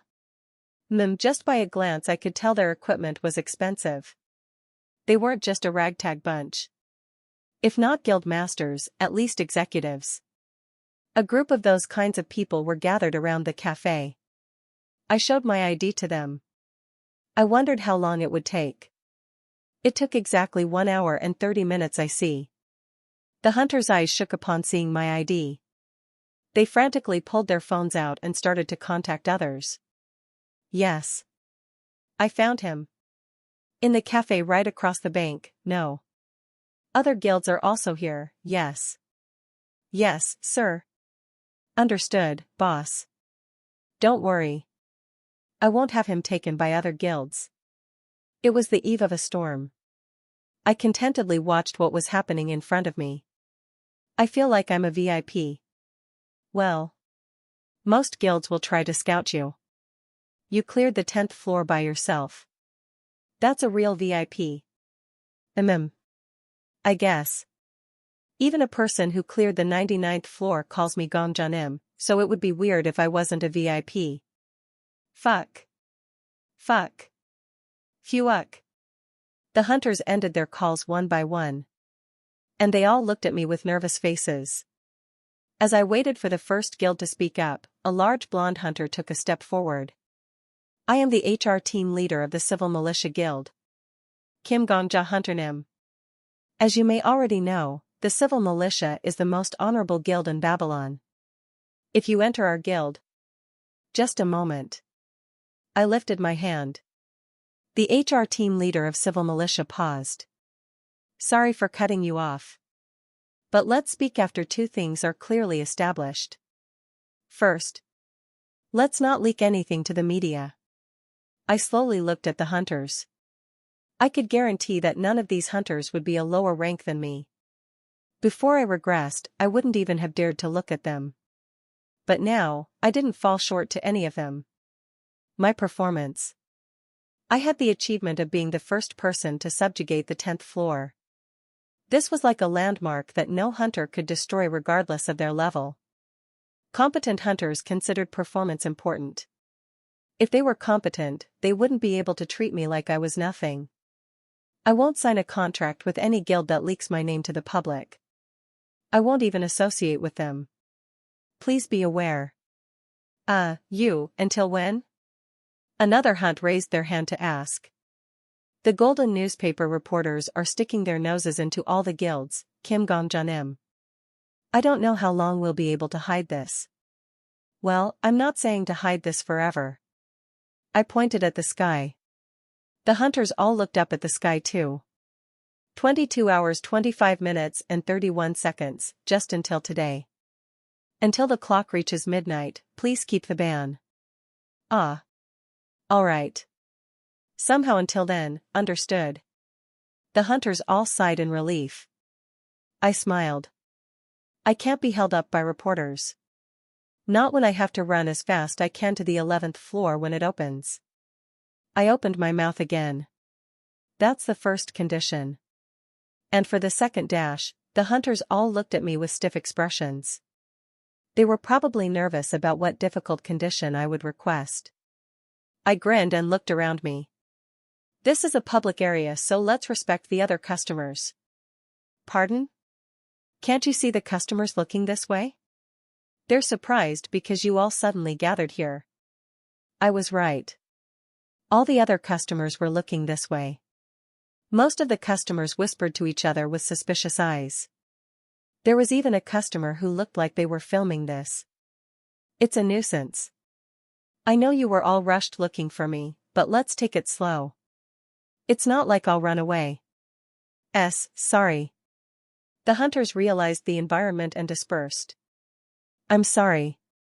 I can't tell you the reason, but if you could move, sir. How much would it cost to rent this cafe for 1 hour? Everyone, thank you for your understanding. If you come to Chenmumun sometime, the scale of the large clan's executives was definitely different. It took 5 minutes for them to make everyone leave and rent to the cafe from the owner. The cafe was empty after only 5 minutes. All right. We entered a corner of the cafe and started to speak. Then let's start the negotiations. State your conditions. Funnily, they all had a cup of coffee in their hands. It was because I said they were being a nuisance. How cute. Our civil militia offers 10,000 gold for the contract fee. That was the starting point. 10,000 gold? Dang. You're showing you're poor in a place like this. Kim Gongja Hunternim. Please sign up with the Adventure League. We promise 20,000 gold and an executive position. Come to Chenmumun, Hunternim. Our guild grows combat-specific hunters and we'll take you in as a trainer with 25,000 gold. The position of a trainer is just annoying. Please think well. Kim Gongja Hunternim. If you come into our 10,000 temple, we guarantee an honorary position. To be honest, we hope you promote our clan. With 30,000 gold and a separate pay for other jobs, association. Please work as an ambassador for the association. It was a mess. The HR team leaders all pleaded with me. I understood how they felt. All the high guilds probably felt pressured by Sword Saint.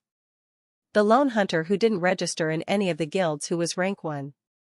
Because of that, people probably wondered if there was really a need to register in a guild. If solo play was the best option. Although it's because Sword Saint is special. It still hurt the reputation of the guilds. And if a new hero that was as famous as the Sword Saint was born? I smiled. They would do anything to scout him. At the very least, block other guilds from taking him. Was probably the orders that these team leaders got. It was obvious. See, civil militia can give 36,000 gold as the contract fee, sheesh. The poor guild should step back. Are you trying to fight us with thousands? Don't you understand the situation? Us Alchemy Castle can. It was then. Sangrian. A heavy voice came from somewhere. 50,000 gold. The hunters all turned their heads. Their gazes landed on my lap. To be exact, it was the cat on my lap. The cat meowed and jumped up. Its feet were soft paws when it jumped off my lap, but when it landed, that wasn't the case. They lightly landed with shoes. 50,000 gold. I can give it to you here if you prefer. The person looked back. Clang. The 2 gold pieces on their necklace made a clear sound as they shook. And the spot of Sangrian's vice leader position. Hunter rank 3. The guild master of the Merchants Association. Count. 50,000 gold and vice guild leader. How's that? A woman with the skill of metamorphosis brightly smiled and spoke. Although she was probably over 40, she looked to be in her 20s. She was probably drinking elixirs every day. She was the wealthiest person in the tower. A bigwig that I wouldn't have met in the past. I forced myself to calm down and smiled. Now we're talking. The first step of negotiating for my body ended. You got guts.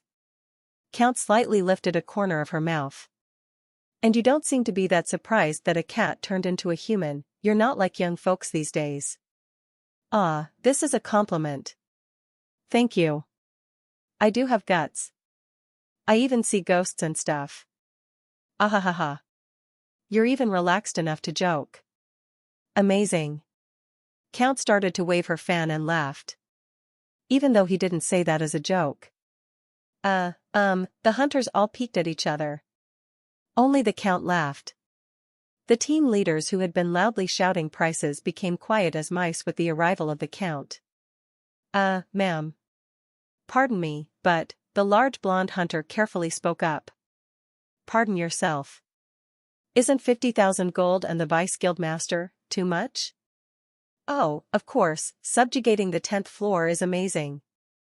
But, the skills of Kim Gongja are not known. As he went on, he stuttered more. It was because he suddenly forgot how to speak. The Count was covering her mouth with her fan and looking at him. She smiled with her eyes past the fan. Are you done pardoning? Yes. Then before you pardon yourself more, bring your bosses. Sorry, you guys won't understand me. It doesn't matter if you can bet higher than 50,000 gold. Just sit here comfortably. She was politely telling them to piss off. And since they were being told to piss off, there was nothing else they could do. They left one by one. And after 10 minutes, like they handed the baton over to someone else, new hunters entered the cafe. Fucking Sangrian. Rank 5. Venomous Snake, Guildmaster of Chen Mumun. I'm a step behind. I admit it's our mistake. Rank 4. Guildmaster of 10,000 Temple, Heretic Questioner. Mistake isn't the right word. Our job isn't to welcome a new hero, but to stop the existing hunters from being confused. You were too excessive. Rank 8. Vice Guildmaster of Civil Militia, Crusader. Rank 2. And even the Guildmaster of Black Dragon, Black Witch. Wow. I exclaimed to myself. They're all assembled. I was proud of myself. They were the highest rankers that I only saw in interview videos and such. They all sat down in front of me. I was able to realize how much more expensive my body was now. Welcome. Count cupped her chin and laughed. I don't know how long it's been since we gathered like this. It feels like yesterday when we subjugated the 2nd floor together. Now we're all old. Sangrian. Tien, an extra S on Sangrian sounds like bitch in Korean. Before I boil you in soup, shut up. Venomous Snake growled. Chen Mumun's guild master, the one-eyed hunter. The person known to be the one to successfully clear the second floor had an eye patch on his eye. They said it was a scar after challenging Sword Saint. I heard on the way here. What, 50,000 gold? Vice Guildmaster? You always cosplay a beast and even your IQ's been reduced to a beast's? The 50,000 gold I could understand since that's Sangrian's specialty, throwing money around, but Vice Guildmaster Mayaz, alright. Let's order coffee. Heretic Questioner spoke brightly. It's rude to enter a cafe and not even order. Should the people who lead the greatest clans in the tower be like this? I'll order a cafe mocha. Everyone? I'd like a warm Americano. A cold cafe latte sounds nice. Hazelnut latte. Hot. Additional shots. Grande. The guildmasters spoke one by one like they had been waiting. The only person to be surprised was Venomous Snake. What? Coffee? Hey. The world's been turned upside down because the 10th floor was cleared, and coffee goes down your throats? Are these bastard suckers for caffeine or, Chen Mumun would like a dark espresso, I see. Understood. This fucking religious guy. Store owner Nim. Please take our orders. Heretic Questioner ignored the Venomous Snake and shouted. Flinch. The barista at the counter trembled. She became pale at the fact that she would be making coffee for the highest rankers. Would you like to order? Yes. Heretic Questioner beamed. The Guildmaster of 10,000 Temple. The Blonde Hunter. The young man who was in charge of making sure religious fights didn't occur in this place where people from all over the tower were gathered was famous for speaking formally to everyone. I heard he even spoke politely to terrorists he questioned. One tall iced cafe mocha. One tall warm Americano. One tall iced cafe latte. One grande warm hazelnut latte with a shot. And one espresso. That's my order 1 inch yes. Yes. Right. Heretic Questioner turned his gaze. What would Hunter Kim Gong Junim like?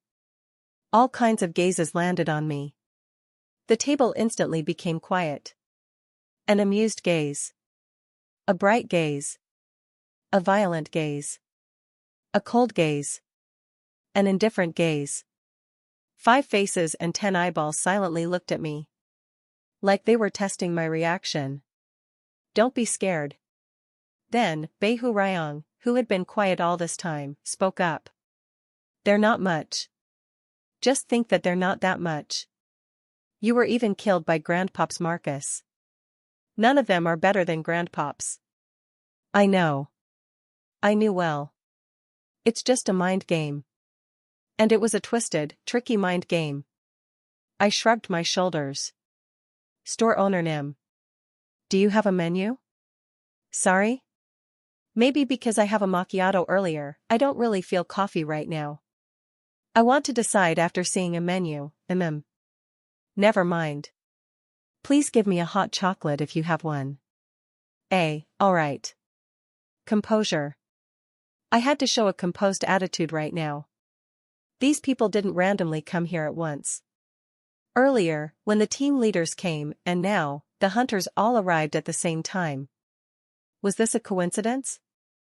Never. A strategy hidden behind coincidence. They were acting. This is a strategy to make me lose my composure. It was a high-class strategy, kind of like how gangsters ganged up on one person to threaten them. Well, even if they're a bit more scarier than hunters, it was a frozen and tense atmosphere. It's nothing compared to being burned alive. In other words, it was just a little ice. Before I was killed by the Flame Emperor, I would have trembled in fear seeing these people, but not anymore. I wasn't scared at all. The reason was ridiculously simple. Try to kill me if you want. Even if they killed me, I would be fine. Beihu Ryong nodded his head. Yeah. Like I said. That talent is your strength. Glare at them like they can try to kill you if they want. Put power behind your eyes. Like these losers who can't even kill you are acting tough. Thanks for the support. But I'm not going to let you off the hook. This damned. Behurayan grabbed his head in despair. On the other hand, the heretic questioner's expression changed. Interesting. It seems like you didn't do much before subjugating the 10th floor. A sudden change. I guess you can't tell what's gonna happen to anyone. He did do something. The Count covered her mouth with her fan and smiled with her eyes. That youngster was chosen as my guild's lottery winner. He's got luck. And guts. And I don't know how, but seeing as he cleared the 10th floor, he's got skills. Luck. Guts. Skills. If a youngster has those three, they'll succeed. So that's why I said earlier. Venomous Snake sighed from across the table. Don't do this and that and just scout him. Would the person who cracked the 10th floor be a newbie who doesn't know anything? TSK. We put on an act even though it didn't work, that's not important. The guild master of Black Dragon, who had been sitting quietly, stood up. Just because some of our reputations were hurt doesn't mean all of ours were. We're all busy. Let's push back blaming others. Grunt, Hunter Kim Gongja. The witch looked at me. I'll ask directly. Which guild are you planning on signing up for? A steady gaze. If you're planning on not registering in any guild like the Sword Saint, let us know in advance. We have to discuss how to handle the media if that happens. And if I'm planning on applying?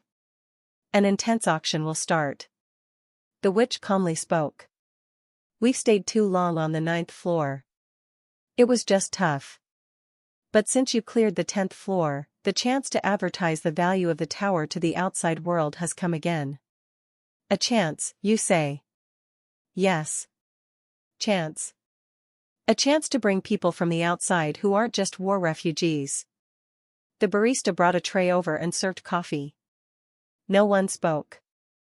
The witch just took a sip of her hazelnut latte. And most of all, the hunters who were living comfortably on the 1st floor will have a renewed sense of adventure with the 10th floor open. What kind of world will be waiting there? Even the realists will wonder. The shortage of food will be solved. The witch looked at me like she didn't expect what I said. You're quick to understand. That's right. It's hard to manage the supply of food with just 9 floors. I've been opening a pathway from the outside world to here 24/7. The Count smiled.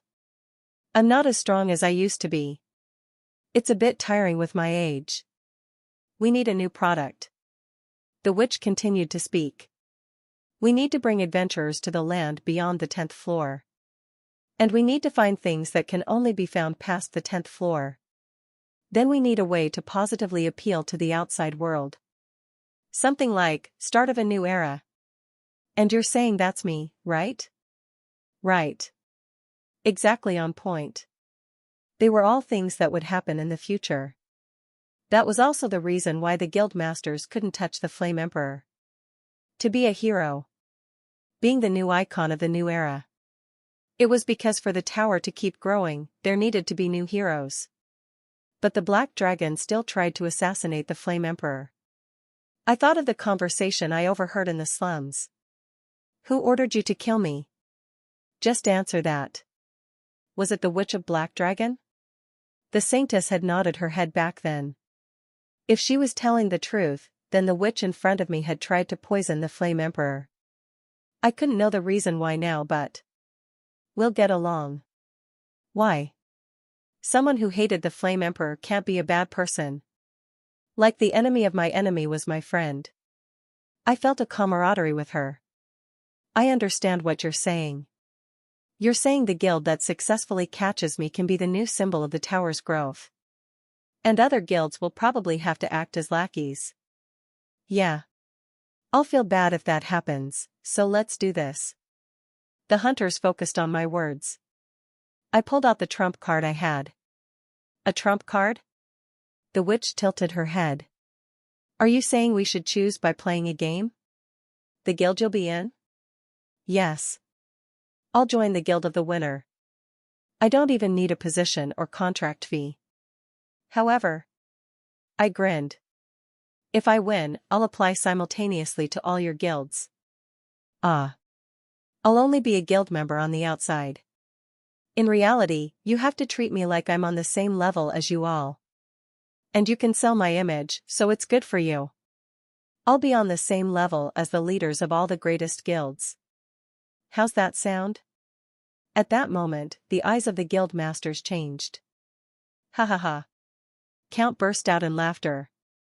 A youngster who just subjugated a single floor wants to be treated like us? Yes. If I win. Amusing.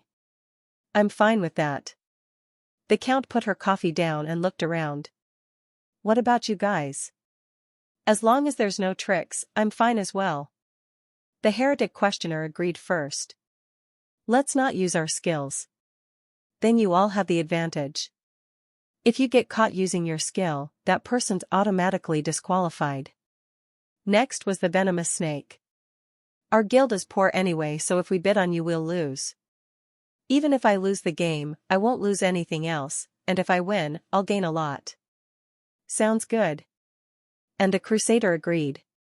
Lastly, the witch nodded her head. Fine. I'll accept your suggestion. The gamble was on. We decided the rules of poker. The rules itself were simple. The highest rankers neatly checked whether there were any tricks on the cards. Sword Emperor. And when the cards were distributed. Huh. You don't really want to call me Gongjanim, right? I called out to Behu Ryong, who was still in despair. Let's do this. Do what? Just call me that until the end of this game. Behu Ryong's eyes widened. Huh? Can I really do that? Yes. Of course. I grinned. Instead, you have to tell me what cards each of these players are holding. Yes. Yes. All right. Behu Ryong jumped up and down. That's fucking easy. As expected of Gongjanim. Look at this generous guy. I don't know how someone can be this nice. You want to know what cards these bastards have? Yup, don't worry. I'll even tell you if they're cheating or not. Sir. All right. Time to begin.